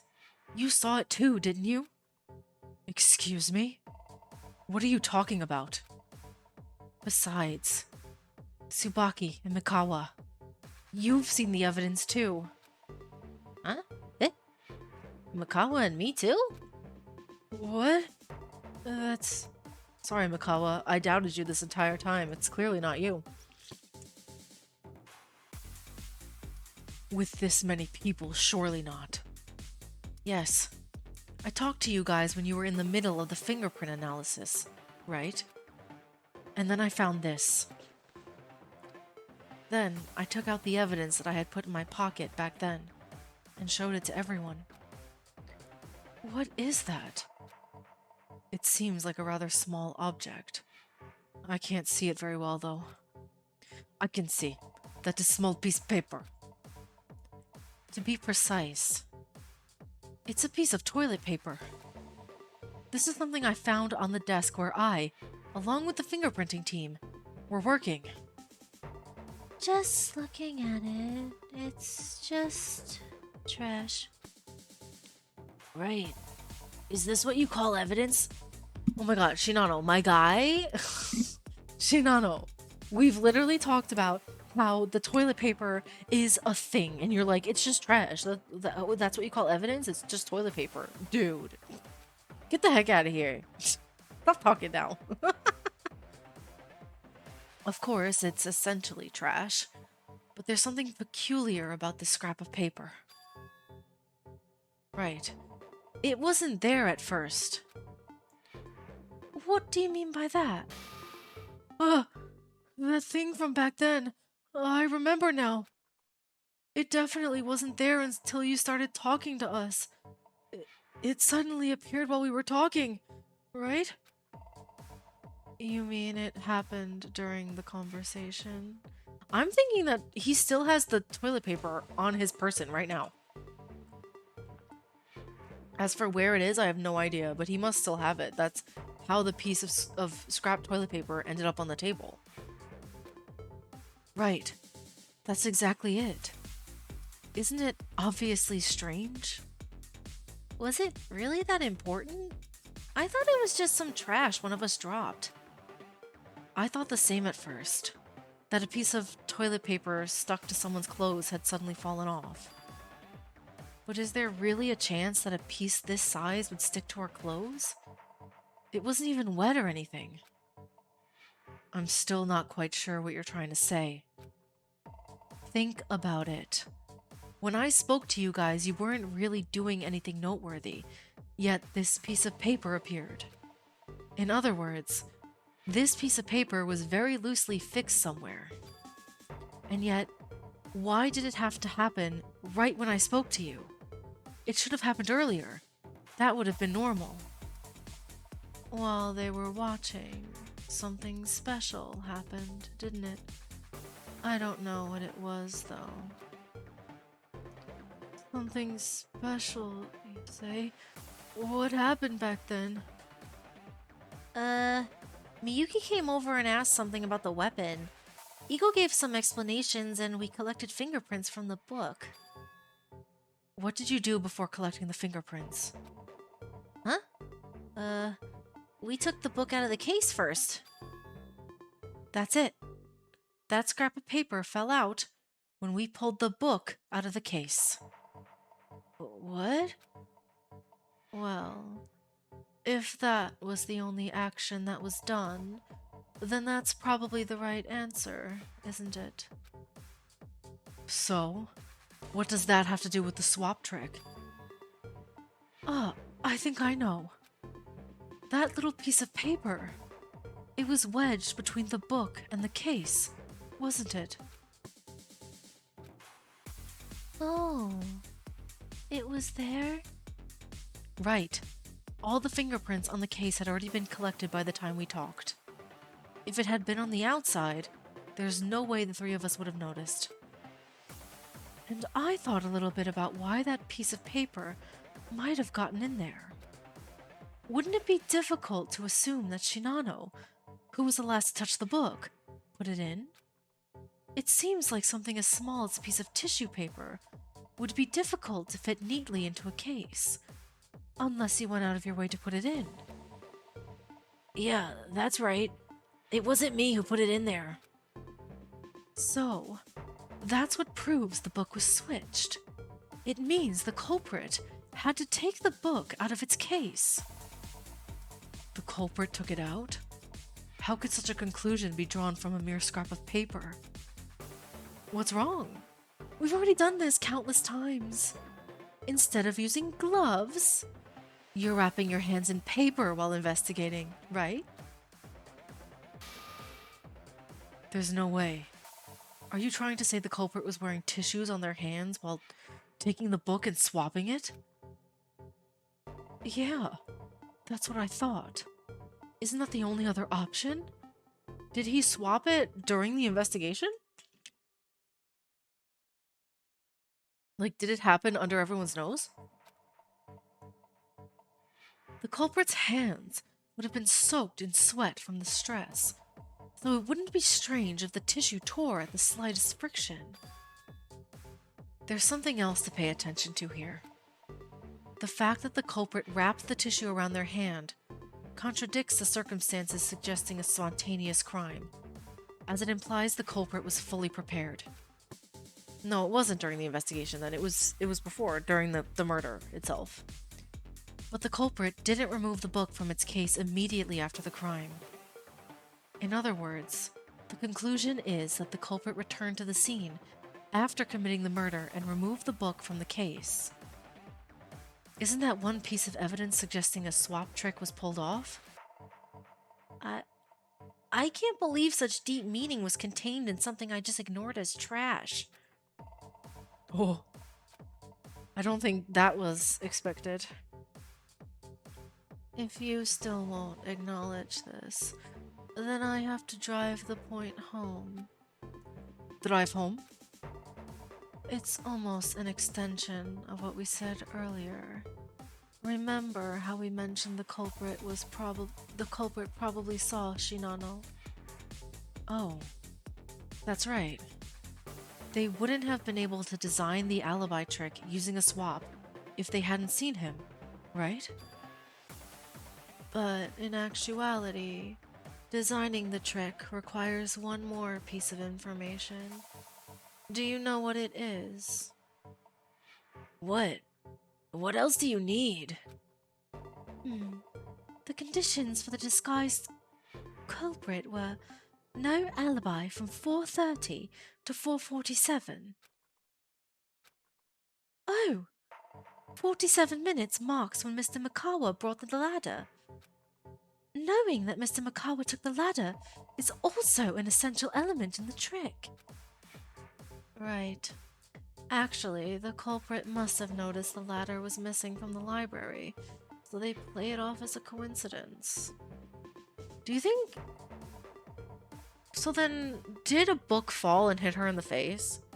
It's possible, I guess, because if it was Tomoe, he's so much taller than Kizuki that he could have just went... right? I don't know, though. I guess we'll find out, like, the specifics of how it happened during the, what's it called? The recap that they do. Even so, they were risking going back to the scene, so they probably wanted to handle it properly. Oh, I see now. Misaki, check Tomoe's alibi on the list again. Let's see. Ah, Tomoe stopped by the warehouse at 20 minutes and saw Igo and Mikawa's faces. At this time, the existence of the ladder that Mikawa was using was confirmed. Wait, so then, once you figured out that the switch trick was used, you could have identified Tomoe as the culprit? You can't do that. How would you know if someone secretly saw the coward guy going up to get the ladder? It's a bit unreasonable to identify the culprit with just that. But in a situation like this, where the suspect has been identified, you can present it as one piece of evidence. I wish you told me a bit sooner. I almost doubted my own deduction. Really? I didn't know. Oh, he's starting to sweat. Oh no. Tomoe? I'm starting to wonder, what kind of answer will you give this time? Then, Tomoe really is the culprit? Tomoe, it's really you. How? How could you do this? You were so close with Kizuki, right? You even talked to her. Were all those things you said back then lies? Oh, to have such wonderful people as my classmates. I, Rentaro Tomoe, will finally be able to find a good connection. Your words might become the clue. I feel much, no, far better now. What good connection? What classmate? If you can talk, then speak. Why did you kill Kizuki? No, you have to consider the context. What? Before saying that, did you forget what Tomoe said previously? Well, I'm not sure if I should be telling you this. It seems that my beliefs are wavering right now. Isn't that ridiculous? I don't know what that high and mighty conviction of yours is, but if you killed a friend you were so close to, it must be because of that. You stay quiet. What would you know? Now he's making such a fuss even when we're trying to do something. Seriously. All right. Calm down. We haven't even pinned Tomoe as the culprit yet. I consider it favorable selection sufficiently. Fashion model, speak. Are you culprit?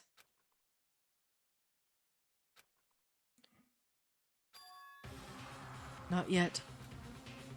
What? It's not time yet. I'm still not ready yet. This is the first time I've seen Tomoe not using honorifics. You're not ready? Tomoe, what do you mean? He's not talking to us, is he? How would you know that? Just a feeling. Fine. It's fine, but I'm not ready yet. If only I had a little more time. I might find the answer, but there's no time. Who's he talking to? Miyuki. Yes? You've certainly wrapped things up neatly. At this rate, everyone here will think I'm the culprit. If we were to put to a vote right now, it would be a landslide victory. Nevertheless, I will not give up. From now on, I will cease the logical and rational rebuttals. This is nothing but a tantrum. It will be disgusting, pathetic, and so ugly that Mr. Miyuki will be appalled. You will be so eager to hang me on the execution platform, having given up on me being a human right at this moment. But even so, I, Rintaro Tomoe, will not give up. That is because I don't have any time left now. Just admit it already. There's nowhere left to retreat. Miss Kizuki gave up her life.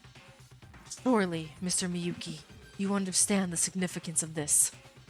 Even though I want to step back, even though I want to retreat, I must not. And even though I don't want to make excuses, I must. Even if there's no time left, we must somehow manage to tie down the clock's hands. What? What are you talking about? Didn't you kill Kizuki? You said she sacrificed herself? Come now. I will not back down. With this frail body, I will withstand all of Mr. Miyuki's attacks. Though I am still foolish and have not yet realized. Please, come at me with all your might. What is happening? What is going on with him? I'll listen to the explanation. Armed with their own theories, your opponent is unlikely to listen to the protagonist. Your goal is to destroy your opponent's theory by striking the decisive blow. This one is a rhythm game, right? Press the spacebar to match the rhythm. Okay, so this one's not too bad. This is a rhythm game, which is pretty good. The only thing is, if I'm doing the rhythm game, I probably won't be able to like read what they're actually saying. like read the characters, do like the voices and stuff. We'll find out. Okay, press the spacebar in time with the tempo markers. This will allow you. Okay. After your opponent runs out of health, he or she will make a final rebuttal, at which point you'll see 4 pieces of text at the bottom, top, right, and left of the screen. Okay. If you press the buttons in the correct order, you'll be able to complete the decisive blow. If you get the order wrong, your opponent will recover some health, so be careful. There's no game over, but failing to press the spacebar in time is grounds for a penalty in your final score. I'm scared of my final score, to be completely honest with you. I was doing well at the beginning, but then there were parts where I was like, I definitely did not do well. Alright, let's do this. Oh, that's cool. I like the art. The art is really cool. I like the art in this game.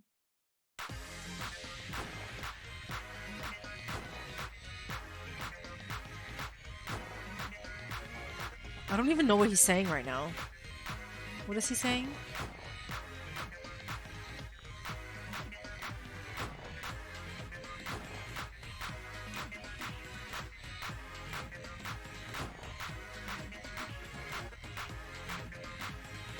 You must remember you must. What does that mean? I don't know what he's talking about right now. I think something's about to go absolutely crazy. I really do.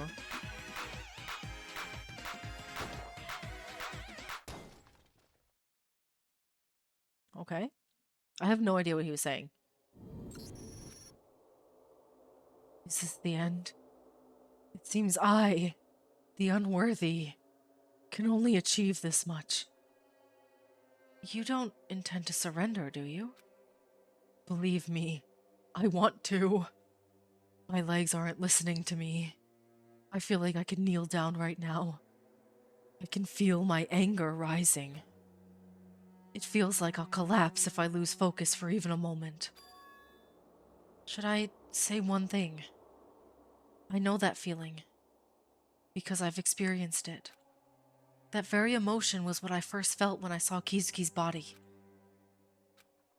If I had collapsed at that moment, it might have been the end. Somehow, I managed to gather my thoughts and endure. And I was able to push you to the edge like this. So, I'm going to ask, why did you kill Kizuki? Is that really because your beliefs collapsed just like what Shitanda was blabbing about? How much do you know about the beauty I have pursued, Mr. Miyuki? Haven't you been emphasizing this so many times? How could I not know? Life itself is what you said. That's right. The act of breathing and sustaining life activities. That was the most fundamentally beautiful thing, and it was the paramount value that I had to protect, worship, and fear. Why is that past tense? Did you have a change of heart and decide to worship death instead of life? To be honest with you, I don't know either. What? I just can't understand. Why did Miss Kizuki have to pass away? It seemed like I'm about to grasp something, but I just can't quite catch it. What nonsense is this? Are you just trying to escape the fact that you killed Kizuki? Come to your senses. You, who loved being alive so much, ultimately drove Kizuki to her death. You have to accept the outcome before things get any uglier. No, that's precisely why I can't accept it. Because I am left with the duty to interpret her death. Ugh. I don't have time for this. I need to think, even for a moment, about why Miss Kizuki had to die so soon. If that's not the case, you should at least consider why my beliefs were shaken. Are you going to stop? Something's going on here, because I don't... He seems to genuinely be confused as to why she died. What's going on? It's not that I'm not curious about the reason why you committed murder, but it seems reasonable to hear the details at least. Yet, why are you still holding on? At this point, it's practically an admission of murder. Why is it so hard to accept the results? Since Mr. Miyuki doesn't understand me, that's probably why he's saying that. Do you know how painful it is when the beliefs you've devoted your entire life to begin to waver? You've been saying all this talk about belief this and belief that. I don't know how painful it is for you to have your precious beliefs shaken, but it must be less painful than being murdered, like Kizuki. Plus, you've laid out your deception so brazenly everywhere in this case, haven't you? That doesn't seem like the attitude of someone so dejected and anguished. Didn't you just want to kill anyone, friend or whoever, and escape from here? For you, Kizuki was that kind of person, wasn't she? The same label was for us too. It can't be. It's not possible. Kizuki was my precious friend. Did you kill your friend? Your beauty really seems to worship death now, doesn't it? No. Death is still something I fear and want to avoid. Yet, if that's not the case, does that explain why you killed Kizuki? Aren't you just making excuses for yourself?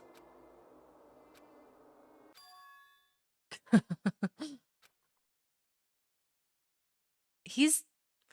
I don't want to say in case I'm wrong, but it seems like there's a lot of internal struggle going on with him right now, and I'm wondering if there's a split. That's true. Perhaps I've been lying to myself all along. If I let go, if I give up, it could become easier. Those words. So he's finally ready to confess? Yeah, you've been ignoring your feelings all this time. It's good to confess in good faith. Wait, we haven't finished the argument thing yet, because I didn't put a phrase together. What's going on? Yes, I suppose that might be the case. Tomoe? I turned a blind eye to my heart. Without any more words, Tomoe put his hand in his pocket, with a look as if he were entranced by something. He pulled something out. It's a piece of paper that I've seen before. Do not turn away from your own heart. It is showing you a truth more transparent than anything else. Unbelievable. Why did you have to come to me at a time like this? That's just a phrase randomly generated by a machine, so what's the point? I think Miss Ego was right. The Rhetorica is indeed a machine that gives advice tailored to the person inserting the coin. This is the first piece of advice I ever got in the Rhetorica. Do you remember, Mr. Miyuki? I even read it out loud. Back then, I really didn't understand any word from it. But to think that you would help me like this. This story is taking a weird turn. So, when are you going to confess? Confession. You want a confession? I would like to say there's a misunderstanding, Miyuki. What? You're saying I'm deceiving myself? That my true feelings are different? No, I simply acted according to my heart. I should have known this from the beginning. It's the same with Miss Kizuki's passing. My philosophy was never wrong. Just a part of it. Miss Kizuki's death and my beliefs. Why was I unaware that the two could coexist? Now I feel my head clearing up. Tomoe, calm down for a moment. Calm. There's no need. Right now is the most serene and peaceful I've been since I was born. I feel so light and free that I want to spread my wings and fly right now. But there's still no getting around the fact that I'm short on time. We need to share this beauty with more people right now. We don't have time to squabble over petty things like these. Whoa. If you want to get a confession out of me, try pushing me again. At this moment, I am not afraid of you at all. Boldly and arrogantly, I will prove your reasoning is baseless, and you will see my intentions through. Did that machine ultimately give him some kind of enlightenment? I don't know, something weird's going on. This is weird, but listen, I love the art in this game, it's really good. The culprit, who was tormented by the guilt of having killed a friend and was pushed to the brink of a confession, has vanished without a trace. Before my eyes, only a madman, intoxicated on his own beliefs, preparing for his final struggle, remains. This shall be the next discussion, Mr. Miyuki. As I mentioned earlier, there's no specific reason the culprit had to switch the books before 5 p.m. From 4:47 to 6 p.m. Any time is fine. Then how about the toilet paper? Now that it's been confirmed the culprit visited the scene twice. What's going on with his neck, by the way? I just noticed that. What's going on here?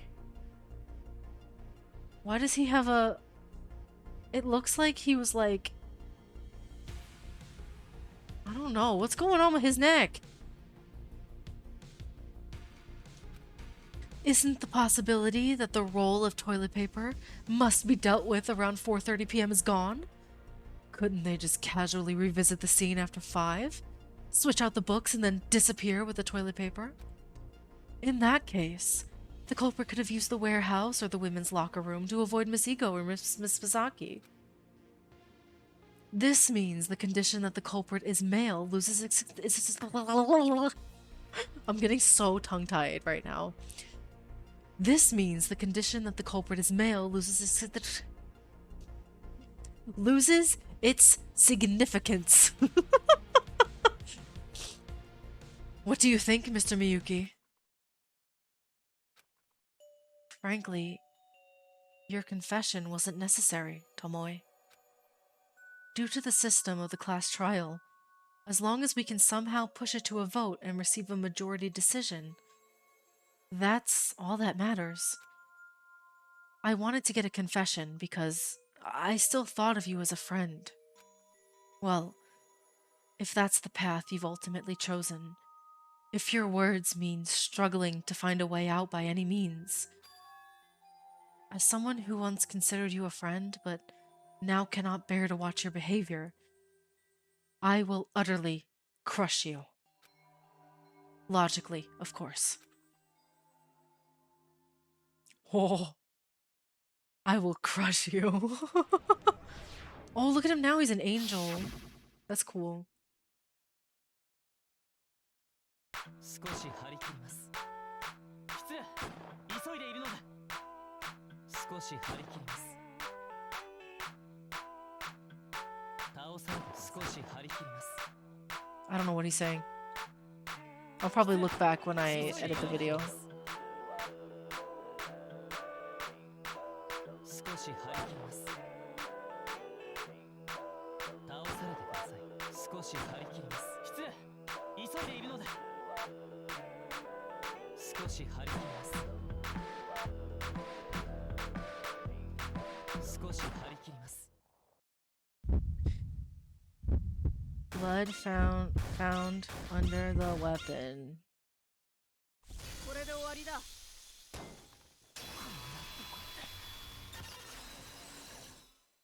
Okay, where does clothes go? Is he supposed to be like a statue or like art or something like that? Oh, that was fun. I do like the argument things because I like the way that they do it in this game as a rhythm game. I think that's pretty cool. Anyway, let's continue. All right, let's go. I can't believe it. I don't know, like I really just I didn't expect it to be Tomoe, like, at all. I wonder how, why. I guess we're gonna find out now. Oh, this can't be happening. I need to spread this beauty to more people. Tomoe. I guess I can take that as a confession, right? Oh, I feel like he should stop saying things. There's no way to overcome this. Look at his hair! Why didn't he have that hair the whole time? This might be proof that the philosophy I have pursued over nearly 2 decades amounts to just this much. I can't hold on any longer as you keep pressing me with such logical reasoning until the very end. Yeah, I should have expected it. Oh, that's right. Come to think of it, I'd like to hear what that story is about. What Mr. Miyuki refuted at the end? To explain that, you first need to understand why Tomoe cleaned up the tissues. What? Can you deduce that reason too? Look at his sprite though. Like, imagine if he had that hair the whole time. Of course. If the deductions we've made so far are correct, the culprit must have gone to considerable trouble to completely erase all traces of it. In fact, just bringing that out from the scene is an action that takes on a considerable amount of risk. In other words, for the culprit, that toilet paper is an important item that must be disposed of. Did they leave a fingerprint or something? If that were the case, I don't think there'd be any reason to take the risk and hide it. No matter how big it is, it would probably be about the size of a typical toilet paper, so you would just need to gently rub and wipe the surface. Or if that were the case, if it was fingerprints on toilet paper, all they would have to do is just roll out a little bit of it and just throw that much out. They don't have to throw out the whole thing. Is that so? But then I don't really understand why that toilet paper becomes such an important item. You're right. We don't even have sophisticated forensic tools to begin with. It doesn't seem like there's any reason for an item the culprit didn't even prepare to suddenly become such critical evidence. No, it's something that was already mentioned. It's the same reason why they cleaned up the tissues used to wipe the nosebleed. Remember? The tissues to wipe the nosebleed. You mean when they were trying to erase the possibility of a nosebleed from our minds? Just to frame Jumanji as the culprit? Oh, I wonder if the culprit thought Kizuki brought the toilet paper because of the nosebleed? So they thought if they leave it there, it might remind people of a nosebleed, so they cleaned it up with the toilet paper she used to wipe the nosebleed. Yeah, that's pretty much it. Even though we knew that Kizuki's toilet paper had originally been with her, given the cautious nature of the culprit, they wouldn't have left it behind. In the end, that caution backfired on you, didn't it? From the culprit's perspective, having you, Jumanji, be the one accused was the easiest outcome after all. Well, for me, it's a huge relief that I wear glasses with strapped chains. Anyway, keep the above information in mind and listen to what I have to say. As Tomoe said, if it was possible to dispose of the evidence even after 4:47 p.m., the very important condition that the culprit is a man might not hold weight.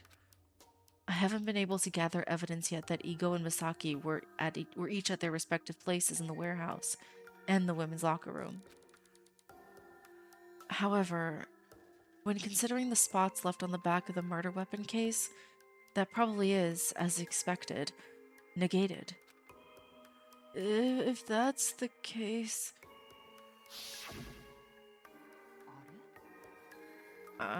there's something new here. Ego turned the weapon over and spoke. There were also bloodstains on the back of the case, which looked distinctly different from those on the front. It's because the culprit put the murder weapon down on the floor, leaving bloodstains. Why? I feel like I owe Mikawa an apology, because I was so convinced it was gonna be him. I'm not sure. The hint is Shatanda's experiment. Huh? Again with that? Are you surprised by something you did yourself? There must be someone who remembers. I remember. Let's see. Shatanda knelt on the floor again, placed his finger on the first circle, and rubbed it vigorously. But no matter how much he rubbed, no more blood came out. Additional information. Blood on carpet will completely soak within 10 minutes and will no longer stain.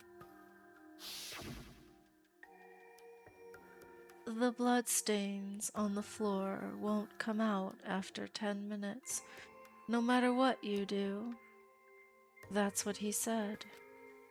But the fact that the weapon was found on the floor... The murder weapon lying on the floor. So, are you saying that the cleaning attempt took place shortly after Kizuki started bleeding from her nose? Within 10 minutes? It's just before 4:30 p.m. when the culprit left the scene. And yet, it's already 47 minutes. And what have we discovered? There exists a gap more than 10 minutes. So, you're saying that the false accusation to frame Jumanji as the culprit was carried out when Tomoe first visited the scene? Right. To add to that, he probably disposed of the toilet paper and the tissues she used to wipe her nose at the same time. If both of these conditions are missing, there would be no problem framing Jumanji as the culprit. In other words, the culprit likely tried to dispose of the toilet paper roll around 4:30 p.m.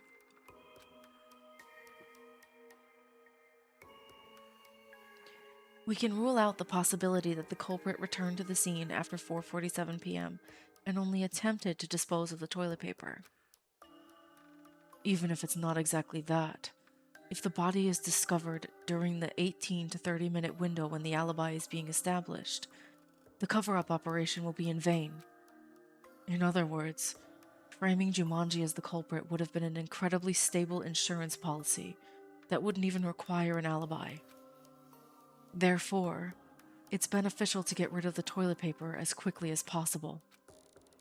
If they were to try to retrieve it after the 47-minute mark and get caught at the scene, as the culprit, one would end up unable to employ any tricks or disguise tactics. Shatanda, what exactly did you foresee the moment you saw the body?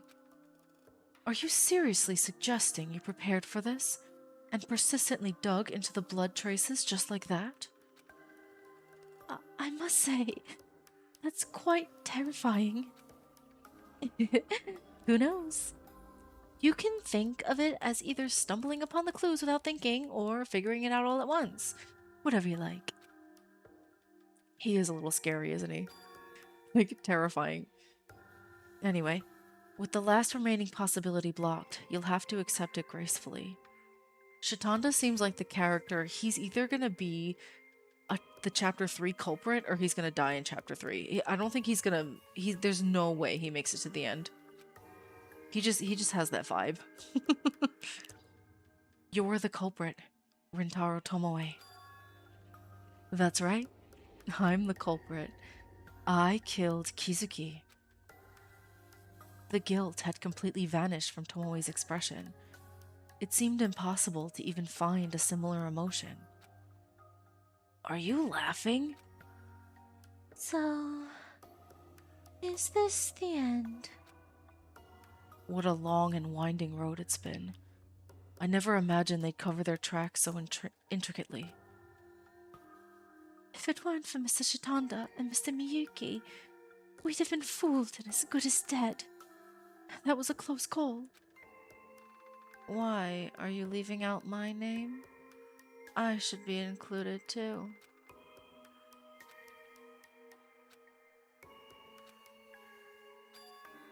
Guys, can I ask you a favor? What is it? It's not that I want to be difficult. I was wondering if you could recap the sequence of events of the incident for me. What tricks he used, where the culprit saw what, and when he went back to the scene. My head feels like it's about to split. I don't get why you don't understand. What exactly is so difficult that you're whining about? I'm sorry for being stupid. Still, I did try my best. I suppose there's nothing we can do. If I explain it clearly, it'll be straightforward. Since we've already identified the culprit, let's go over this case one last time. Yeah, there's no need to rush. Just take your time. Yeah. Thanks. Then let's begin the summary. I also need a summary because I also am a little confused on some things, to be completely honest with you. We'll try our best here. Tomoe, if there's anything wrong, please let me know. What's going on with his neck, by the way? Are we gonna address his neck? From now on, climax reasoning will begin. I'm gonna listen to the explanation. I'm sure it's... Your goal is to fill in the blank spaces in the comic. You can read the detailed information by pressing the Q key. Okay. Okay, good. It will show me details about it. That is good. I like when it does that. The flow of events are created in comic book form. Okay, yes. They're both correct and incorrect reasoning squares available. Fill them in carefully. When the correct square in one set are done, they are replaced with a new set. Hints are displayed when you align the crosshair with the given square and press Q. So take note of that. There are no penalties or game overs. Okay, cool. There's no penalty or game over. That makes me feel better. Start. Alright, let's see. Okay, so this is... The culprit is putting the weapon on the floor. The culprit is picking up the graduation album from the desk. View of the locker room. It has to be this one. Which button do I push? Oh. Okay. Are we going backwards? Oh yeah, we're going backwards. I need to go from the beginning.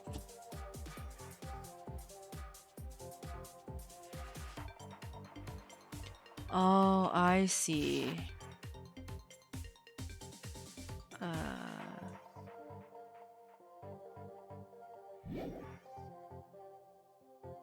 So it's this one, I think.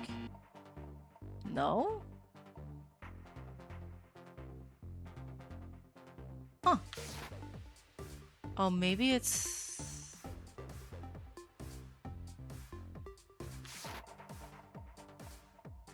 Taking the toilet paper. This. This one in here? Yeah, okay.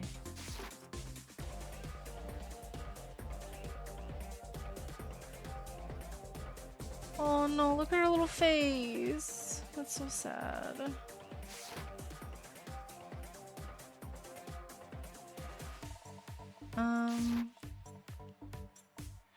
Maybe this one's this here. Yeah, okay. So...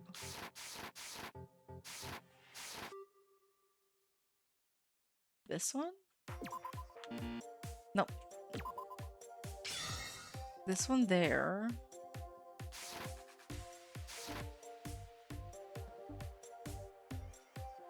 This one is...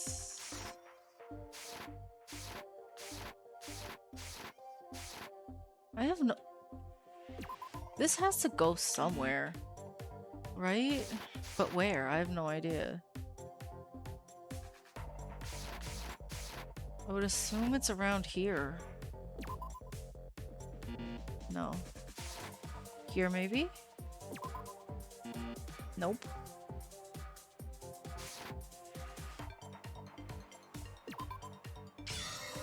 Oh, there. Interesting.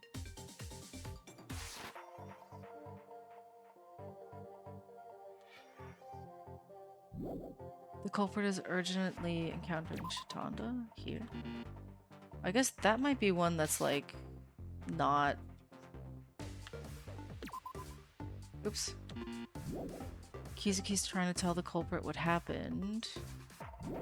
The glasses fell to the floor, and the culprit returns to the scene fully prepared. Oh, okay. This one. Here. Is it going from right to left or left to right? I can't exactly tell.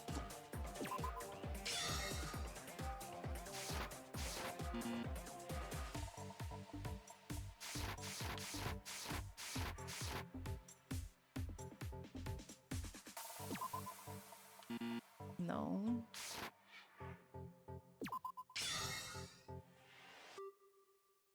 Okay.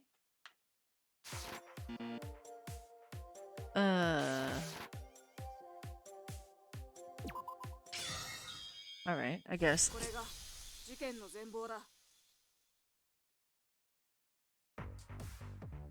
Alright, maybe now I'll also understand. To begin with, it's important to point out that this incident is a homicide that happened by accident. The culprit made no preparations whatsoever, and until arriving at the scene, hadn't even considered that they would become a murderer. So, like, why is what I want to know. Therefore, what the culprit did and where they were before arriving at the scene is purely speculative.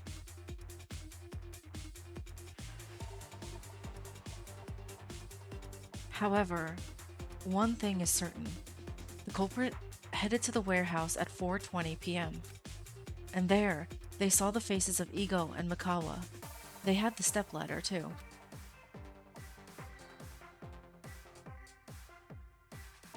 And the culprit, after talking to them, left the scene in just a minute. Everything was fine up to this point.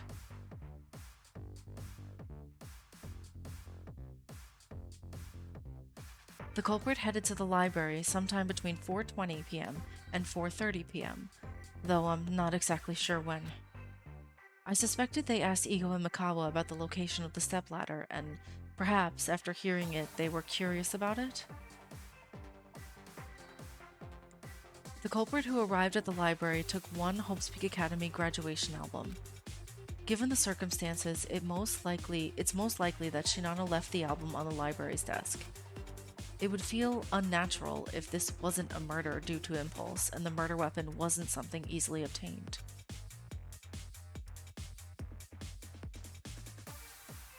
Holding the album, the culprit approached Kizuki. The culprit, who wasn't in the habit of frequenting the library, wouldn't have gone there knowing about Kizuki. Kizuki must have made a noise, drawing them near.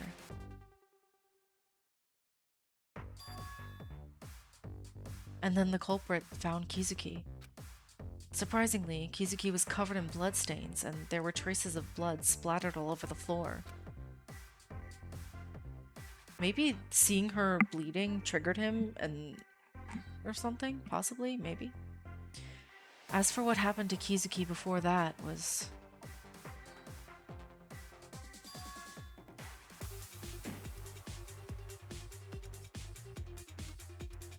While trying to reach a book on a high shelf without the ladder, she accidentally dropped it and it fell right on her face. And at the same time as her nosebleed started, her glasses were knocked off and fell to the floor.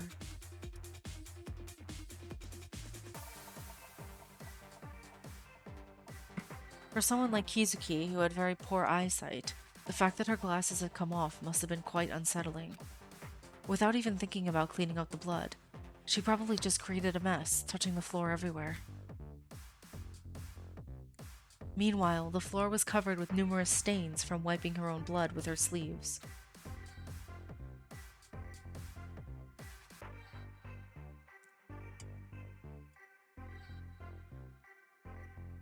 But the culprit didn't care about such circumstances.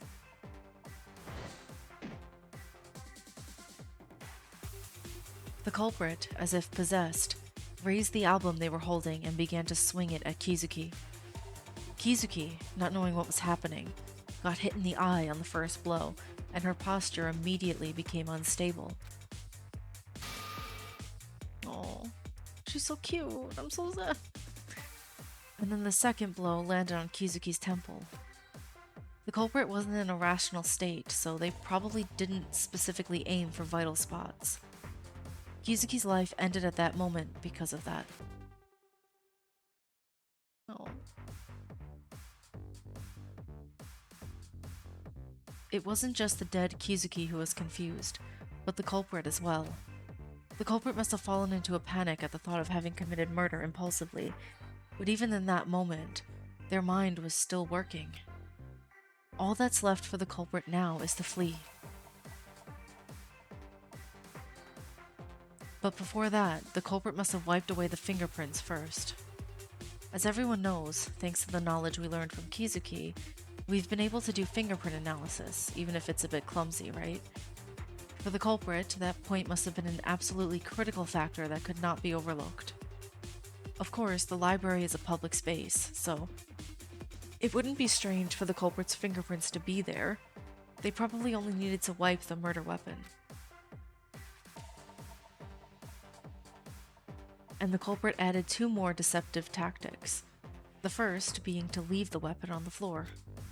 Why would such a simple action be considered a deception? Because on the floor there were drops of Kizuki's blood. That too was seen in a way untouched by Kizuki, preserving the original scene. It wasn't that Kizuki wanted to wipe away the bloodstains, so the fact that the bloodstains remained in their original circular shape, touched by Kizuki's hands, was purely coincidental. However, the culprit tried to turn even that coincidence into one of their own tricks. If they leave the murder weapon on top of blood that hasn't been wiped away, it creates a situation where it looks like they haven't touched anything except the weapon. In other words, it's a fake piece of evidence that lends credibility to the theory that the culprit was touching around on the floor to find their glasses. And second, the culprit took two items and fled: the roll of toilet paper and a wad of tissue used to wipe the nosebleed. In other words, the culprit immediately thought of framing Jumanji as the culprit as soon as they surveyed the scene. One could say that's quite cunning.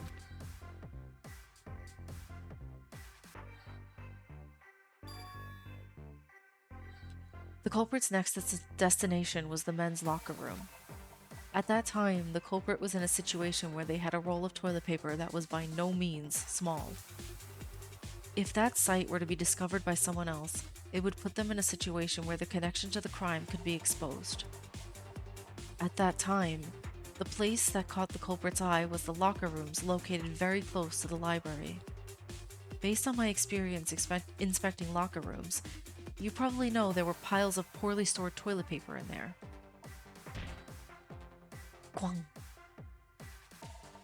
The culprit snuck into the locker rooms, inserted the toilet paper they'd taken from the scene into a pile of used toilet papers, and then calmly left.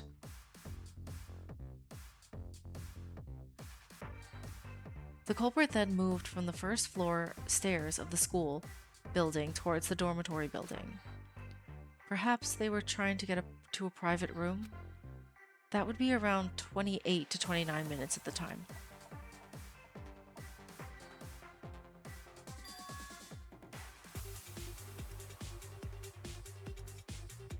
While on the move, the culprit encountered an unexpected situation.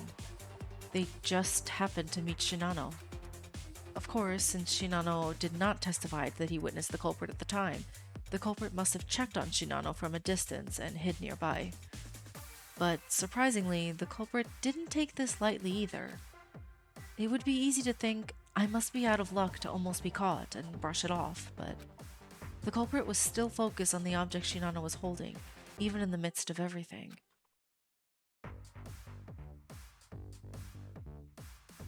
That's right, the Hope's Peak Academy Class 59 graduation album. Since it's not written on the case, they probably couldn't see the number 59. As seen in the video, Shinano mentioned the keyword 59th generation while recording, so it wasn't difficult to figure out that the album belonged to the 59th class.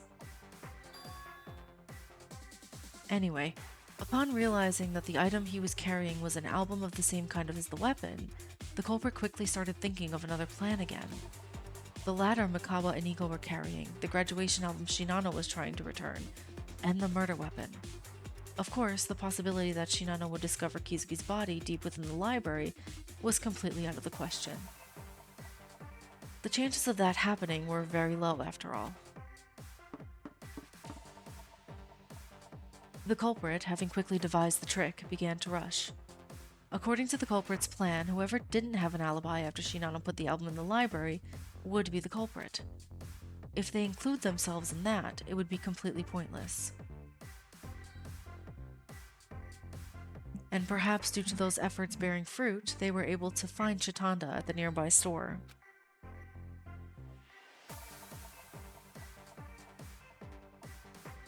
Itchy. All the tricks the culprit came up with were good. But if there was one element that relied on luck, it was that they never knew when Mikawa would bring the ladder. So the culprit held Chitanda captive for a full 23 minutes and tried to secure their alibi. I think they couldn't hold him any longer, or perhaps they thought that was enough.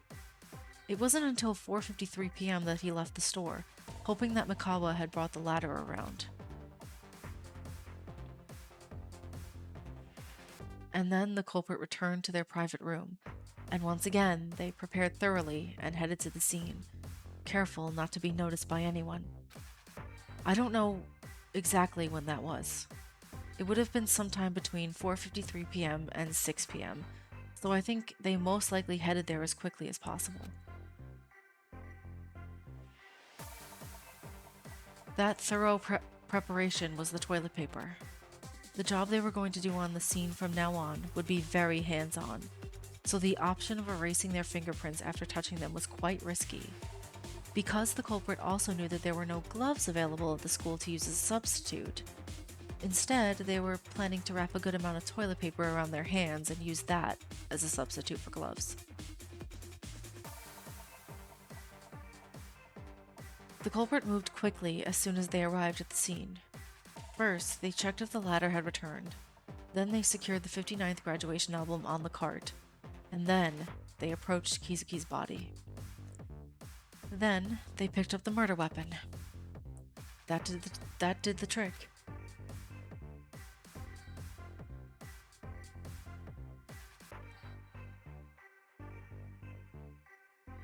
The book, as in the murder weapon, was placed on the 59th graduation album case, and the 59th graduation album was placed in the murder weapon case. This was possible because both were the same type of album, contained in completely identical cases. This allowed the culprit to establish an alibi for the murder weapon, enabling them to safely escape suspicion. Of course, as the culprit, they couldn't have known when Mikawa would bring the ladder, so uncertainty remained. This is exactly why I said the culprit would need to head back to the scene as quickly as possible. The faster they are, the narrower the time window during which Mikawa could have brought the ladder, making it increasingly certain their alibi would be secure.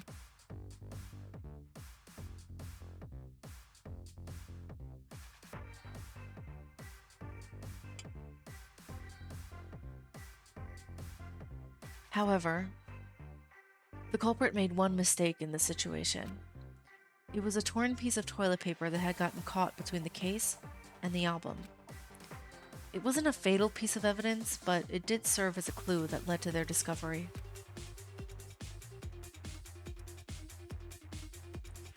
And so, that is the crime the culprit committed, and the truth of this trick.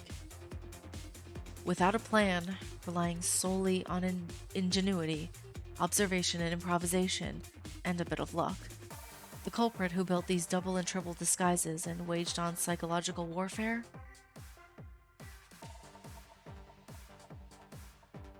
I love the art. The art is so good. It is you. Without a doubt. Isn't it, Rintaro Tomoe?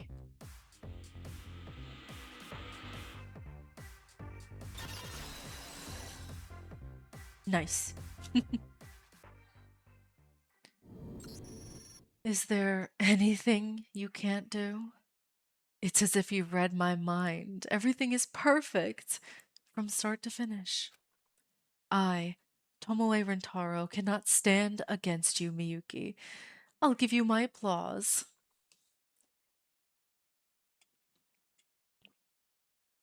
Sorry, I need to drink water because so much reading just is not. Tomoe then actually proceeded to clap his hands. Of course, that didn't satisfy me at all.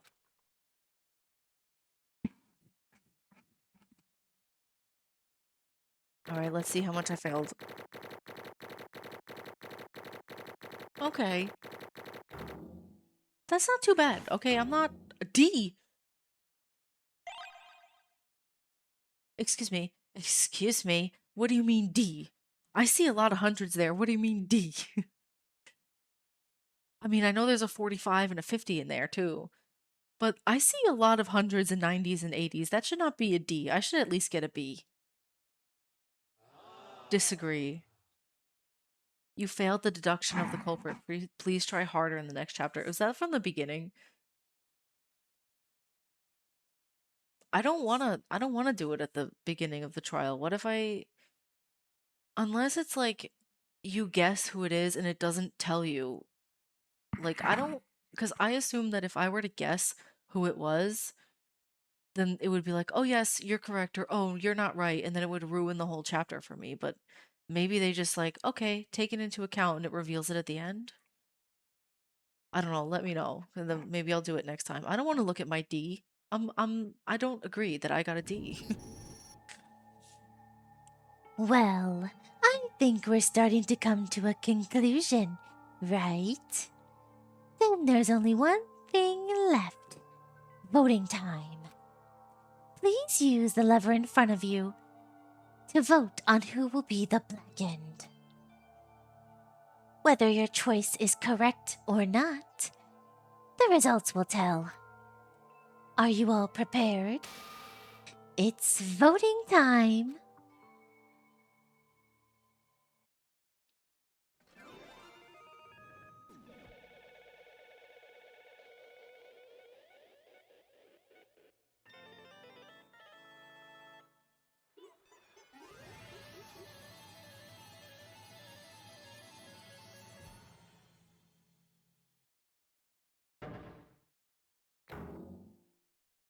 I wasn't expecting that at all. Like, not at all. Do you want to save? Yeah, I do.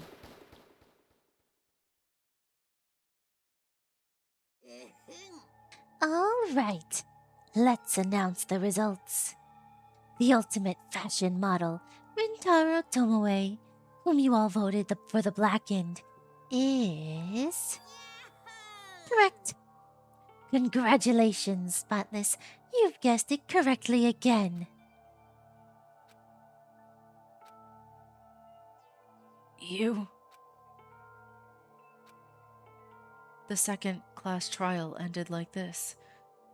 Compared to the first time, our numbers have become even fewer. We somehow managed to survive this time as well. But I can't just be swept away by the atmosphere like back then and remain dazed. I took a step forward to the place I needed to go. Wait, Miyuki. Tell me, why did you kill Kizuki? Tomoe stared deeply into my eyes. It felt as if he wanted to peer into my very soul, making my body shiver uncomfortably. That's a great attitude. I can feel it. That change, I mean. What? You, of all people, Mr. Miyuki, are now so passionately pressing me. It's proof of a huge change. But do you still not understand about the reason why I killed Miss Kizuki? I thought I had already provided enough explanation to you. Did you really think that just by blabbering on about whatever suits you, the message would get across? How can that be? What about the rest of you? Does anyone here fully understand why I took Kizuki's life? I don't know. That kind of reason. Is there a reason to be curious? Right now, I have no thoughts other than wanting to escape this unpleasant place as quickly as possible. I'm afraid of you, Mr. Tomoe. Who exactly are you? This is going to be a long story. Fortunately, I think I'll have enough time to share my story. What kind of story is this? Isn't it a simple story like you committed murder after seeing the motive? Oh, Justin, your Japanese has become fluent again. To witness such a scene twice. Don't beat around the bush, just tell me. I need to know about your stupid motivation already.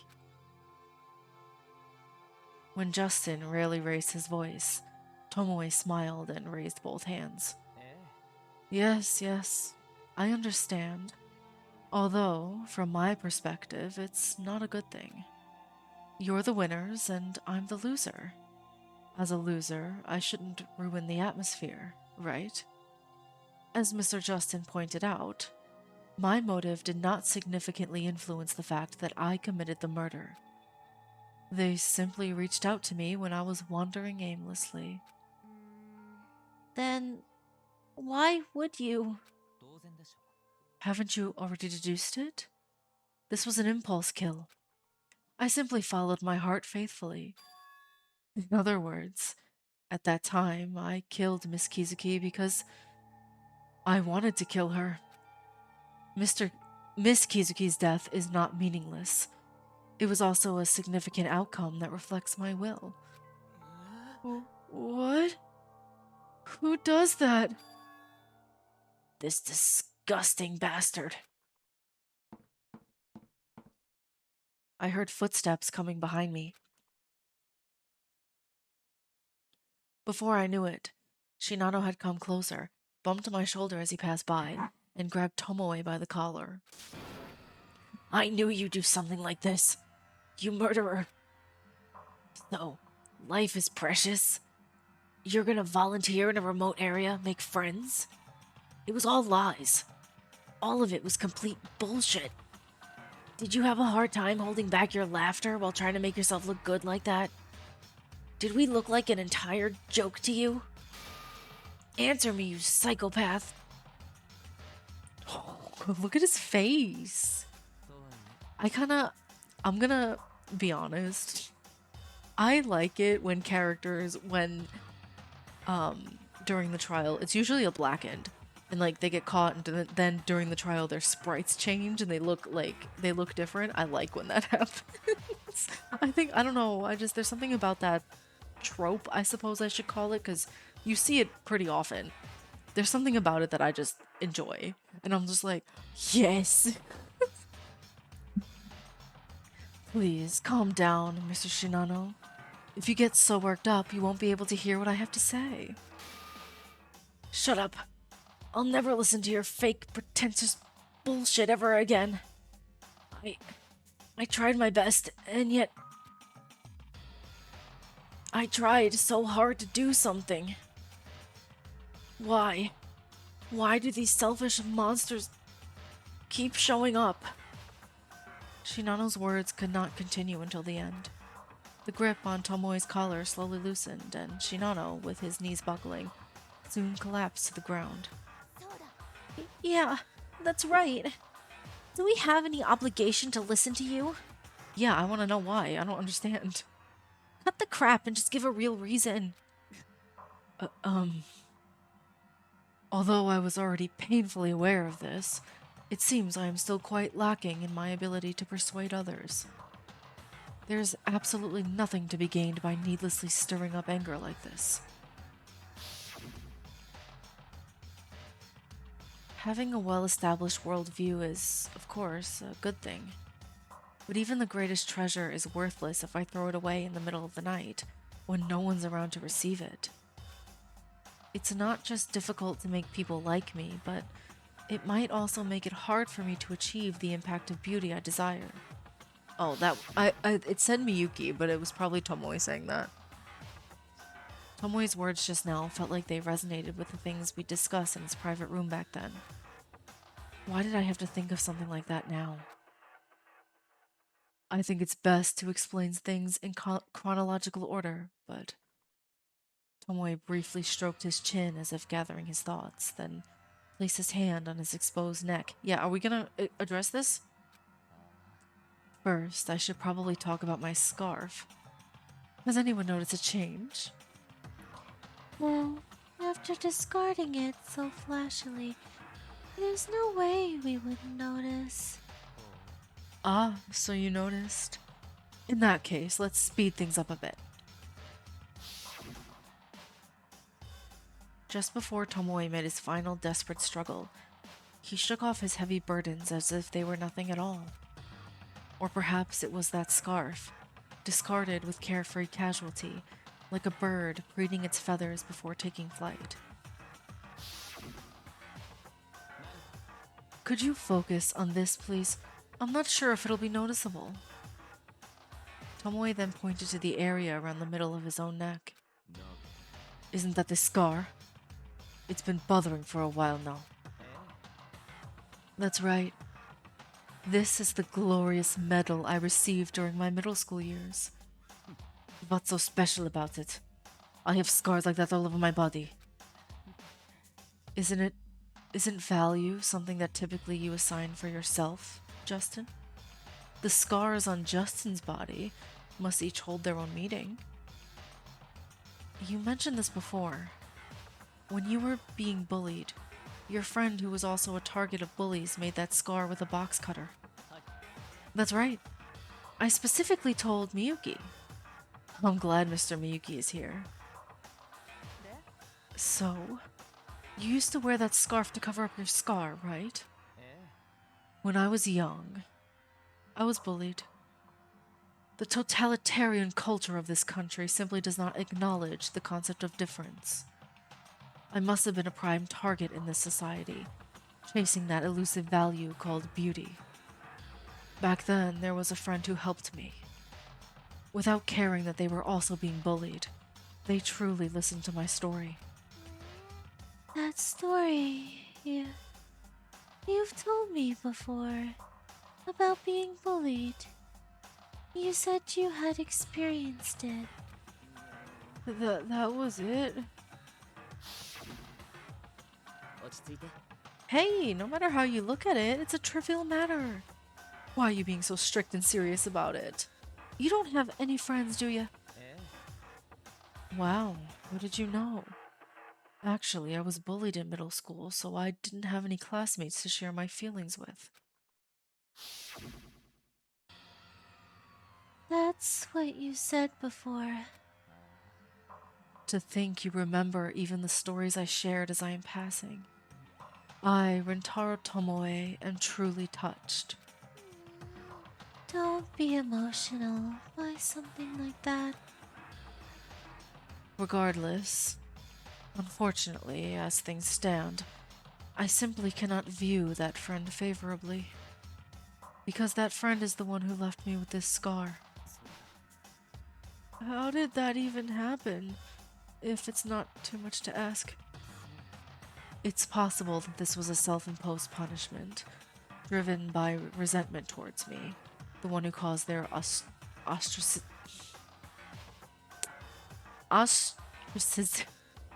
ostracization? Why can't I pronounce this word? We're gonna move on. Or it could have been orchestrated by the group that was leading the bullying, promising they would stop if the act was committed. Since there was no one to ask, nor any need to ask, I still don't know the reason. Though, in the end, you never knew. But I realized the most important thing. With the blade buried deep, blood gushed from the gaps between my fingers wrapped around my neck, and the stench of blood mixed with the air as I gasped. I ended up feeling something at that moment. Something? That was the first time. Please keep that in mind. Tomoe held up one long finger, and before I could even grasp the thread of the story, he smoothly transitioned to the next one. Time passed, and this is what happened when 4 days had gone by since I first stepped foot in the school. Suddenly you're skipping ahead? If it's been 4 days, then You mean back when the first class trial was held, right? That's right. To elaborate further, it was the day Mr. Iwata and Miss Fukuoka passed away. So, my emotions about Mr. Iwata's body were sincere. I felt a sense of outrage. Oh goodness, my throat.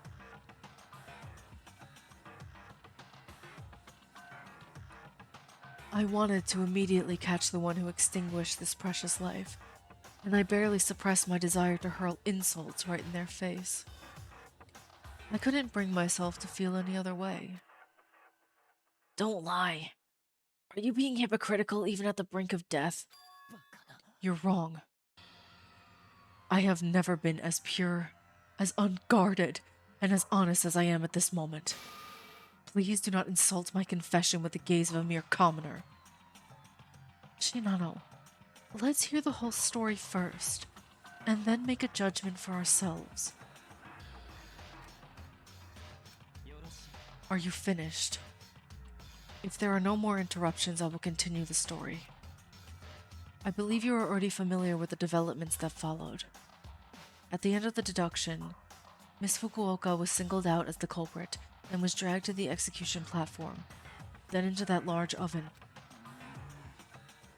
Oh, it's coming back to me. That scene again. That was the second time. What are you trying to say? When Miss Fukuoka began to burn inside the oven, she started to shed tears of blood. I felt it again. That inexplicable feeling, I mean. I stayed up all night thinking about it after returning to my private room that day. There was no way I could have been wrong. Even as I was bleeding out and my consciousness faded, that feeling embraced me with perfect clarity.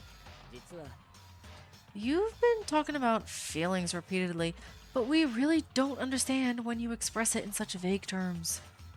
Can you at least describe what it was like? Wouldn't it have been a negative emotion? Wasn't it something both of them felt at the moment of someone's final death? That's the strange part. My gut feeling interpreted it as a rapture. What did you say? that's interesting. Seriously, are you actually insane? So, you're saying you enjoyed yourself while you were dying and while watching others die? That's exactly correct. I've spent time trembling with anxiety, wondering if I've gone mad at some unknown moment in my life. I also began to question my own beliefs and reflected on my mental health. But no matter how I look at it, I, Rintaro Tomoe, was a divine messenger who revered and worshipped life. When you were saying your beliefs were wavering, was that the reason? That's why you did it? That's right. Even before bringing that up, when Mr. Mikaba was bleeding from his nose, my heart was once again fluttering in yet another strange direction. Your blood. What? Blood! It surprised me. Tomoe suddenly saw blood and jumped up screaming, while Tadaira, who was sitting right next to him, covered her ears. Is the nosebleed really that surprising, Tomoe? So, Kizuki had to die just because he felt like killing her? I don't know how I feel about that. It feels like she... I don't know, I guess... I guess it makes sense in this context, I suppose. Before seeing Miss Fukuoka's death, I had never felt that way when I saw blood. I, too, had no idea what was happening inside of me. In the midst of those days that felt like walking on thin ice, today has finally come. ですが However, however, there is one part where Miyuki's reasoning is incorrect. I didn't hear about the library from the warehouse. In fact, I had been planning to visit the library for quite some time. What? Mr. Miyuki and Miss Jumanji had to withdraw from the investigation due to fatigue, and it seemed Miss Kizuki was in a tight spot, so she asked me for help. She asked if it would be possible to visit the library around lunchtime if I had some free time.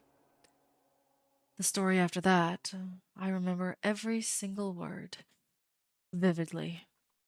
For the sake of the late Miss Kizuki, I must convey everything to you exactly as it was.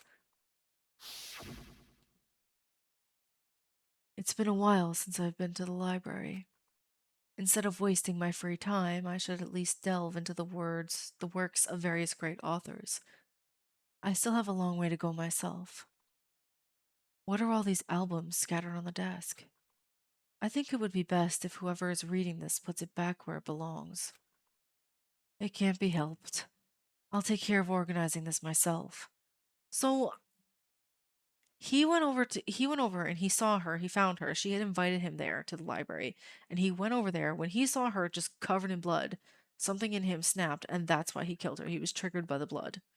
Was that what happened?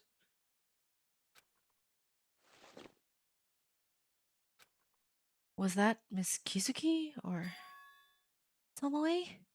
Is that you, Tomoe? Ah, yes, it's me. Just a moment, please. You were quite far back, weren't you? I almost missed you. Miss Kizuki, are you injured? Oh, I'm alright. You don't have to worry. I was trying to take a book out and ended up hitting my face. Ugh, my clothes are covered in blood. It seems the bleeding has somewhat stopped, so I think I should change my clothes first. If I'd known this would happen, I wouldn't have tried to be so nosy and investigate things on my own while waiting for you. Tomoe? Yeah, so that's he was triggered by the blood and he killed her in like a crime of passion. Tomoe, are you okay? What's wrong? Tomoe, you're scaring me. Huh? Oh, you, you, you're not that kind of person.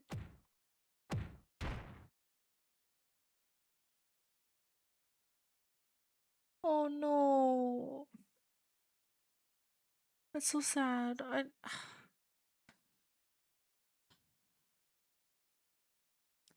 Even as he was lifting the book and she knew what was going to happen, she was like, "No, you wouldn't do that. You're not That's not you."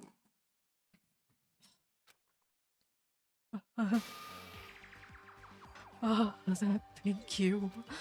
Between the yellow flesh, the dark crimson reeking of blood, and the pale ashen hue of the skull. A shy crimson brain revealing itself just slightly. Let's hold off on that for now. We don't want to get things out of order. I intend to pay respect to Miss Kizuki, but it would be unwise to ruin everything due to a momentary impulse. What is he saying? Surprisingly, the thought I had upon seeing Miss Kizuki was I just wanted to break her completely. However, at the same time, it was the third instance. This was the third moment when I experienced that rapture. I was overwhelmed by confusion upon confusion, and ultimately, I had no choice but to take the best action I could at that moment. Mr. Tomoe, aren't you the one who fabricated the circumstances to make Miss Jumanji look like the culprit? That's right. I disguised myself because I was confused. In other words, that's what you meant back then. You disguised yourself to buy as much time as possible to think about your true feelings. To at least delay you from being framed as the culprit as much as possible. Yes, that's correct. Mr. Miyuki, you do understand me. That's not it. I just thought this is how things will fit together. I wanted to avoid being seen like a stranger any longer. Is that so? It's a shame. Anyway, since each of you is an outstanding individual, I never thought for a moment that I could deceive you until the end. In fact, even Mr. Shatanda had completely grasped the truth before the trial. My trick's objective was to somehow explain why I killed Miss Kizuki before the trial ends. It was about stalling for time until I could understand why I wanted to kill Miss Kizuki. Instead of using flashy tricks, I set traps by subtly twisting your methods of deduction. And you realized that just before you gave it up and confessed. Indeed. Even though I used every trick I could muster to block your path, you ultimately caught me without much trouble. I desperately tried to somehow make up for the lacking time, but in the end I even failed at that. Just before giving up and before things could get worse, right before honestly confessing, Mr. Miyuki's words reminded me of that prophecy I had tucked away in my pocket. Do not run away from your own heart, for it is revealing to you a truth more transparent than anything else. Do you think this motive was so odd and like not really like a real motive? Do you think it was catered to trigger this in him? That like they knew? Then again, how would they know?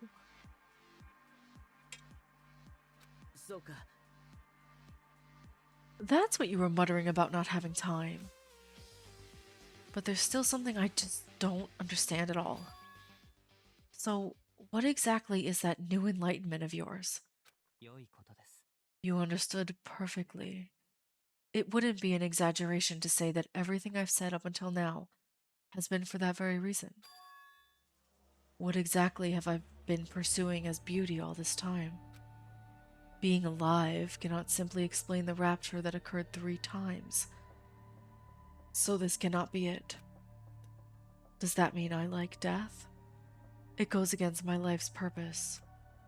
I was outraged the moment I saw Mr. Iwata's body, so that's not possible. It was only after hearing that sharp piece of advice, don't turn away from your heart, that I finally realized it. I was truly foolish. Should I say it's fortunate that I realized it, even if it was late? Tomoe paused, his chattering speech momentarily silenced. All eyes were fixed on him, everyone who had been regarding him with looks of loathing and contempt. It makes me think that that motive was specifically catered to him. I don't know. Just give us the conclusion. Hurry up. My belief that life is beautiful remains unchanged. However, this is an issue that requires a more sophisticated and in-depth approach. My conclusion is that I revere life so much that I consider the moment right before it fades away, when it burns brightest, to be the ultimate beauty.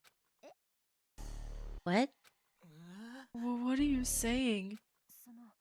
In other words, you think life is most beautiful when it's about to end?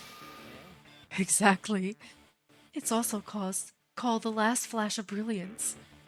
It was most beautiful when, just before that fiery pulsing thing flickered out, it desperately struggled to keep its flame alive. I like the music. This is interesting. Whoa.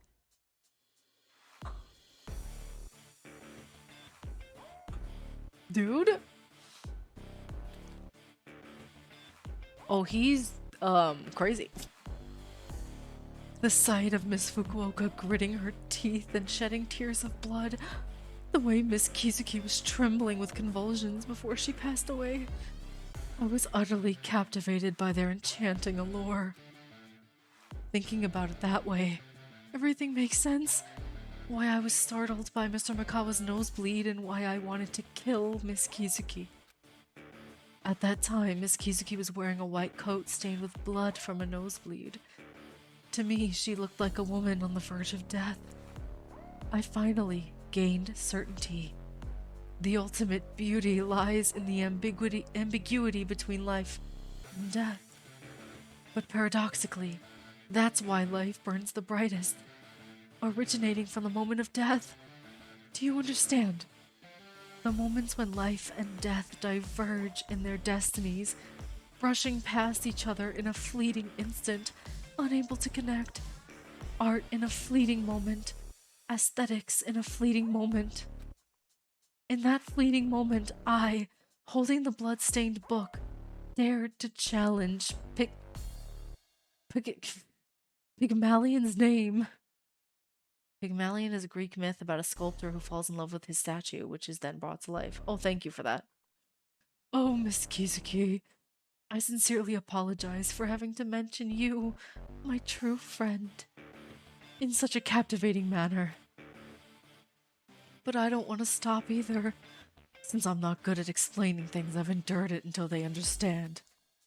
No longer can I bear this. It's like my blood is boiling, my veins are cooking from within. It's like pus has filled my spine. I can't take it anymore. Miss Kizuki, how could you tremble so beautifully with your entire body? Your lips, so small, linger with words left unsaid, tormenting me. Dude, he's... Oh my god. This is crazy. Even as the master craftsman of the century finds it hard to carve without breaking, thanks to those tender, slender fingers that were able to dance one last time. Those eyes that will rot the quickest. Because of that, we'll be able to hold the soul until the very end.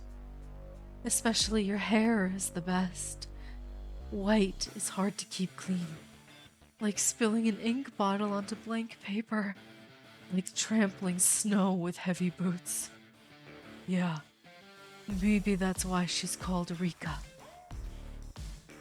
When blood slowly starts to seep out, staining your clothes, your hair, your face, everything that is white. If I had realized then that what I was capable of, I would have dropped to my knees and prayed instead of running away so disgracefully. Dude, this is crazy. Is no one gonna stop him? Yeah, that face is exactly like, what the heck? No one stopped Tomoe as he rampaged, desecrating the dead with cheap, flowery language. That wasn't to say Tomoe was being completely ignored. It was evident in the expressions of the audience. Confusion, disgust, unease, and contempt. Those terrible hues were plastered across every face. Ah, this was how King Midas felt. It feels like a terrible fever has broken all at once. King Midas, is that the story of like when you say someone has like a Midas touch, it's like you touch something and it turns to gold. Is that what that is? It makes me even more regretful that I couldn't compete with all of you. So this guy's like a serial killer. There's no other explanation. He had his serial killer awakening. Because I will never get to see your executions. The passings of 12 beautiful ultimate students. It makes me catch my breath just imagining it, and my mind feels numb. Wouldn't it be just an honor to behold such a beautiful sight? Further conversation will be meaningless. I'm scared. Criticism. I'm used to it. In the short span of over a decade, I've learned that my aesthetic is already difficult to understand. This dude is over here calling death and murder and dying an aesthetic. What the heck? It felt like living in a sealed room where no one could reach me. Nobody understands me.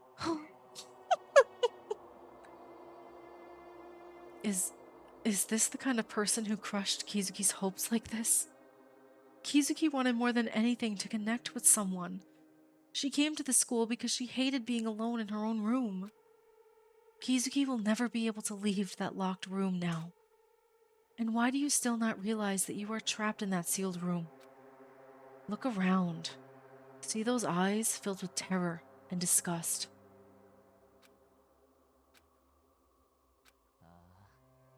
That is truly a shame. I'm an open person now. Haven't you noticed? Me, filled with newfound understanding and more confident and joyful than ever before. Transcending my foolish past self, I am elated to spread my intentions across this world right this moment. It's truly disappointing that you don't seem to understand. Tomoe, you were never an ordinary person to begin with. I wish you had just kept talking about loving living just like before. Back then, even though you felt a bit overwhelming, I thought you were someone with a strong core and upright kindness. Right now, you're just a delusional psychopath who doesn't even realize you're spinning in circles in your own world. Are you even sorry for Kizuki, who's dead now? No, he's not sorry. He has no empathy. He is pure psychopath. He had his serial killer awakening. You're doing the same thing again. Why do you all make such assumptions about me like that? I just can't understand it. What?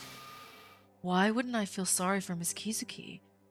I'm also sad that she's not here with us. Geez, him saying that, doesn't it feel like mocking a little bit? Like if I'd be like, you're sad that she's not here with us, but you're the reason she's not here with us, you dum-dum. As someone who considered her a friend, I am utterly devastated that Miss Kizuki was the one who had to suffer. However, if it hadn't been for Miss Kizuki's death, would I have been able to achieve this understanding? I don't think so. So, I intended to live carrying Miss Kizuki's will on my back, so that I would never forget. Yeah, you're only gonna be living for about 5 more minutes, my guy. That's wrong. I couldn't help but interject at this point. Kizuki loved animals, including people, more than anyone else, and she wanted to make friends more than anyone else. And you completely trampled both those dreams. Kizuki wouldn't have wanted to be carried on the back of a murderer like that. If Kizuki were alive and saw you, what do you think she would have said? You were pretty close with her, so you should have some idea, right? Why am I like this? Why am I so angry about Kizuki's death?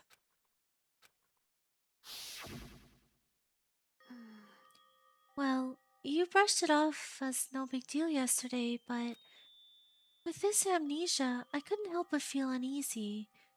And it is a zoologist's nature not to be able to turn away from a sick animal. As I said, I didn't do anything grand like nursing. I just kept an eye on you. It's not a big deal. How could you do that? How ignorant are you about what phobias are? Oh, she's so cute though. It's a real shame. How do I look? Why are you so eager to pick on Miyuki? It's been like this before, just clinging to Miyuki with baseless accusations and derailing the discussion. Can't you just let it go? Is Miyuki really that suspicious? Do you hate him that much? I just want to protect the friends I have left. Even if things are this way, they are my first friends I ever made. Oh, it's so sad.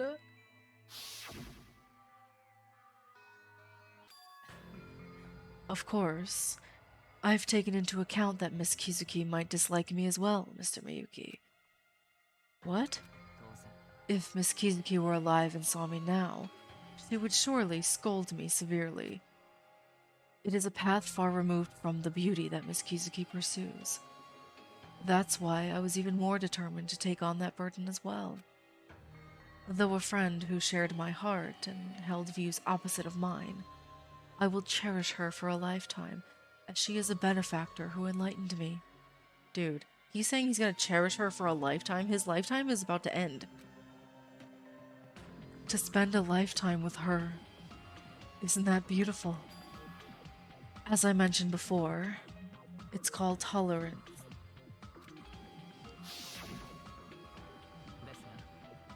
However, I do not mean to disrespect Miss Misaki's will to lift our broken hearts and try to start again once more. I hope you can see the difference. So then, you don't agree with my personal beliefs, but you agree with my promise to save as many people as possible, within the limits of what I can do? It's called tolerance. That's correct. What is that? Misaki, girl, come on. It's a concept that originates from French. It means understanding, tolerate, and respect for others' thoughts, actions, and religions, even if you don't agree with them. I do not agree with your opinion. However, if you are being persecuted for that opinion, I will fight to the end for your freedom of speech. Isn't that a quote worthy of respect, transcending time and space? It struck me anew that the madman standing before my eyes was undoubtedly Tomoe. With Kizuki's blood on his hands, he's spouting words that make no sense. Despite everything, Tomoe had persistently tried to overcome this murder game with us. It was indeed that Tomoe who was giving a long speech about the beauty of life. That sense of disconnection tightens around my heart even more. You crazy lunatic. Upon reflection, perhaps Miss Kizuki should have passed away. She understood me, but that understanding was far from my true self. Perhaps Miss Kizuki might have been trying to stop me until the very end. From Miss Kizuki's perspective, she would have wanted me to remain as someone who simply loves life. Well, I'm not sure if it's appropriate to tell you this. It seems my beliefs are wavering these days. It's a ridiculous thing to say. What are you talking about? You were the one who cherished and loved life more than anyone. You talked about yourself, about animals, about volunteering in remote areas like Africa. You're right. I can't clearly explain the turmoil in my heart either. Is it because life is so despised in this twisted place? Tomoe started saying words that were the least things I'd ever heard from him. I was wondering what I should say during that moment. But then you just have to make it precious again. Miss Kizuki. No matter what Monokuma says, with your strong will, you might be able to defy his schemes head on. Don't you think? There's no reason for you to waver. Oh, it's so sad. I forgot she did that. She was so good. Sweet, sweet Kizuki. You're not that kind of person. However, when Miss Kizuki passed away, at the same time, I have also obtained the key to enlightenment. I don't believe this was a coincidence. It was only after I killed the only person who understood me with these hands that I finally understood who I truly am. Ah, the irony. My life is so mixed up and tangled that I don't know whether to smile or cry. I'm completely at a loss. I had no intention of interrupting Tomoe mid-sentence, let alone making him stop talking. To those selfish words directed at Kizuki, to that destructive aura, to that blind love. He burned himself out far more than I did. So I'm trying to keep myself from reaching those horrifying thoughts. Well, it's all rather anticlimactic, isn't it? In the end, my schemes and ambitions crumbled before your will. Was it my shortcomings, or did you simply have ideals that surpassed my beauty? No, but it was pretty fun to solve. It's not even comparable to sitting in my room with a puzzle book. With your level of intelligence, you can certainly be proud of being a clever culprit. Truthfully, I didn't particularly expect that praise. I'd like to hear your assessment of my beauty. Huh? That's just a load of garbage. A bunch of bullcrap philosophy. Why are you even spouting that embarrassing stuff anyway? Oh, that's not what he wants to hear. I apologize. It seems that all awaits me now is an execution. Yeah, of course. If you like the moment of death so much, why don't you go ahead and die yourself? To be honest, I had a vague thought about that ever since I was accused of being the culprit. I'm a person who's already stared death in the face, aren't I? Maybe it wouldn't be so bad to feel it again. Of course, it's possible that those stray thoughts are the reason I haven't found a breakthrough. さて Before that, there's something I'd like to ask Mr. Monokuma, if you have a moment. Huh? What are you going to ask? What exactly is the machine called the Rhetorica? I had never experienced anything like that before. It was like seeing a person know something beyond that. I told you. It's something I specially brought in that was a huge hit at Mono Mono Land. The effects are guaranteed, I tell you. 何しとるん What's wrong with your head? Pull yourself together. That thing is just a piece of metal, you know. Why are you going on and on like you're some kind of expert, praising it so much? What's wrong with his head? Why else would he be acting like that? Why even bother trying to lecture a guy like him? It's best to leave him alone. いいのでしょうか Are you finished? If so, may I ask a question? ええ Oh, absolutely. Go ahead. Do you recall the needle that was supposedly stuck on the doorknob of my private room? The person who installed that. It wasn't Mr. Tomoe after all. Yeah, that wasn't even mentioned during this trial at all, and we've been here for how many hours? Right. I was so focused on the case, I completely forgot about that. あ Ah, right, that did happen. Of course, I didn't install it. As I mentioned, it is only now that I've come to truly appreciate the value of beauty. What possible reason could I have had for using such a trap to harm Miss Sadaira at that time? Is that really the case? That ultimately means it is truly regrettable, but the traitor among you who seeks to harm not only Miss Sadaira, but others as well, is still present. Ah, of course, if that person had been Miss Kizuki, the story would be different.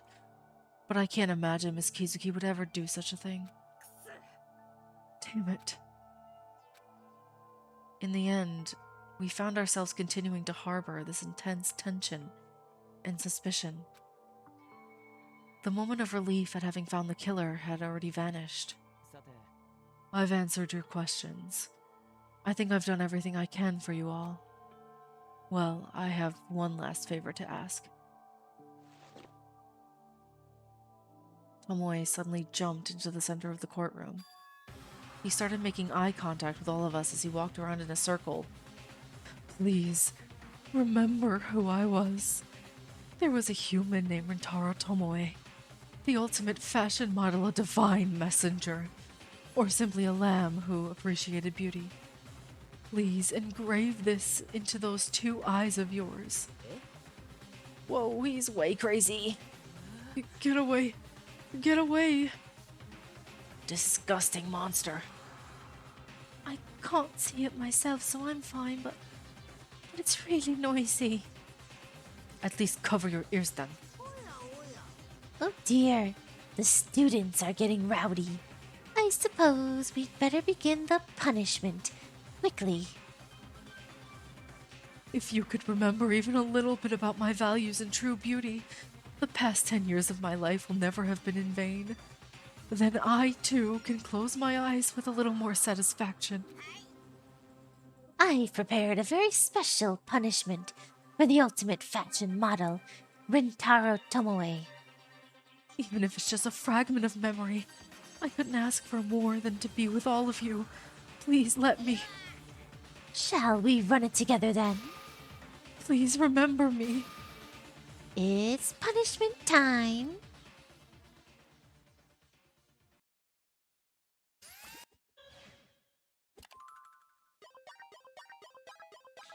Oh boy.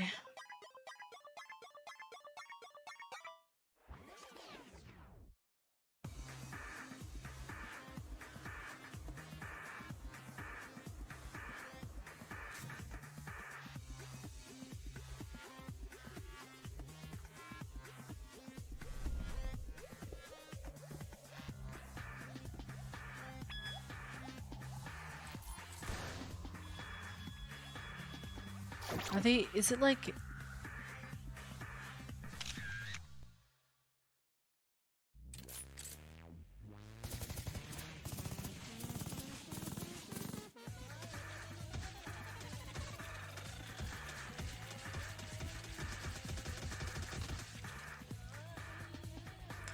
Oh my god.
Oh my god.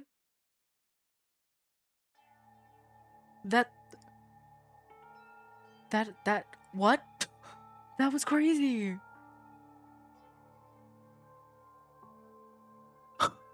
I'm sorry, that execution was like...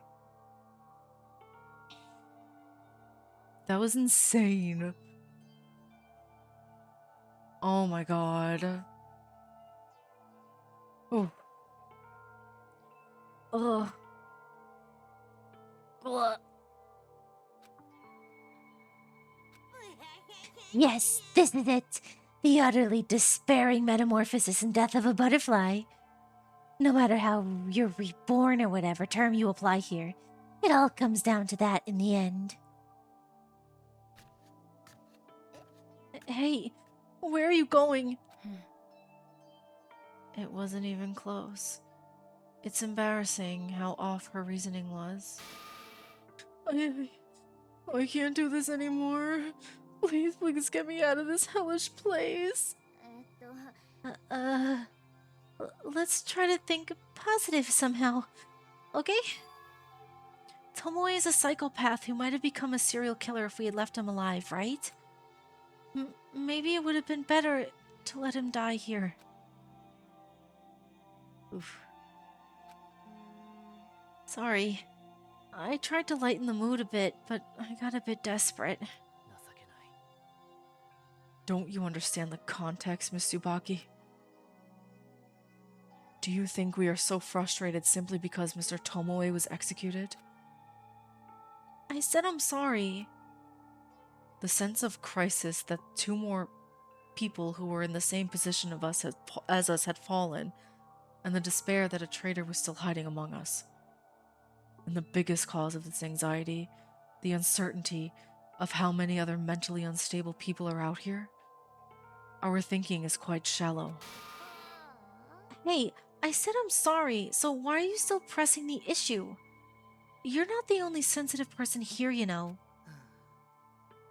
I just found it hard to overlook the lighthearted remarks that didn't suit the situation.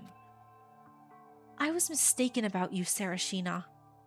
You've been so irritable lately. I thought you were a much kinder person. Kinder? I wonder how effective attempts to define others with such one-dimensional language will be in future class trials. I wouldn't presume to offer criticism with your limited knowledge. No, the more I listen... Stop. Stop. I don't want to see you fighting anymore. Stop tearing each other down and blaming one another. Please, don't do that. I'm sorry. But I don't think everything Sarashina and Tsubaki said should be completely dismissed. You've been on edge a lot more than usual lately. The situation has changed. If that's the case, shouldn't our approach also change accordingly?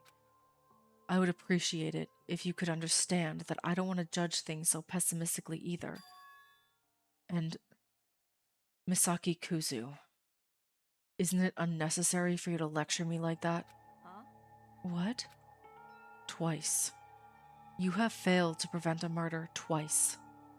Understand that I will have to reconsider placing my trust in you going forward. Oh man, that makes me think that she's gonna die next chapter, because it's always the leader character always dies, and it makes me think like, oh, they're gonna start turning against her now and she's gonna die. That is really unfair from Misaki's perspective. How could she have known Tomoe was such a twisted person? It's practically the same as having a psychopathic killer among a group of ordinary students. I don't believe if we're in a position to consider such things. Didn't Misaki herself say she would attempt all criticism gracefully? The nerve of you. If you're so unhappy, why don't you be the leader then? That's right. This was excellent. I'm not being sarcastic, I mean it sincerely. What makes you say that? My back is itching.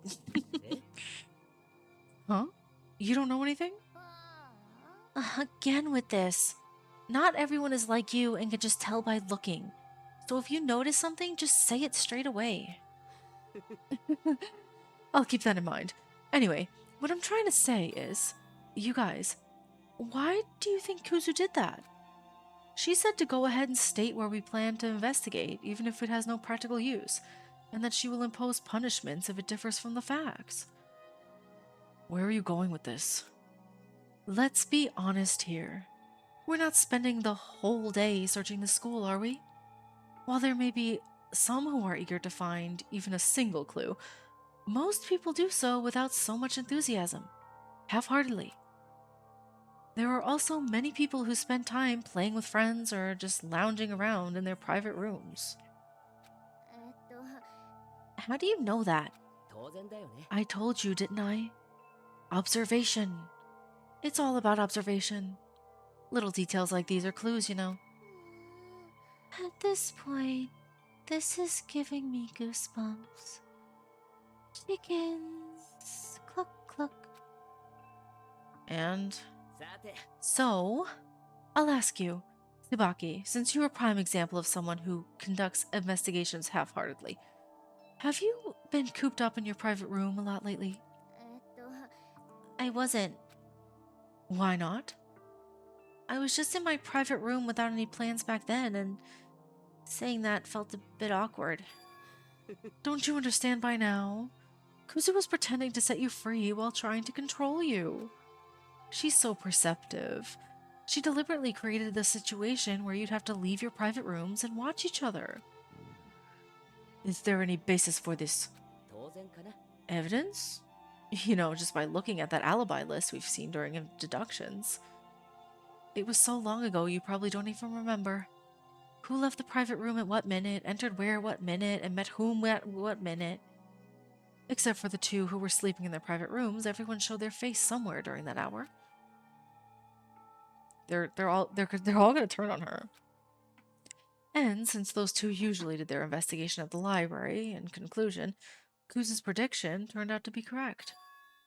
If we hadn't been out of our rooms so often, do you think the culprit would have been caught?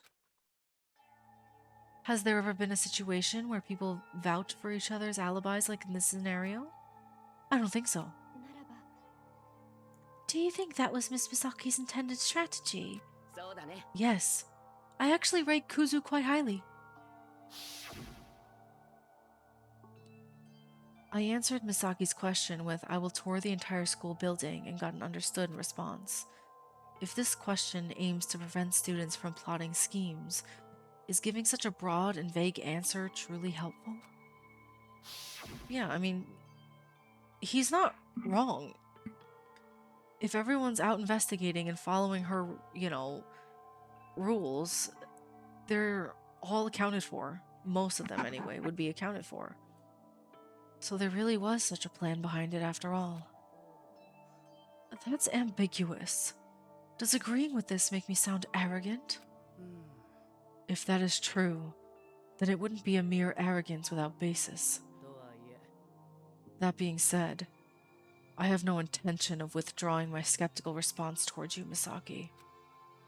I probably won't be following your guidance in the future. I hope you understand that. Okay, Sarashina with your ponytail. Why don't you just admit you're scared? Seriously, the pretense is too much. Misaki, are you okay? Yeah, I'm fine. You don't have to worry about me at all. Just take care of yourselves. You've been through so much, you guys. Being brought here without any explanation and then subjected to such harsh treatment. What on earth does Monokuma want from us that he's doing all this? Well, I don't think thinking about it now will help us learn anything. You're right. I guess all we can do right now is take it one day at a time. There are many more things I'd like to say, and new things to begin. But first, let's return to our dormitory. Everyone worked so hard today. Let's get some rest. Misaki then stroked Makawa's head as he cried.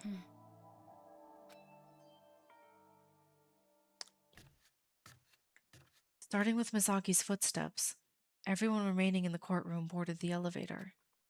We emerged from the abyss, defying gravity with a rattling, unpleasant sound.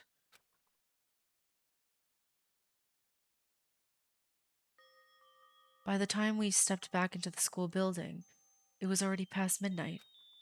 Most of the students immediately disappeared into their private rooms with exhausted expressions. Only a few of them exchanged brief greetings. The moment I put my hand on the doorknob, "Hey, sleepyhead." Because I knew who was speaking, I replied without looking back. "Jumanji, why?" "Well, it's nothing important. Are you coming to the library to do investigation again tomorrow?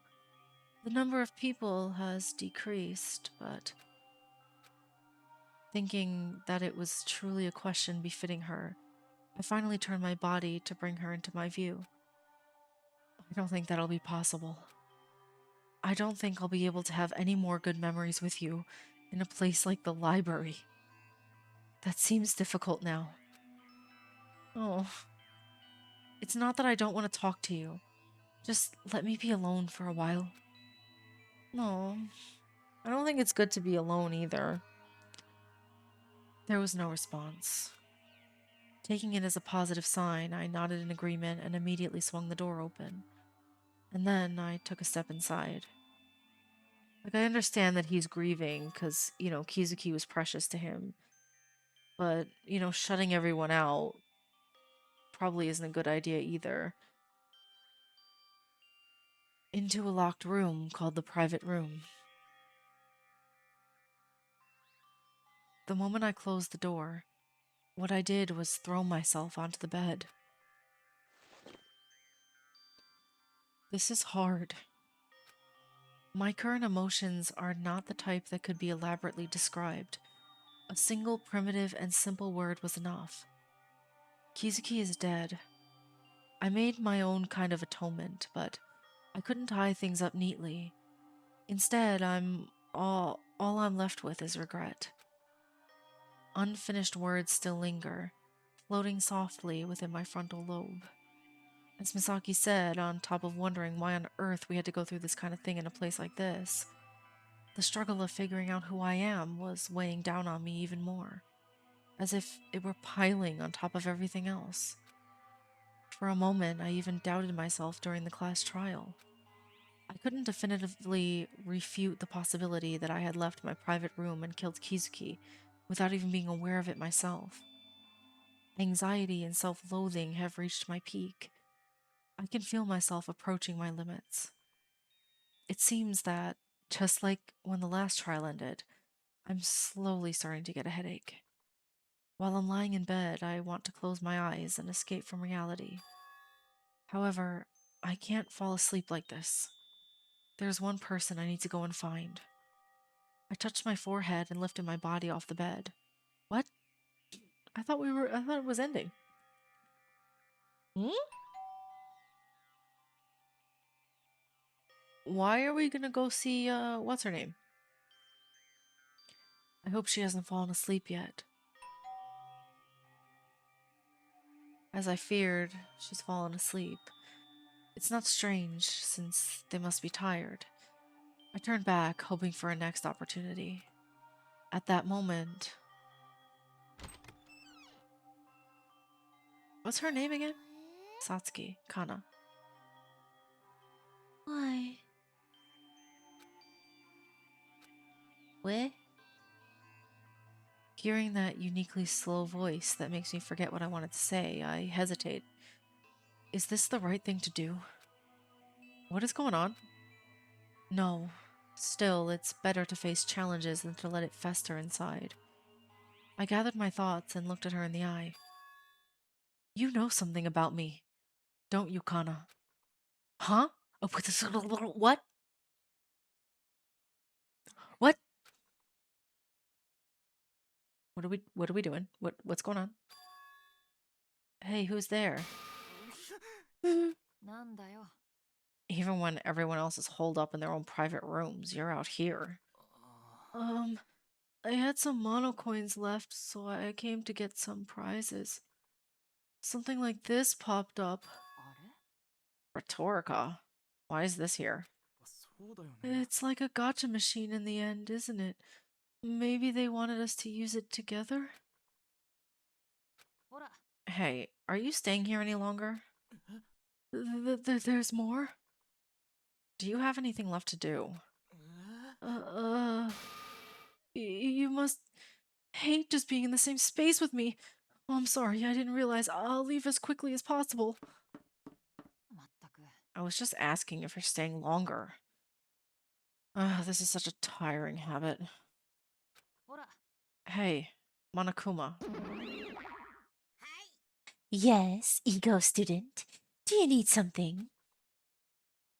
No matter what I ask about this machine, you won't give me any answers, will you?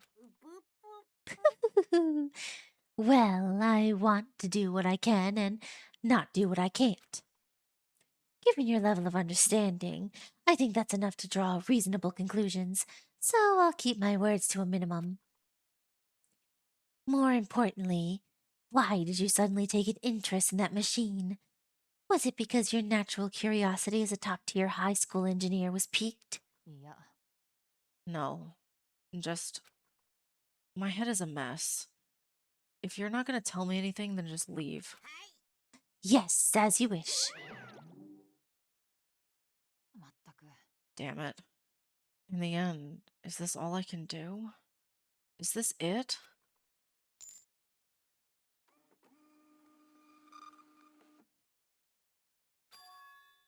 Embrace it. The pain will one day become something you can barely even notice. Huh? Excuse me. I need to know what you're telling me. What? Huh?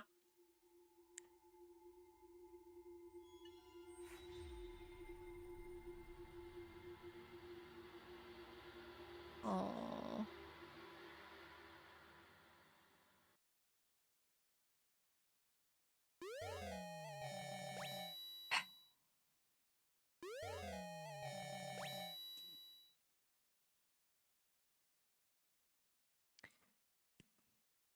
Alrighty, so that is the end of chapter 2 of Danganronpa Mauve.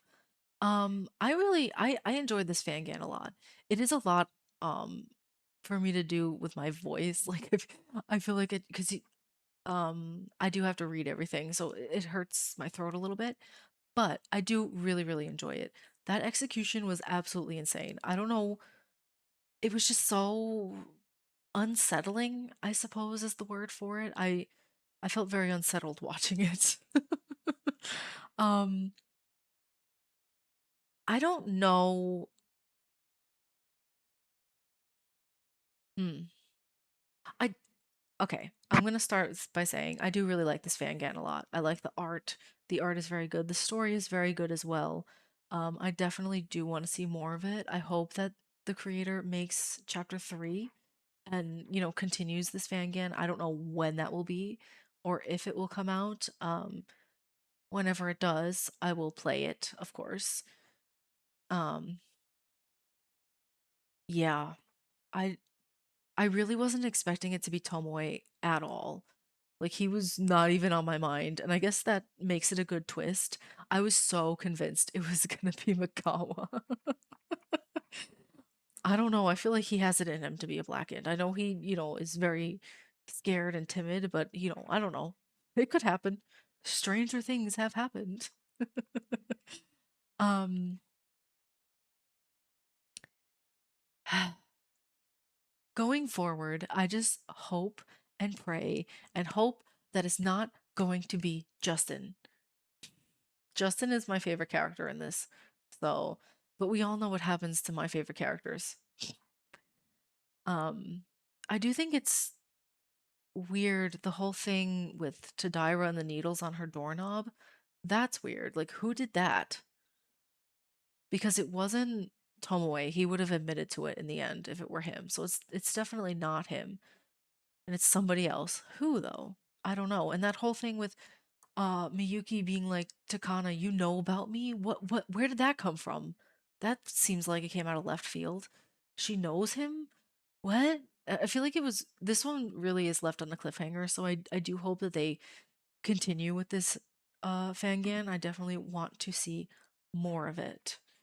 Um but yeah, for now, Mauve is up to date.